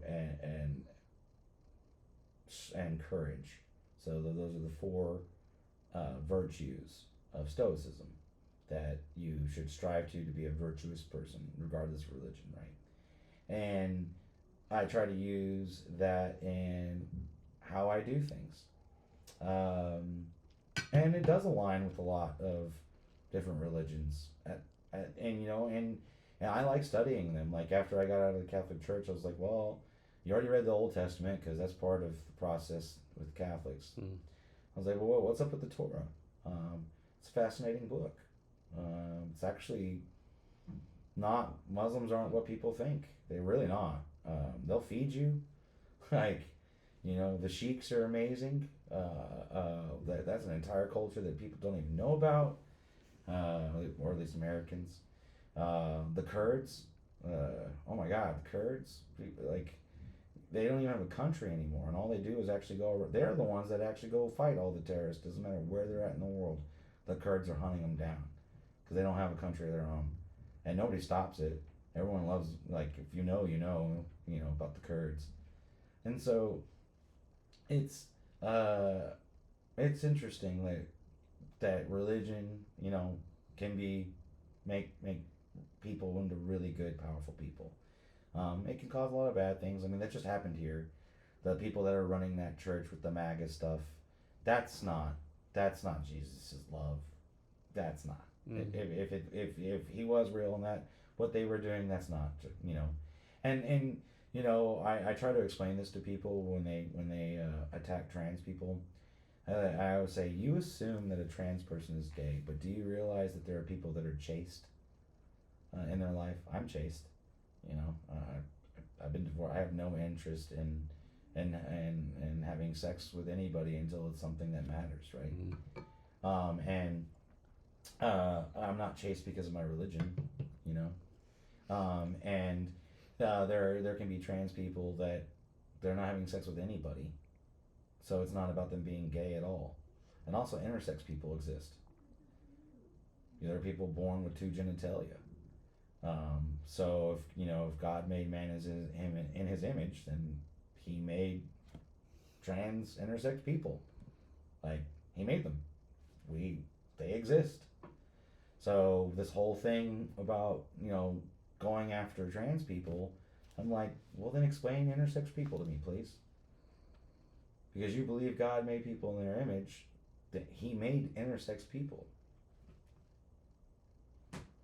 Now, are most trans people gay? Yeah. Are all of them? No. So it is not related to that. So when they get lumped into what they're doing, all it's doing is trying to hurt people and cause division. And why? Like, why? Makes no sense. That's where I'm like, I don't see any God in those people. I don't see any, like, if He was real, if there was a punishment, I feel like those people would get punished. Because that's not what He's telling you to do, And it's really interesting because, yeah, like, it happened on this Saturday, and then yesterday there was the thing at the City Hall, and I don't know why people just can't, like, get along, don't mess with me, I don't mess with you, type thing. The West Texas, like, fuck around, find out. Don't fuck around, you won't find out. Yeah, this is a definitely interesting place, right? Like, Seattle's definitely an interesting place, right? Yeah. Well, moving up here was a cultural shock. And I live in Capitol Hill, and Let's talk about being culturally opposite from some fucking Lubbock. Yeah, absolutely. And I got my apartment in Capitol Hill because that's it was reasonable for what it is, but yeah, it's the gayest neighborhood in America, and it's the most trans neighborhood in America, and that has been an eye opener of an experience. Just living there, and just walking to the store and seeing how they operate and how they live. So this is my thing, right? Like, I'm not pro, anti, like, gay, trans, whatever. My thing is this, right? Like, don't, like, say, okay, I'll make this right? Don't be like, hey, Jason, if you're not 100% with me, you're against me, right? Oh, yes. Like, yes. don't say, hey, Jason. It's thought policing. Yeah, don't. I'll get 100% right. Yeah. I'm evil. Like, don't be like, like, oh, you're not pro. Like, this is the worst case example, right? Like, don't say, hey, if you're anti-trans, you don't have like a sex operation, right? Yeah. Like, no, motherfucker. Like, I'm not for you. I'm not against you. Like, do what you want to do, right? Don't like say, hey, it's against you, right? Yeah, and so that's also, I think, it's a weird because they are subject to a lot of violence and stuff like that, but I think they make up 1% of the world. That's one thing I don't understand, right? Like, just 1%. That's what I don't understand. Like, but you listen to me, it seems like the media is like 75% of the world, right? No, it's 1%. That's how I don't understand, right? It's only 1%, right? Why are we doing all this for 1%, right? I don't get it. Like just let them be. Like, yeah. It's 1%. It's really not going to affect you. And I don't understand that either myself. My thing is like, okay, you're gay, trans, what do you do? You want to go suck dick? Okay, go suck dick, right? You want to do this, do that. I don't care. But don't be like, hey, Jason, you don't suck dick too, you're against me. No, motherfucker. Yeah, no. Agreed. No, yeah. I'm not against you. No. I'm not sucking dick. I'm not sucking dick to be on your fucking side, right? It's as simple as, you do you. Yeah. like I believe, like, your personal freedoms stop when they encroach on my personal freedom. And my thing is like, okay, like, what's that is this year? Like, people say I'm not hiring because you're trans or gay. No, fuck that shit. Hire the best person, right? If you're the best there for 9 to 5, you're the best person. If you go do whatever from 6 to 10 and have your orgies, whatever, I don't give a fuck, right? Yeah. I mean, because I'm not. If it's at work, you're not supposed to be talking about that anyway. No, you're not. No, like it's one of my things here. Professionalism is something that I think people take it the wrong way. It's like holding yourself to a higher standard of conduct, Mm-hmm. communication, and execution. It's not the way you dress and stuff like that, but it is integrity, consistency, and respect. That's professionalism. Be a good person. Yep. And when you're at work, if you're professional, that's all you're doing. Yeah. You know, and I don't care about your religion. I don't care if you think No. the world is flat. I don't care about none of that fucking Like, shit. do I think flat earthers are dumb? Yeah. I mean, you have 2 wives, 2 husbands. I don't care. I don't care. Perform on the fucking job. And if you have integrity, consistency, and respect, Everyone can have integrity. you know, and integrity is so important to me because that's the one thing IT people suffer from this because this is actually why companies get hacked and why things happen is a lot of business owners I use the bathroom again. I'm sorry. So I'm gonna talk what you want to talk about. You can talk about Texas, whatever, you know. Oh, there we go. Integrity in IT. IT goes. It's a lot of work that is done without any recognition. It's a lot of work that if you're doing your job, no one knows you're doing your job. And they're not monitoring you doing your job. It's an integrity thing, though. The moment you stop doing it, it's not the same anymore. And it's probably the most important thing you can have. The way you behave when no one is watching. As a matter of fact, I believe Marcus Aurelius. No, not Marcus Aurelius. The emperor before him. I'm gonna have to. Oh, what was his name? Think. So there was a couple of emperors that had no progeny. So they chose their successors, and one of the emperors of Rome was chosen because, unbeknownst to them, the current emperor witnessed them assisting an elderly person up the stairs. An act of kindness. An act that was integrity. The way this man behaved when he thought he was alone, when he thought there would be no reward, when he had no expectation of these things, he behaved in a manner that ultimately wound up making him the emperor. So integrity is just vital for professionalism. You know, what you do when no one is looking is key to success. And honestly, it's a key to life too. If you have integrity, then you'll execute on the things that you say you're going to do. If you don't have integrity, then you have no reason to not do that. Yeah, that's actually I don't really think about that one. It's such a vital thing.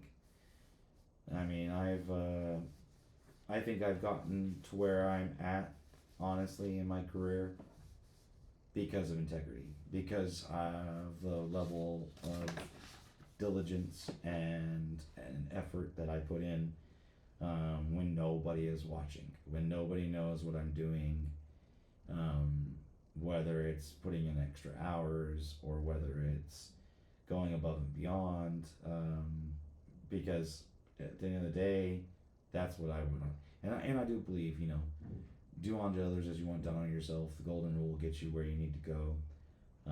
If you don't want people to lie to you, then you don't lie to them. If you don't want people to steal from you, you don't steal from them. So integrity, it's huge for me. That's actually why, yeah, why I'm where I'm at is integrity.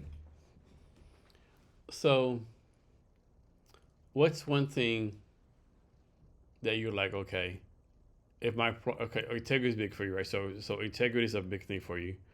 What's one thing like an employer would do, like, you know what, that's not right, but okay, I'll look over it. Okay, so subverting bureaucratic complications.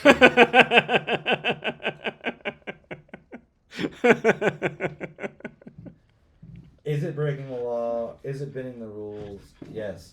Is the goal and the reason a good one? Mm-hmm. Yes.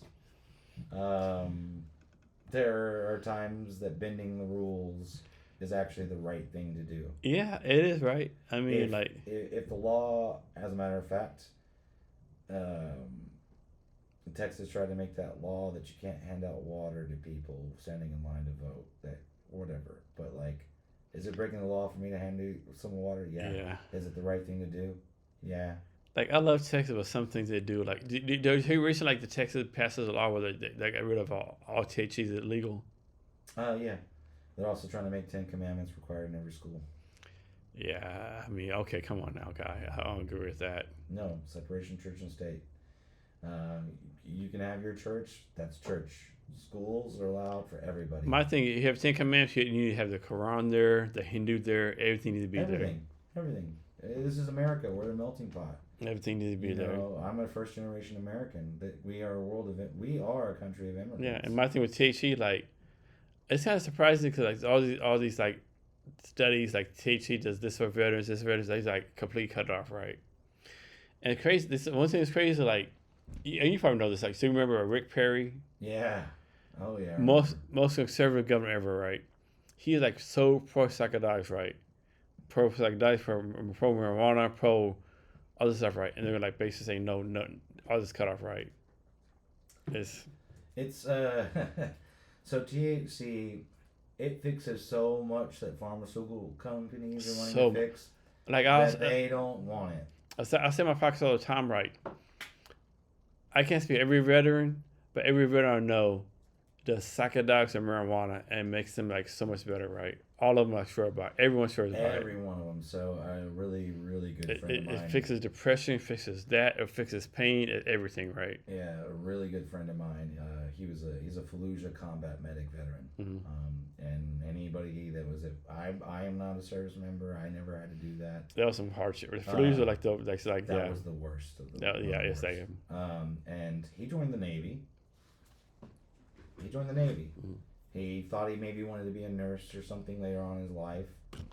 So he joins. He was like, "Hey, I'll do medical in the Navy." But he was also physically fit because Navy has the least or the most lax physical requirements. Yeah. Because you can swim a mile, you can bike a mile, you can run a mile, right? I think Space Force is now probably the number that, but yeah, because they'll hire you. Other Coast Guard. Yeah, the Coast Guard's actually full of badasses. Yeah, in my opinion, they really are. They're out there doing crazy shit people don't even know about, and they don't even brag about it. They're actually saving people and stopping drug smugglers and shit. It's not the Navy, it's the Coast Guard, but he joined, and then they go, "Oh, your PT's really good." But it's not good enough to be a Marine. And he's like, "What are you talking about? I joined the Navy." Yeah. And they're like, "Oh, you didn't know?" Even though Marines are the only ones that get shot at, really, these days, they don't have their own medical corps. The Navy does the medicine for the Marines. Yeah. So he had to go to a Marine boot camp after that to get into shape enough to be a Marine and everything like that. But he got deployed, and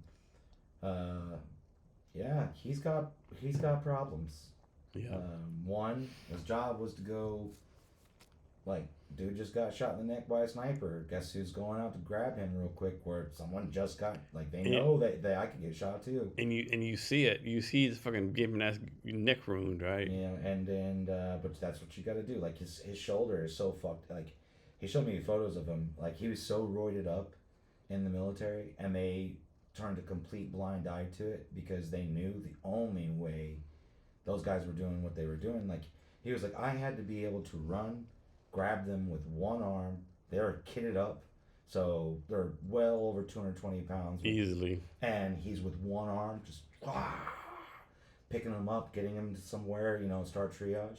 He was like, the only way we could do that was steroids. Yeah. And so he's like, they turned a blind eye to that. But he also had things happened that he had to. He's gonna have to reconcile with for the rest of his life. He's got a YouTube video. This is the fucked up part. I'll say this: when they say "no man left behind," they're lying. Mm-hmm. He's got the video.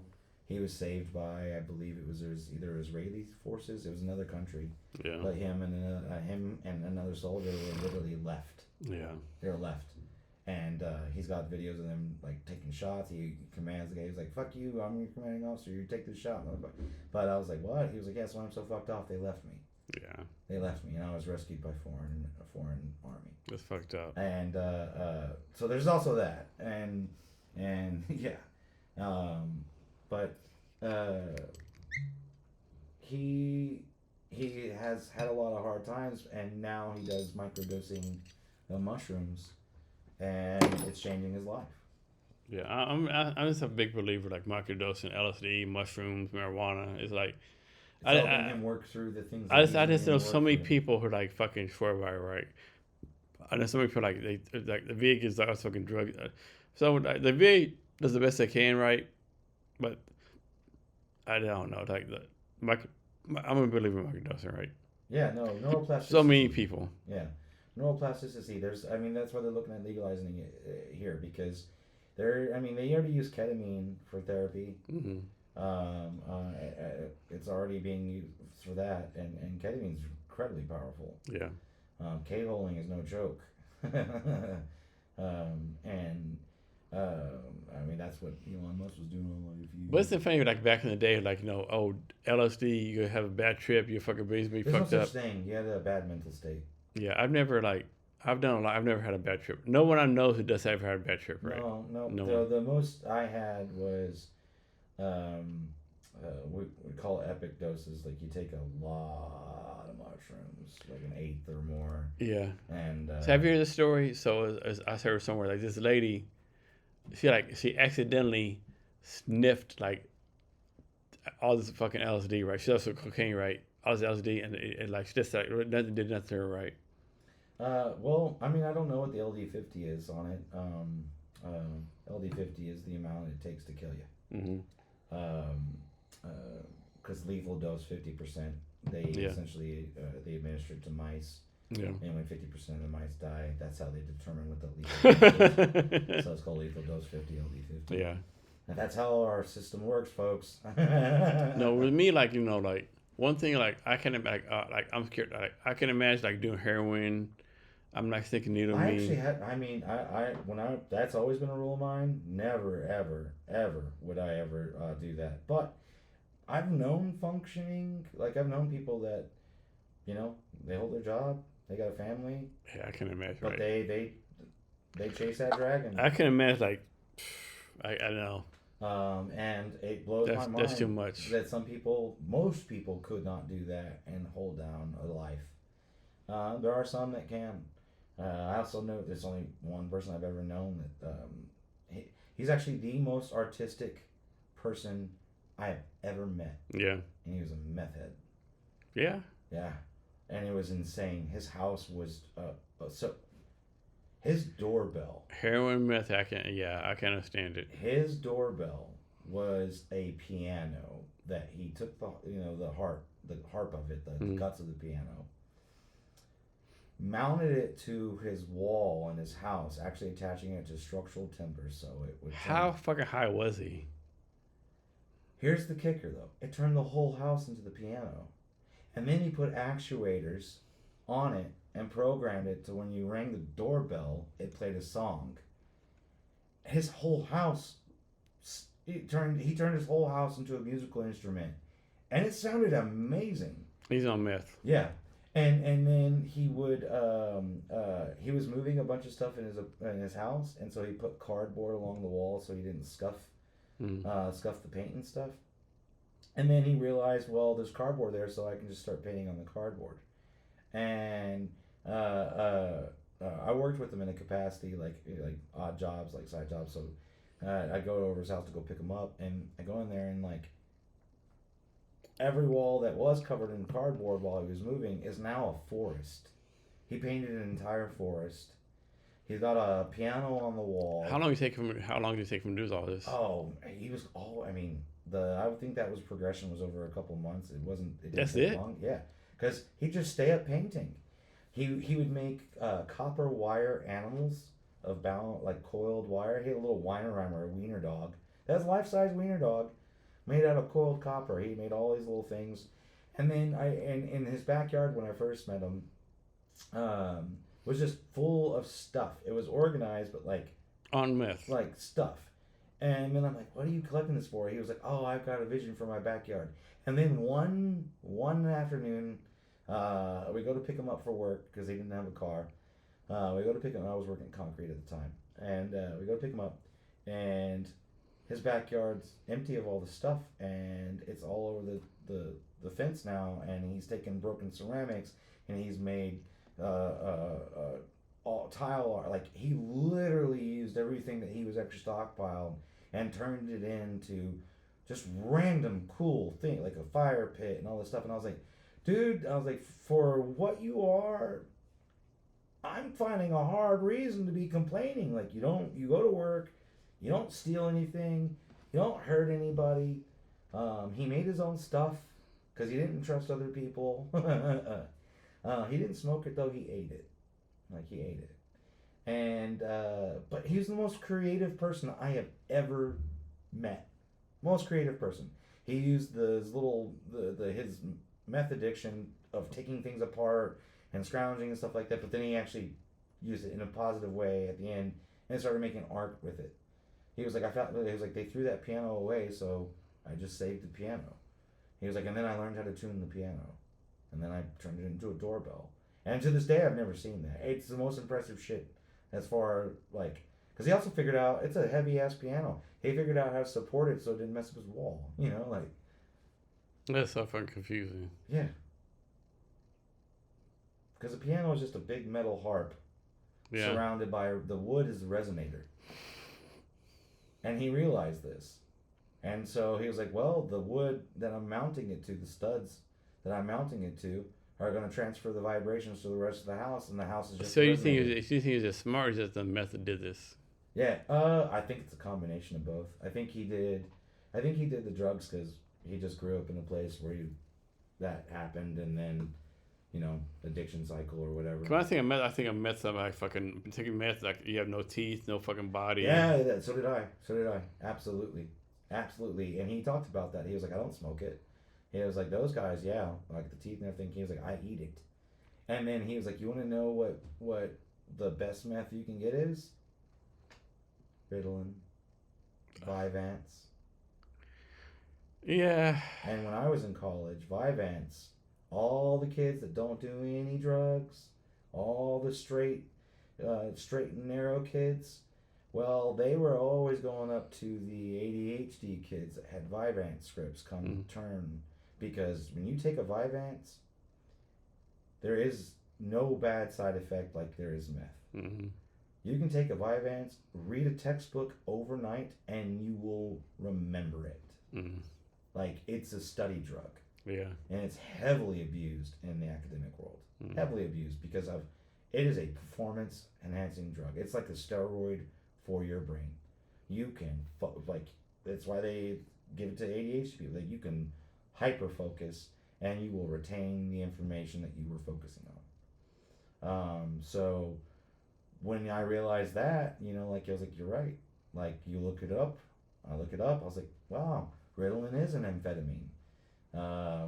It's just a better version than the tainted chemically whatever one. Yeah. So yeah, if we're really thinking about it, all the kids on Vyvanse and Ritalin, we're giving them meth. Do you think kids with ACD, all the disease, whatever we're call it, we're better off if they just no drugs at all, just like okay. Yeah, I have it, and it's about self-regulation. I never needed those things. We grew up poor enough that we weren't going to get that, but then at the same time, And I don't think my mom or dad would ever wanted that. They were like, he's a little boy. He wants to do little boy things. Mm-hmm. Like, if you want to keep his attention, give him something to learn.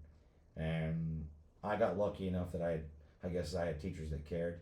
Because I mean, so I had a twin. I have a twin brother, and if I hadn't had a twin, I would have skipped several grades. Mm-hmm. So the first time they wanted to skip me in school was sixth grade, because I was in fifth. I was part of this thing called Destination Imagination in elementary, which is where they kind of identify pretty smart kids to do.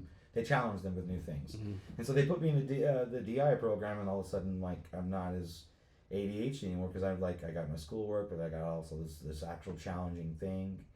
And then I remember I took a test, and I still remember it to this day because it's the first time I ever saw long division when I was in third grade. And like, what? Like, third graders don't know long division, right?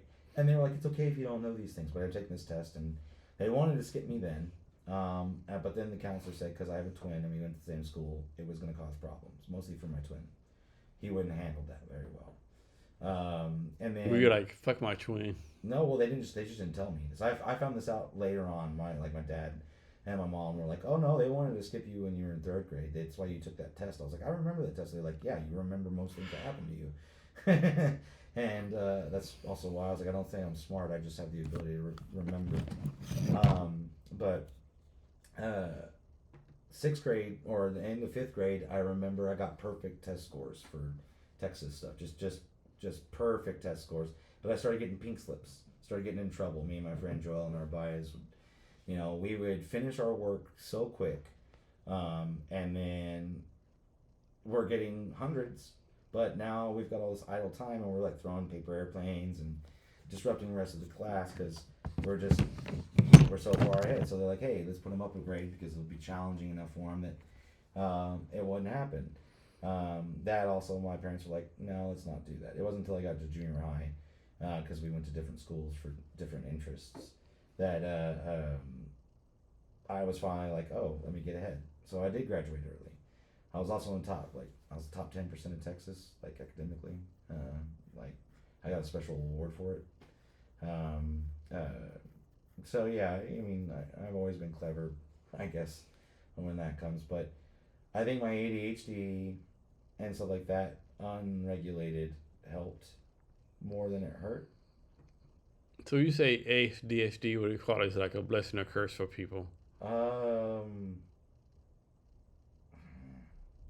I think that is whether you were raised to be a victim or not, or if you're gonna blame other people for everything else.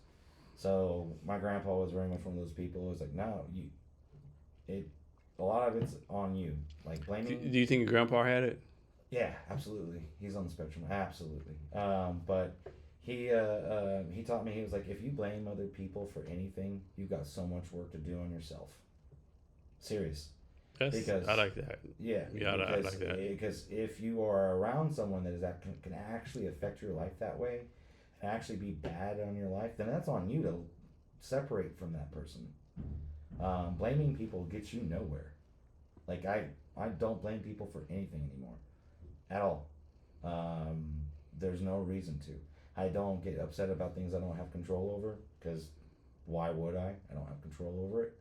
But when I stopped blaming people, and I was like, what did I do in that situation? And then if I go, I did everything correct, and there's nothing I could do about it, then I don't worry about it. I don't blame people. Let me ask you this, right? Let's suppose, make this up right. Let's suppose, like, you had a relative, right? Your relative sends you a text, right? And they're like, Bob, you're a self-centered, you're a piece of shit, blah, blah, blah, you fucked up, blah, blah, blah, blah, you should have done this, should have done that. So your attitude would be like, okay, I'm good, leave it alone, or would you step back, you fucking send an email back, like, hey, fuck you, what would your attitude be? Oh, I mean, I'm depending on who it was, I would be like, I mean, thank you for letting me know. Like, I suppose I relative, like all your life, they're like critical of you. Oh, I'm that way with actually my mom's mom. Yeah. So I was always like, I'm a big guy. I've always been big. Even played football, but I've always been big. Mm-hmm. But she would never let me make a plate when we were, like, ever, Mm-hmm. when we were go to family things. I was never allowed to make my own plate. My little cousins could. I couldn't. And then I was 18 years old, and I went to go make my own plate, and she snatched it out of my hand Mm-hmm. and said something, and I literally told my grandma to fuck off, and everybody was like, "What the fuck?" And I was like, "Fuck you," like, 'cause she just didn't like that I was fat, Mm-hmm. and that was the first person that I cut off. Like, there's nothing I can do about this with you. Like, you've done this to me my whole life. There's nothing I can do to make you happy. I don't care. And so I had that bad reaction then, but she was the one that taught me, oh, sometimes the silence is, if that's what they told me, they would never get a response from me ever again. Mm-hmm. I know what they think of me. Yeah. I'm not going to change that. They're not going to take my time to make me, to destroy myself to where I'm going to, no. If that's what you think about me, then don't associate with me. Yeah, I'm the same way. Because I know I'm good. I've got so many friends and family that love me, and so I'm not worried someone has a problem with me. I think that's why I'm also a good leader. Not everyone's always liked me and what I've done, but as far as like the way I lead things and run things, but I've never had someone that was like, dang, the things didn't get better when he got in charge. That's been my thing, right? Like if you don't get along with me, the problem is you, right? Everyone likes me, right? So you get along with me, like the problem is you, not me, right? Like, pretty much. And it's really easy. Just be kind and respectful. Listen to other people. Don't judge them. I don't know what happened to you. There's all kinds of reasons why uh, things that you've done, why you did them. Who knows? I'm not you. I know what you're doing now, right? And I know, I also don't live in the past, and I don't live in the future. Yeah, it's like today, right? Today is the day. Yeah, and that's a hard thing to do, because as a business person, I do have to live in the future. Like, you have to think about the future. Yeah, obviously, yeah. But personally, no. Something I like that. Like, you can either choose wounds or wisdom, so that's your past. Mm-hmm. A lot of people choose wounds, and then they blame people. I choose wisdom. So how do you, like, a lot of people, like, obviously, like, a lot of people, the past, that a lot of people have a bad past, right? Like they're abused or something happened, right? How do you advise people, like, get past the past, right? Like, okay, like, you gotta fuck your past, something happened, right? How do you advise people to get past that, right? You have to get someone to understand what wisdom actually is, Mm-hmm. and how powerful it is. And that choosing wounds or wisdom, right? You can have really bad things happen to you, and the best thing you can do is learn from it so it doesn't happen again, or to prevent it from happening to someone else. That's wisdom. A wound is when you refuse to let go, and you go to therapy for 20 years on something you cannot change because you cannot go back in the past. And you're holding on to it. You're hurting yourself. Wisdom is having the knowledge to know that happened then. That is not now.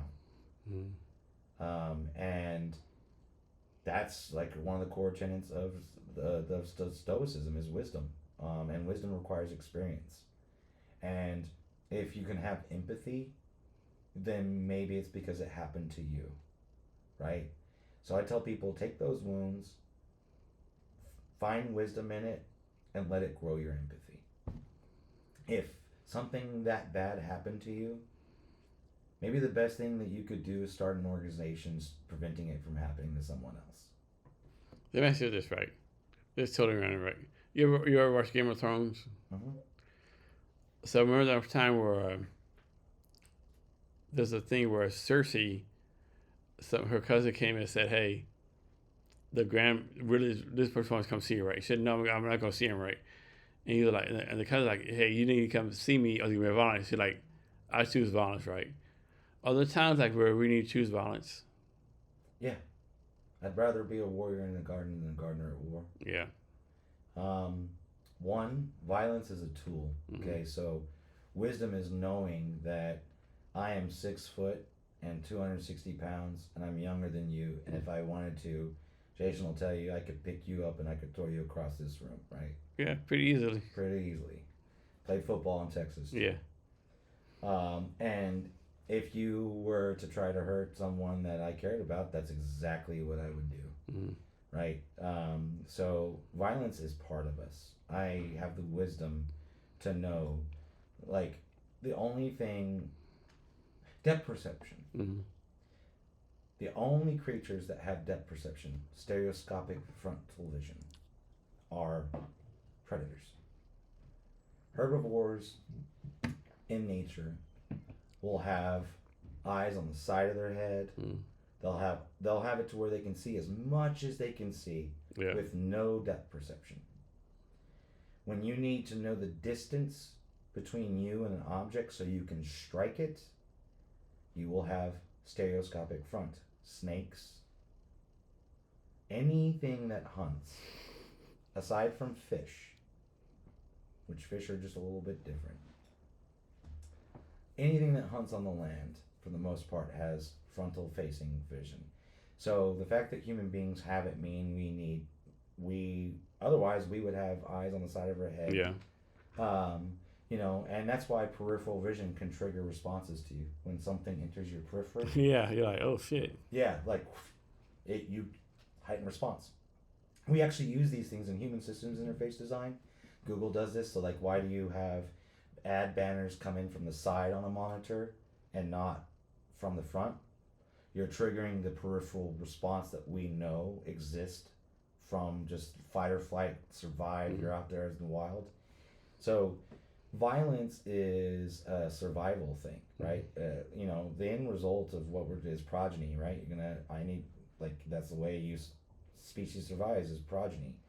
And if there's going to be a creature that's going to try to eat my baby, the only thing that I can do is to get violent. Yes. And kill it with no intention to eat it. Just kill it. And violence is in all of nature. Like, people think you can go pet a hippo. Don't do that. Right? Honey badgers, like, they don't give a fuck. Oh no, honey badgers don't give a fuck. There's a video on Nature Channel like honey badgers don't give a fuck. Yeah. So I think that one of the things that does make us human is that we choose. Now, sort of. The fight or flight is real, right?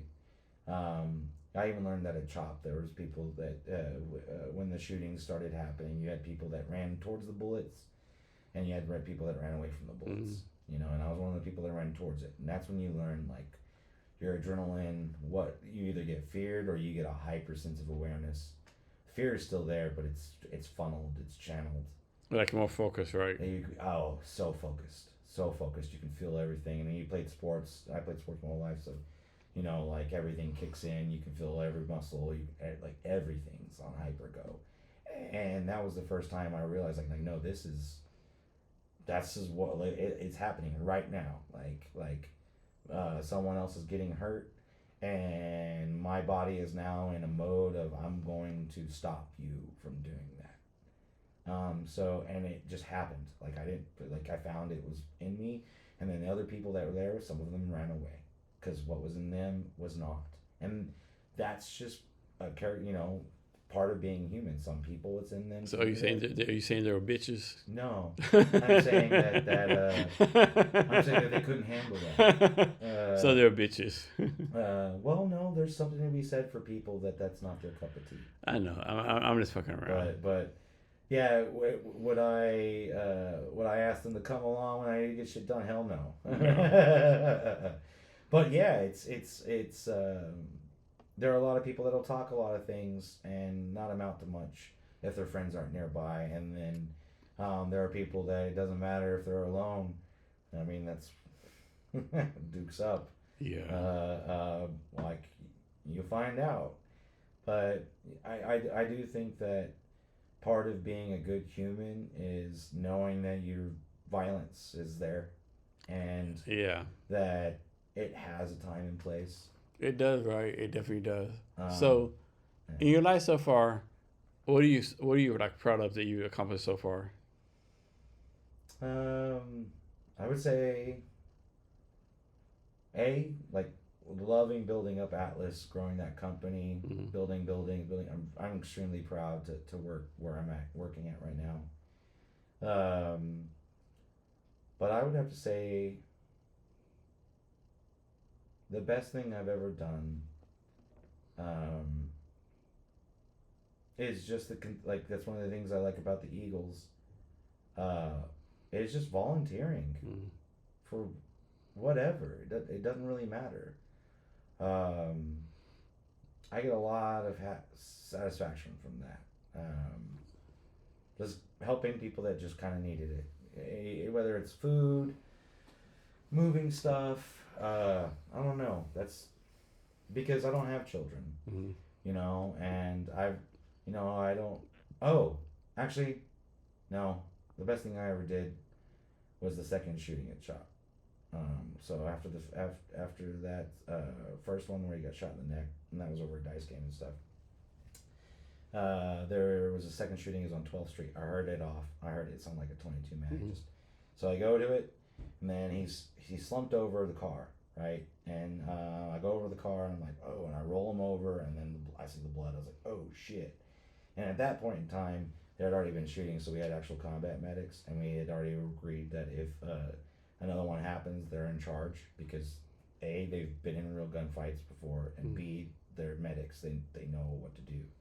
So I got on the radio and I'm like, fucking like I need like like medic, right? And so he get there and we like rip off his like cutting his shirt off, rip off his shirt, identifying the wounds and like it was crazy because like he was like, don't be worried about his pain because we're gonna that's not what we're here for. We're here about to save. So like you got to find where he's shot, and they got this thing where it's like this it inserts a foam thing that kind of expands to try to stop the bleeding and stuff. But you got to stick it in him to do it, and it's not very comfortable. But he's sitting there like another lady that was there. She was holding his head. He starts crying for mama, right? I was like, that was a fucking surreal moment when like this grown ass man shot up. I was like, yeah, sounds like we all die the same way, crying for mama. And at that point, the medic was like, he was like, he's got to get to the hospital. So like, I was like, I don't know what to do. I just picked him up, and we found a van, and I threw him in the back of the van. And that I have to think about, like, I found out because I don't want to name his name or anything, but he did survive, and I think that's the best thing I've ever done for another human being is I saved his life, and I didn't know what I was doing, at all, but I did it anyway. Yeah. So, what's a problem you want to solve you have not solved yet? Um, I mean, I work where I work at because I believe housing is such a crisis, but I don't think that that's a problem that actually is a problem because it existed a problem. It's a problem because people they choose. Like homelessness is not a problem because it's a natural thing. Yeah, other countries have figured this out. Finland will give that's not a problem, right? So for me, I would say the problem that I would love to be able to solve would be um, people like if I could actually fix something for the world over, it would be fixing the integrity of or like the honesty integrity of the internet. Like if I have to be honest, because it's like a global consciousness. It really is, and there's nothing wrong with everyone putting their thoughts online right now, but the problem with it right now is you can do a lot of bad harm with bad information. So if I could fix one problem, it would be teaching people to think critically and figure out what's useful information and what's not useful information. That's a big problem. So, how do you like you talked about time management before. How do you like do time management between Smedley's and Atlas Design Group? Prioritize. So like that's where one of those Because they are two urgency. separate companies, right? Yeah, urgency. So the contracts I establish with Smedley's clients are not as urgent as what Atlas is, but Atlas at the same time doesn't require direct, like constant hands-on IT or anything like that. Um, a lot of it's me writing SOPs or going over stuff. I can do that at night. I can do that on the weekends. I don't mind doing that. So I can do the backbone aspect of Atlas, all the things I do for my employees. I try to be there 9 to 5. I don't even take the remote days. I'm there every day because I want them to know that just because I'm seat higher up doesn't mean that I don't prioritize them. That I think I'm better than them. Like I think that's one of the reasons why I have a solid team is I am there every day, even though we have remote work policies. But if a client needs me to go on site or something like that, then I can. My team also trusts me to know that if I'm not there, I let them know why I'm not there. I'm going and I'm doing this with this client. I established Tuesdays as a day where, don't like if I am gonna do something, I'll schedule it on Tuesdays if I can for certain things. But for the most part, if I'm not trying to do triage IT work anymore, so it's a lot of scheduled meetings, and I can just have the meeting in my office at Atlas, where it's a nice, beautiful office.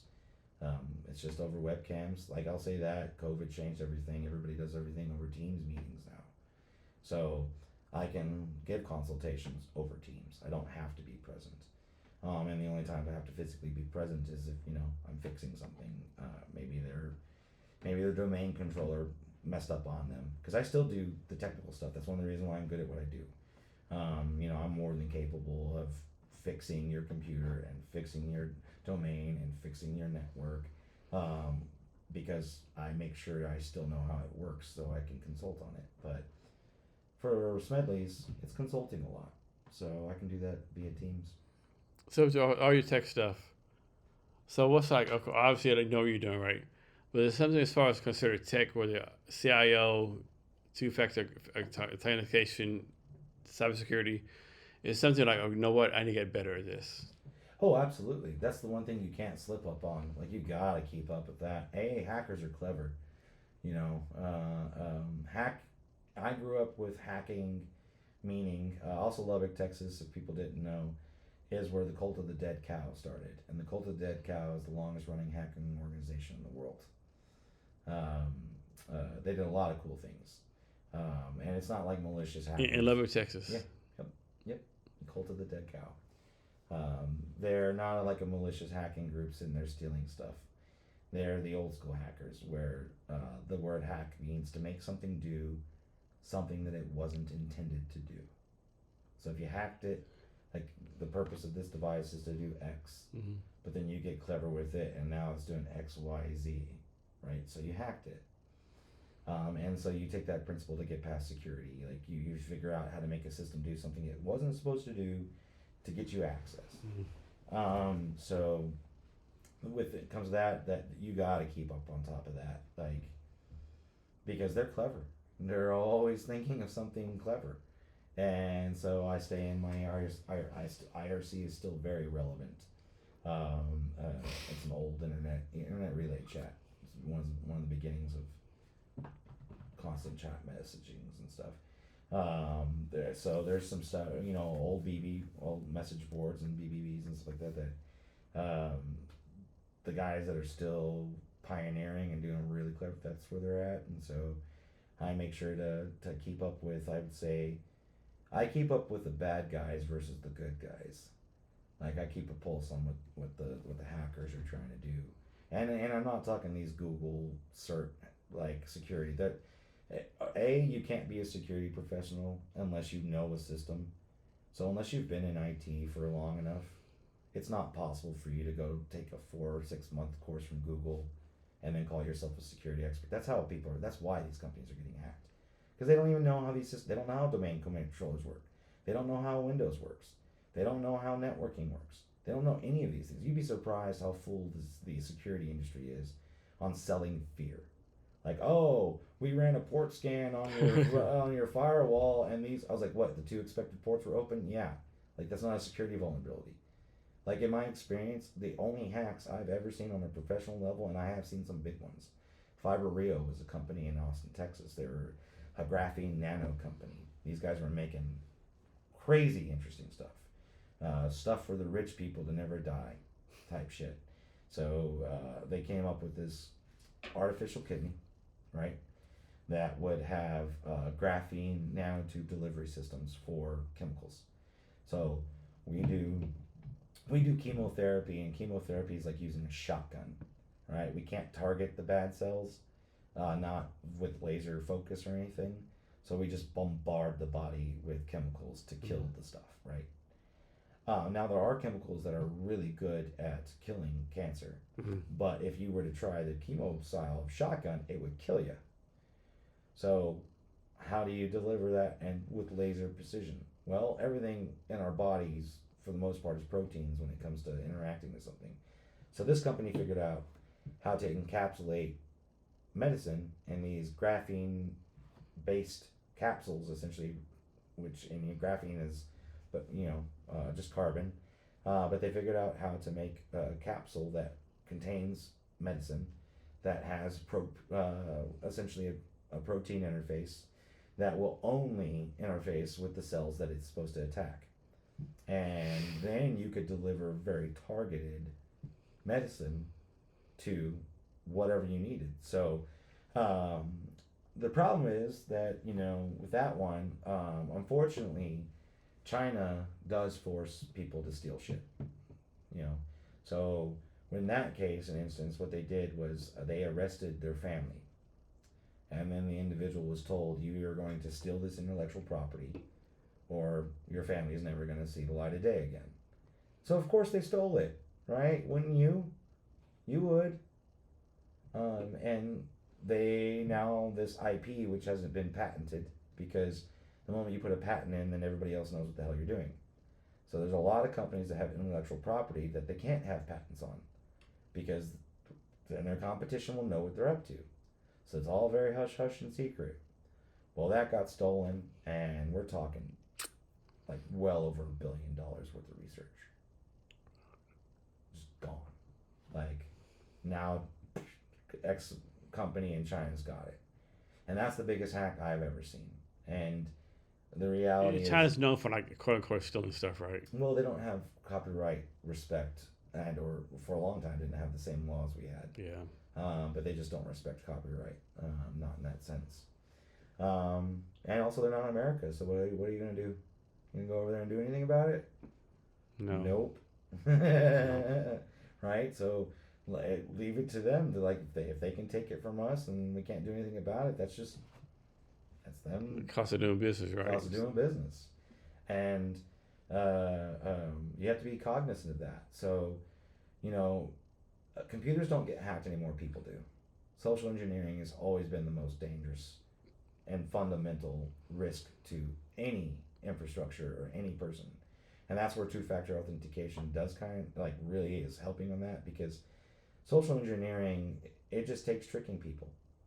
I believe the world's largest bank heist was done over the phone in the lobby of the bank. Yeah. So whenever you're going to move a certain amount of money, it takes 2 authorization codes. Mm-hmm. There's going to be a bank manager code, and then there's a special room in all these banks that have these people that say you want to move over $10,000. Well, the government gets involved when the moment you start moving $10,000. And it takes a second code, second authorization to actually move this money. Well, there's this technician that he was working on, I believe it was in the 80s. He's working on the computer systems at the bank. All the manuals for these computer systems are in that control room, right? So he's in that control room and he's learning, listening, paying attention, and realizes, like, oh shit, this is a special room. Obviously they do something very special here. And he just listened to the conversation. He was like, oh, they're moving money. Like, when someone wants to move $1 million, $10 million, whatever, these are the ones that are making the phone calls and authorizing the transactions. And they're giving a passcode.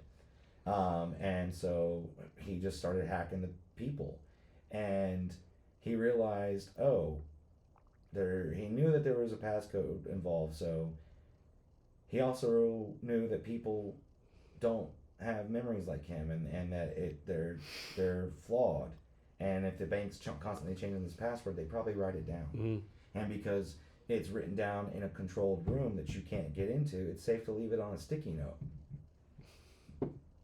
Well, he had eidetic memory, so he saw a sticky note in the president's office with the password, saw the sticky note essentially in that controlled room with the password, put two and two together, and transferred money out of that bank to Russia.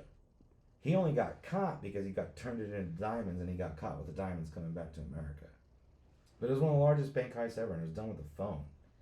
And it's done by hacking people. So, like the reality is getting past a firewall is pretty freaking hard. Mm. It's really hard. Unless they're just really stupid or it already came pre-compromised, right? Which is real because Israel just did those exploding pagers, so yes, they can intercept shipments and do shit. Supply chains can be subverted. That's some wild shit. Fucking exploding page. That's fucking like that's that kind of wild genius shit right there. I think. Yeah, that's a hack. Like if they want in, they can get in, and they're gonna go after people to do it. There's actually it's a concept for security. Reason why you split up access, that way people can't be forced, because I told you about the power of negative thought, right, and how you use it for disaster training and awareness for your business, for business continuity. So if your data is worth enough money, what's stopping someone from kidnapping one of your employees' children? Damn. And then That's kind of fucking deep right there. and then just saying you will do this or your kid dies. Damn. Well, the only thing that stops them from doing it now is that one person is no longer capable of just doing that, so it's pointless. But if they could, they would. If I mean, honestly, like if all it took was doing that, shit, everything would be getting robbed. But we separate things and we use security layers on purpose to prevent that, because if you have one point of failure, it's done. And so like the 2FA, things like that, and the DoD does think about this kind of stuff. That's why they compartmentalize information. That's why you use canary traps. Stuff like that. So Bob, so how do you make sure like you keep your tolerances level at the same level? My what? You're telling how you make sure you see the same level of smartness. Oh. You just study stuff, or like what do you do? I challenge myself Do you? to be better. How? Oh, a good example. I'm not a structural engineer, right? But it would behoove me to know more about their industry, I mean, it'd be nice, right? right? And it's incredibly complicated what they do. Like it takes years and years of. I never did that kind of math. I did math in school, but not the crap that they do. And especially like linear algebra and Diffie-Q and all these things. And It's like me, like I think June 6th, I'm giving a presentation to some kind of engineering conference, right? It's a IEEE, right? I'm giving a presentation on how it's like the future AI HR, how optimization is an engineering problem, right? I have all these fucking charts and stuff. I'm like, fuck, how am I gonna fucking do this, right? I memorize it, I fucking speak some heart, right? So yeah, I'm doing that too, yeah. yeah, and so like for me, right now I'm actually trying to learn more about their industry, and I'm in deep water. I'm just out there sinking, almost not swimming as far as understanding it. Mm. But I also was like, this is a challenge. Yeah, I'm the same way. It's like, oh wow, this is what these guys go through. It gives me a little bit of perspective. I was like, this is a lot of math, just to figure something out. And I'm like, I haven't done this kind of math in forever. So it's different. And that pushes me. And then also, I like to read things that challenge my beliefs. That's hard to do for a lot of people. Like if I'm having a conversation and dialogue with someone and they're saying something I don't believe in, conversation can flow and whatnot, and maybe I can steer it the way I want it to. But if you're reading a book that you honestly hate everything about it, um, there's still value in reading it.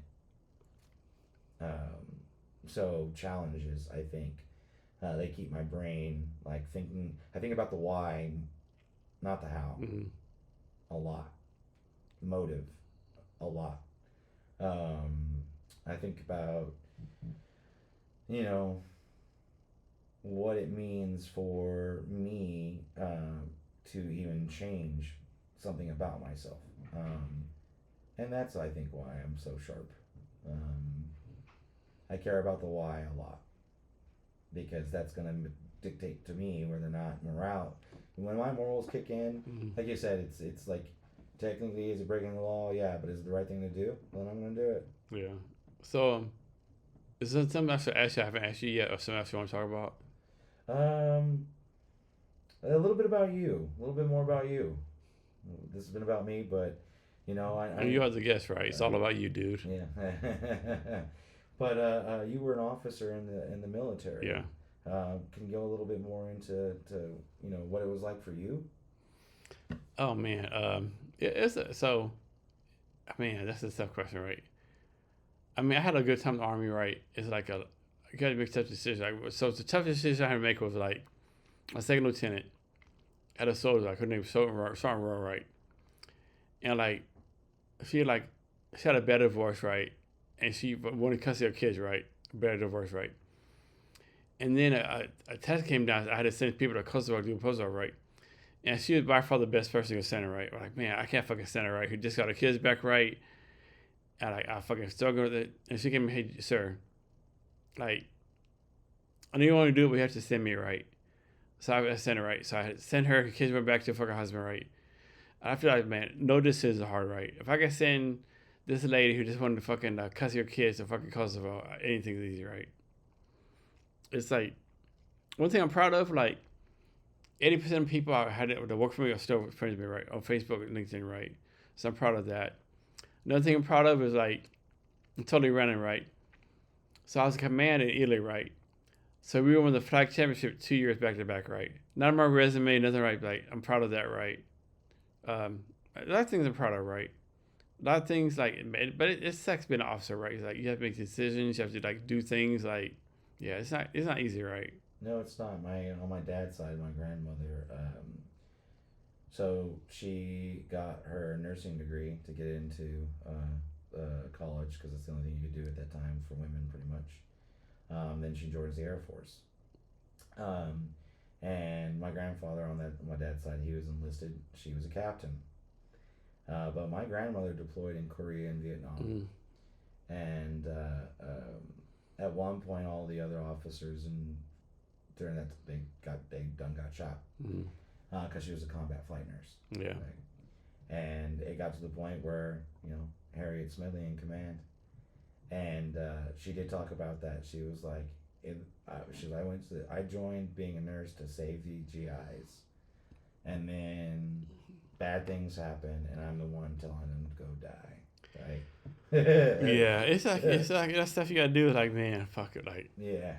It's like it's not easy, right? It's like I remember one time, like, so one time, like, so in the army, like, there's a thing where, like, like, if like some of your family dies, you gotta go home, right? Yeah. And so we had a soldier, right? We got a message, hey, this dude's like daddy died, right? Hey, your daddy died, right? Right after that, I got a message. My first sergeant, his father died, right? I like, hey, Sergeant Cleveland, I need to your father died too, right? So I had to people back to back, like fucking father died, right? But it's insane, right? It's like different out of good times, right? But there's like I'm like I would never say like we need to serve like you need to like do 2 years in the military, but like, maybe you do need to do 2 years in the military. Maybe you need to do 2 years, doing something right.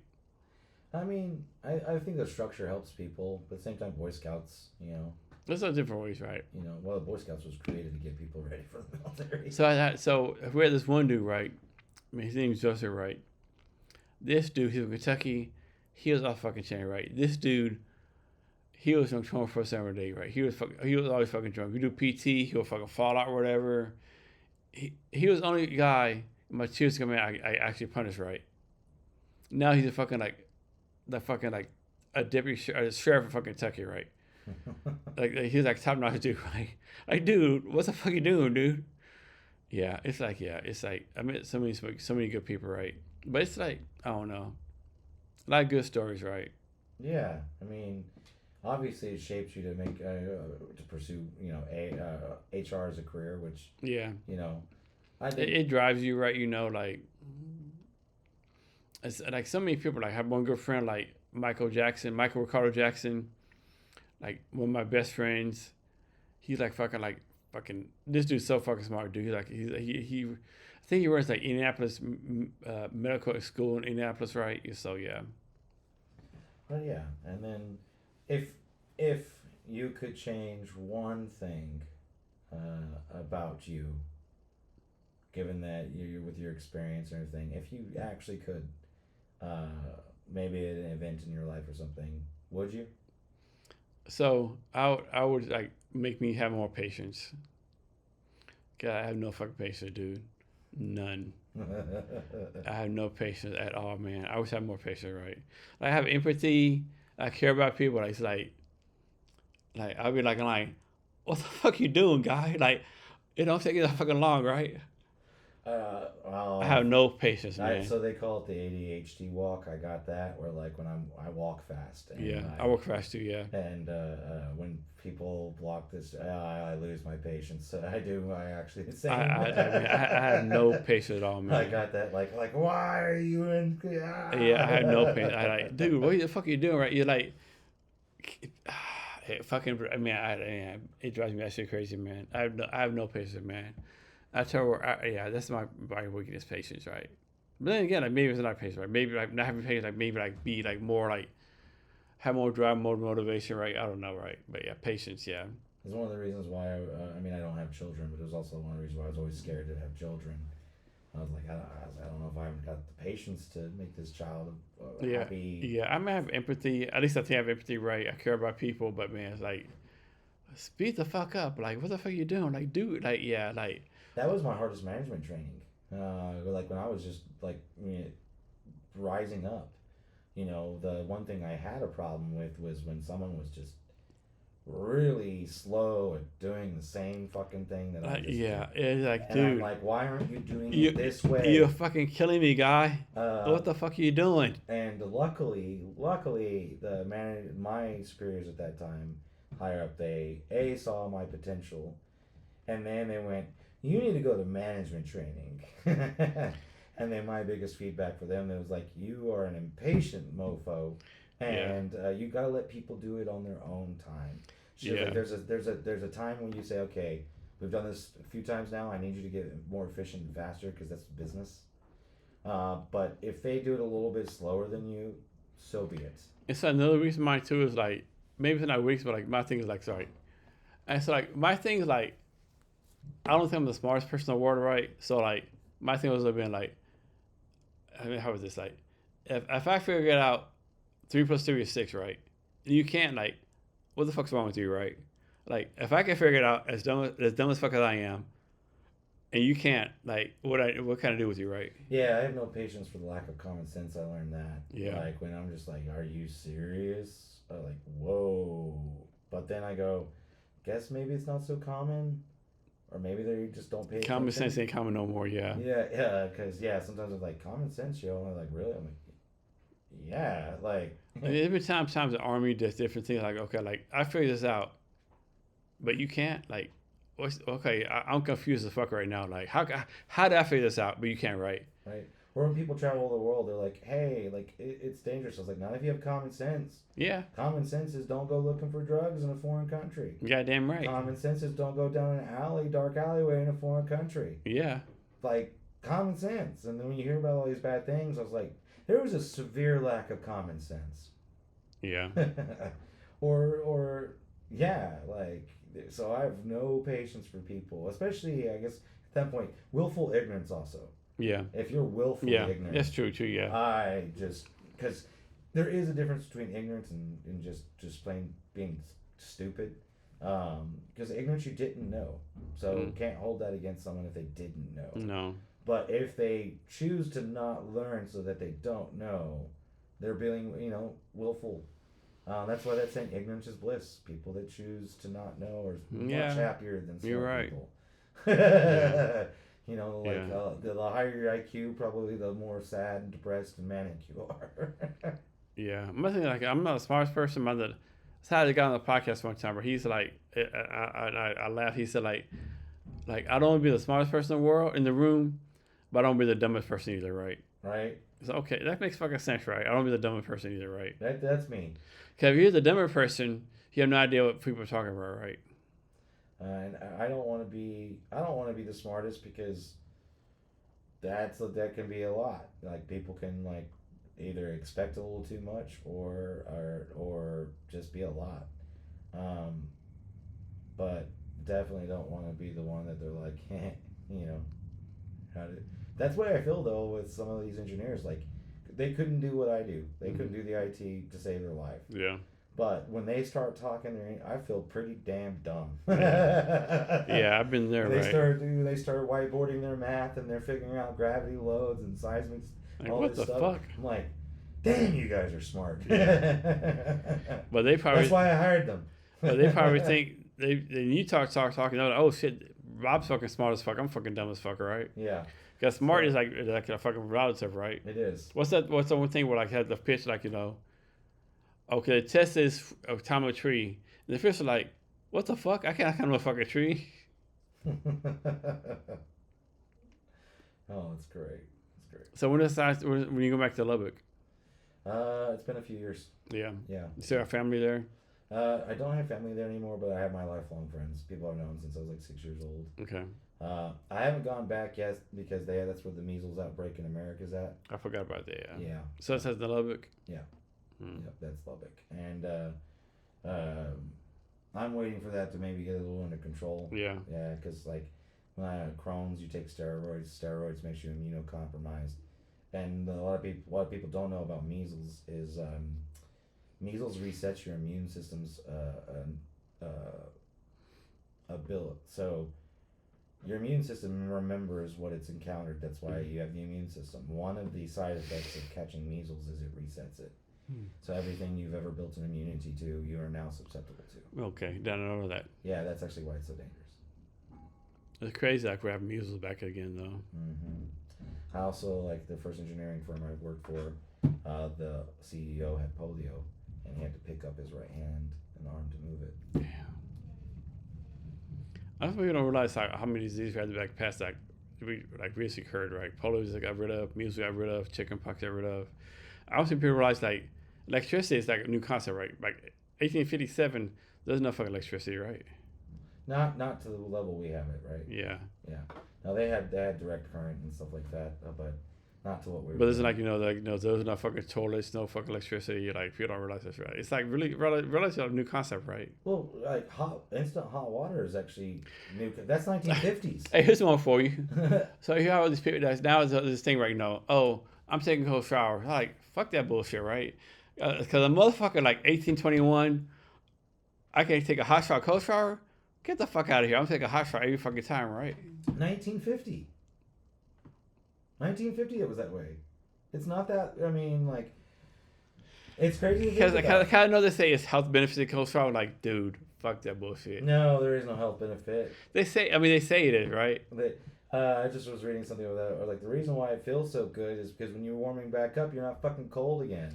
Yeah. But no, I mean, I think it's okay to be a little cold, but the cold plunge crap, no. Get the F out of here, right? That's just people being weird. But I like some random dude, like if you ask some dude from the Roman Empire, want to take a hot shower or cold shower? I can take a hot shower and be warm. Right? Yes. I would let you fuck all my wives. Let me take a hot shower, right? Right? Like, it's one of those things. Like, I mean, even refrigeration. Yeah, air conditioning. it's not. Oh, that's not. It's not that. No, it's not. Indoor plumbing. It's not as new as Taking a bathroom in your house. You know, that's actually the designation. The plumber's oath or whatever is about the health of people. Mm-hmm. It's like it's a thing that's just not talked about anymore. But like it was like the plumber's creed, and because water is life, and sewage management is even more important. So that's why first world nation designation is access to clean running water, and sewage management. And the fact that we've got Flint, Michigan in America that doesn't have that makes you really think, like, are we first world nation if we don't have clean running water in America? I tell you one thing, being over in Vietnam and like 80 for this 90 days is like, damn. Oh, we are first world third. Oh, we're a third country with a good military or what, right? Because it's like in Vietnam, Asia, it's so like there's no potholes, the roads are perfect, right? It's like you got to ask yourself some questions like, what are we doing over here? Well, I also think that Americans don't realize what America actually is, and how it actually functions, and that's a problem. I mean, because we are a capitalist, socialist, democratic republic. We are socialist because roads are socialist, cops are socialist, firefighters are socialist, libraries are socialism, highways are socialism. That's socialism. Yeah. We're capitalist because you can also make money doing whatever, like you can capitalize on things. Yeah, you're right. We're a democratic republic though because the electoral college elects the president. Yeah. And we elect the electoral college. People don't know that, but our founding fathers did that on purpose to stop a demagogue. Didn't work with Trump because he's a demagogue. He just lied the entire time. That's the definition of it. Yeah. And our forefathers were like, hey, there's this thing called a demagogue. And turns out people are stupid. And if a demagogue just lies and lies and lies and lies, they'll vote for him. So we're going to create this thing called the Electoral College. It's supposed to be educated people that will vote against the public vote if necessary to prevent a demagogue. That's why they put it in there. We are a republic. A democratic republic. Yeah, so real republic. We're like, oh, we're this America's this capitalist democracy. It's like, the fuck we are. Like by our design. We are not a democracy. By our design and our current function. We are not democracy. We are none of those things. We are a socialist, capitalist, democratic republic. Yeah. and so that's also the situation where we're in. People don't even know how we are. This is not one. You don't vote for the president, despite what people think. But they also don't teach history anymore, so. Well, like how many times you see on the internet, like they do this, you know, some on the internet, like be like these little interviews. Hey, what's the capital of the United States? Kansas, or like what's this? That's that crazy question, right? Like, how do you not know this, right? Or like, what's this? It's this, right? That's completely wrong answers, right? And there is a dumbing down of America that I do think is discouraging. Like when I was going to school, young engineers programs, all this stuff, and that's all gone. Like, I don't know why. It makes no sense. And I'm a little concerned about that. I will say, and it's not to knock on the Gen Z guys, but man, hiring them can be interesting. And it's not their fault. I have the wherewithal and the empathy and the presence to know that that's not their fault, but they have a hard time acclimating to the reality of the world that they live in. Do you think it's because they went through COVID, or? I think COVID, yeah, really did. Like that absence, and then, but yeah, basic skills can be very lacking. Even with college graduates, it's just showing up to work. Like, I've only terminated people for good cause, right? Mm-hmm. One, you lied, like to big boss man and me, like if you lie, you tell me the truth. I am a brute. People have always said I'm blunt. I was like, because I don't like being lied to, so I'm not gonna lie to you. Mm-hmm. So if you don't like what I have to say, at least I told you the truth. You lie to me, my relationship with you is going to change a little bit. An employee lies to me. What's the motive? Mm-hmm. Is it something they did wrong? Like it's going to affect the company? I'm going to handle that way differently than like, you know, a little white lie or whatever, right? But I had to let go of a recent employee. I mean, just showing up to work. Like you could call in and use part of this generous PTO that you didn't even no call no show. You literally no call no show. Mm-hmm. How do you get 4 weeks vacation and no call no show? All you have to do is message and say, "Hey, I'm going to use one of my days today." You think they were smart enough to do that? I even had to say, I was like, you know what, man? Like, we're only having this conversation. Oh, there's like I have to say my vacation days. Like I was like, we're only having this conversation. I was like, because their PTO does include their vacation and medical. Yeah. Because no, I'm not giving them that much. But I was like, hey, man, like the reason why this is an issue is you have a team, and you didn't even say nothing to nobody. You didn't let them know that you're not coming into work. You know, like, so this is a respect thing. And they depend on you, all that kind of stuff. Yep, and this is now a respect issue. So you don't respect anybody here. So basically, you say fuck your team, fuck everyone. Yep. So I'm getting rid of you. Oh, I'm sorry. No, I was like, it's like too late for that. Yep. I was like, you could have messaged at 8:00 in the morning saying, "Hey guys, I'm not coming in today." Done. Expectations have changed for the day. If they were depending on you, maybe they'll change. They'll know the urgency. They'll know how to be agile. They'll know like these systems that I try to put into place and enact in technology is because of things like that. But it does take the participation of the employees. Have you ever fired somebody and you like later on like, man, I shouldn't have fired this person? No. No, because the only firings I've ever done was either I didn't choose to fire the person, I just had the job of firing.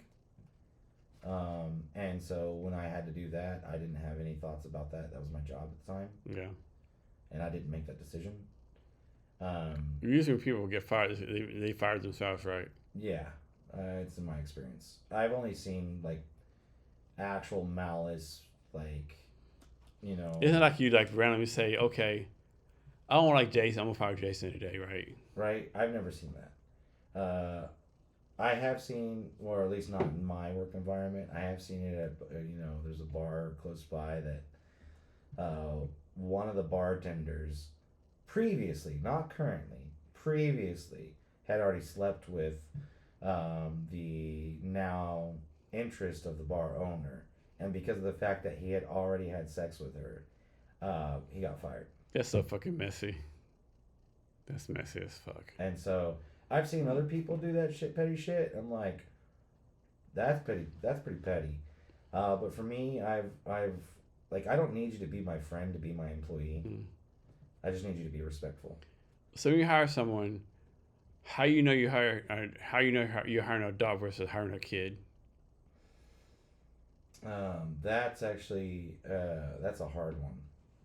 Because even some grown-ups are still kind of young, mental or emotionally intelligence-wise.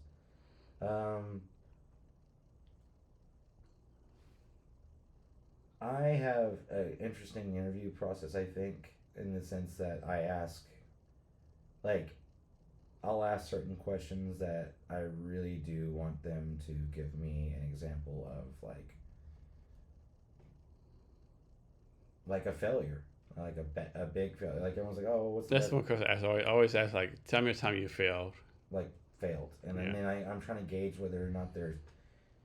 And it's a skill. And that's the most. Oh, one time I finished in second place. No more. It's not fair. Failed. Like you fucking failed. Like you fucking fucked up big time, right? So I gauge the response on that. Yeah. Like, are they gatekeeping what they consider failure? Do they not? Do they?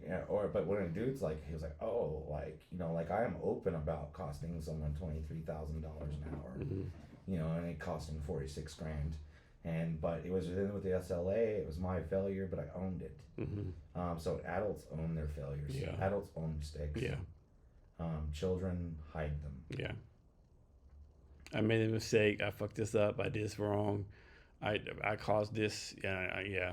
So, and as a business owner, it does you with your clients. You have to do that if you do make a mistake ever, and you own it. You know, whatever it is, if it's costing you money, if it's redoing it, if it's you working freaking 24 hours straight to get it fixed because of what you did, that's an adult.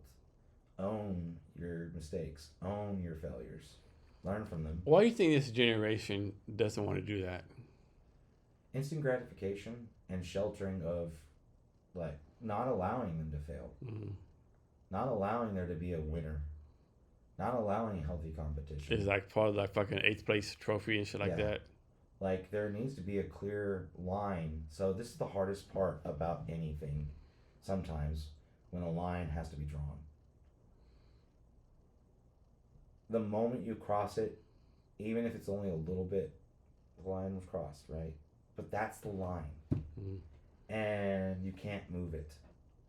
And that's where these people, like, these goalposts keep getting moved. And I was like, no, if this is success, if this is correct, whatever it is, then that's the line. And if you can't get above it, train harder, educate yourself, whatever it is. And if you can never cross it, know your limits. You know, that's the other thing, you know, like, everyone's like, you can do anything you want. Like, I love the mentality of we can be anything you want to be. That is not true. It's not. Now, fostering creativity and developing someone when they're young and saying you can be anything you want, that's good. That's good. Telling every kid they need to go to college and go into debt is stupid. Yeah. They're not meant for it. I mean, in Japan they test for this, and in the UK they test for this. In Japan, I think it's like 14 or so, you take a test that's equivalent to our college entry exams, and if you do not pass it, you're not going to college. They tell you academics is not for you. So go become a mechanic, go become an electrician, go become a carpenter. England does the same thing. When you turn 16, if you're not really academically bound, they identify this. Well, you can start an apprenticeship. So that way their electrician apprenticeship starts when they're 16. So then when they turn 18 and they're adults, they have the skills to have a job, and they get into the workforce immediately. So I think telling that you can be anything you want to be is great, but it's not realistic. And living in the real world is what happens, but to when you turn 18 and the rug gets pulled, the blinders come off, you can go to jail, you can go into debt, you can be arrested and go to prison, not little smack on the hand anymore. And nobody's like, it's like all these little YouTubers going around smacking people, pushing people, messing with people. Nobody's ever punched them in the damn mouth. And maybe someone should have smacked the shit out of them at least once. You know, like, I remember the first time I hit someone at a bar that was they just crossed the line, that was young enough, but they just crossed the line, so I smacked him in the mouth, and the look on his face, I was like, no one's ever smacked you before, have they? That's what I think too. I think there's goodness in getting punched in the face, right? Yeah. I think there's We're a not made lesson of learned. glass. I think everyone should get punched in the face one time, like, oh shit, I got fucking punched in the face. Like, I think there's goodness in that. Yes, because, like, you're gonna learn limits. I've got friends that we became friends after the fight, but the fight happened. Yeah, me too. Yeah. You know, and that's what the Dukes is. And yeah, Dukes up. Like, you know when to fight, not when to. And I've learned, like, it's not, don't cause it, but you want it, you'll get it. I'm a believer. Everyone should learn how to fight. I'm a big believer. Boys and girls should learn how to fight at a young age. Like, I think everyone, including girls, should, like, know how to, like, do some kind of boxing, or I don't even call it, like, defend yourself, right? Yeah, because there are going to be bullies. There are going to be people that they've used physicality over. As soon as you they fucking back the fuck down. Damn straight. You know, and also, you don't need to call the cops to solve a problem. No, will step up and solve the problem. Yeah. Like, if you're watching someone getting mugged, just go over and smack them over the head. Yeah. Help your neighbor out. Yeah. You know, but now people are like, don't fucking videotape that shit on your fucking phone. Yeah. No, go over there and freaking smack him over the head. He's in there mugging someone, robbing someone. You know, oh, you're picking on someone, like, pick on me. You know, oh, you're planning on you're gonna hurt someone. You're gonna have to hurt me first. So Bob, what do you see as your like future self? Like, what do you see your future goals? I would like to. I would like to travel more of the world. Mm-hmm. Like so, a future goal for me would to be to touch every continent. Like quite literally. Mm-hmm. Um, and I think I'm gonna learn to sail to do that. Like you gonna sail there in a boat? Mm-hmm. Oh shit. Yeah, I don't know about that. I'm fucking flying. I don't know if I'm gonna sailboat. I've thought long and hard about this, and people are like, "Oh, you know, you can die." I was like, "Well, I'm not doing it right now. I'm going to do it when I'm older." But we, our ancestors did it. It can be done. Yeah, I mean, yeah. So that's a goal of mine. And like I said, it's to push myself. Like Yeah. learn something I don't know. We grew up in the Great Plains. I don't know a damn thing about boats. Mm-hmm. So to do that, I'm going to need to learn a lot. Mm-hmm. I'd also like to, I would like Atlas to grow to a point where, yeah, like I can back off as a principal founder, as one of the original people, and my leadership creates new leaders, and then watch that grow. Mm-hmm. That's a goal of mine, to actually be able to step away and not have to worry, not have to touch it, not have to do anything, and know that I created something. I created a system that creates excellence, that creates quality, and that helps other people do the same thing. That's a goal. And I got me and Chris working on this. We're thinking 3 to 5 years.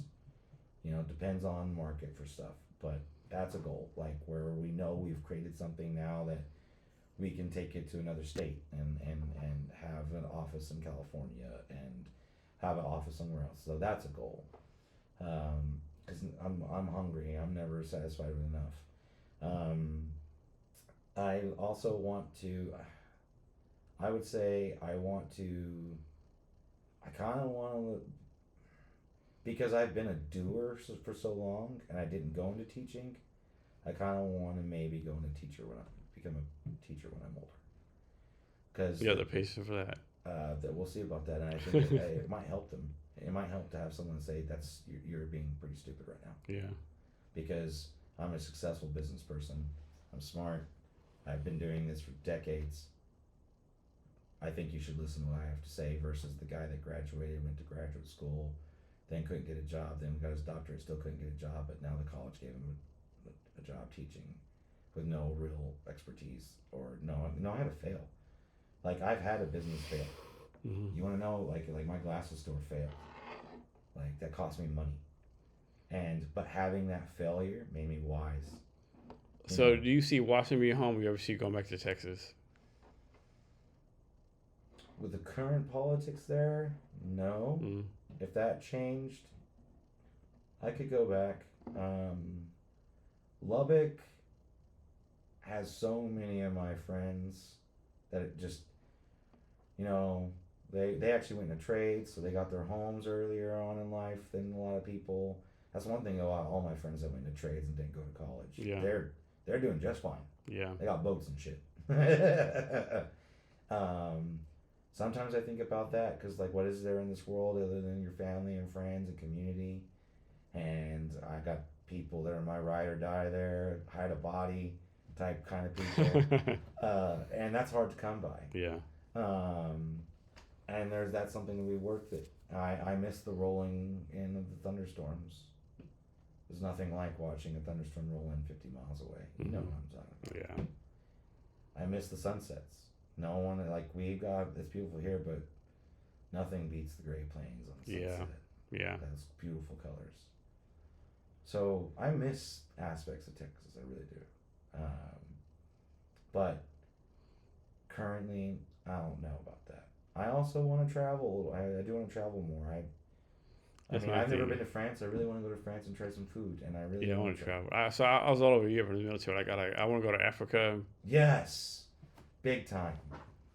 No one's. I was like, oh. So like, I want to go to. For some reason, I'm going to Norway. I don't know why I'm going to Norway, Sweden, Finland. I want to go those places, right? Yeah, I want to. I have no desire. For some reason, I have no desire to go to South America, right? I have no desire to South America, right? I want to go to Belize. I heard that's beautiful. And then one of my employees, she just backpacked Chile, Mm-hmm. and she was like, it was really simple and easy to do. I was like, dang. I was just looking at her photos and stuff, and she was telling me about the people and the food and stuff, and I was like, man, Chile sounds kind of like a cool backpack, because I love backpacking. Yeah. It's like one of my hobbies.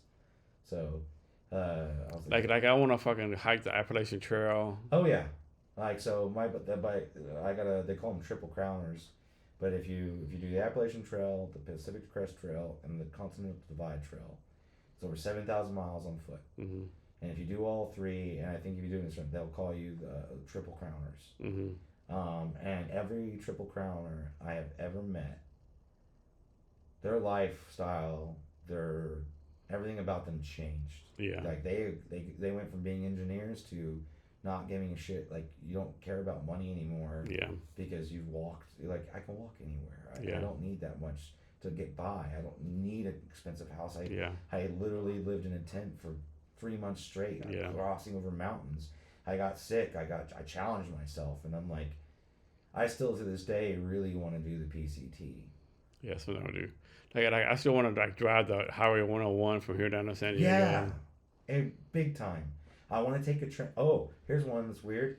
I want to fly to Chicago, eat pizza, because I haven't been to Chicago in any kind of capacity for fun. It's only ever been business. Yeah. I want to go to Chicago, eat pizza, eat a hot dog, get on a train, go to New York, eat pizza, eat a hot dog, and decide for myself which one's better. That's like a classic. Right?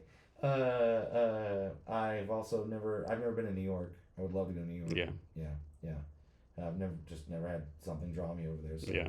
But yeah, like, America's so big, just exploring America. Like, I'm planning a trip to go to New Orleans next month. Yeah. Because even growing up in Texas, yeah, we had all right gumbo, but my buddy was just like, hey, you want to go try real gumbo? I'm like, yeah, let's go to New Orleans. Yeah. So anything else you want to talk about? No, I think this has been great. We've done everything from IT to Yeah, I'm whatever. glad you enjoyed it. Yeah. This has been great, Jason. Cool. Any last minute thoughts or anything, or any advice you want to give to anyone? It may be hard, but just believe in yourself, whatever you want to do. When you want to start your own business, try. Accept your failures and own them. You're not going to hit bullseyes every time, but if you don't try, you won't know. And, be critical, but don't beat yourself up. Bob, thanks for your time today. Really appreciate you. Appreciate you, man. And to our listeners, thank you for your time as well. And remember to be great every day.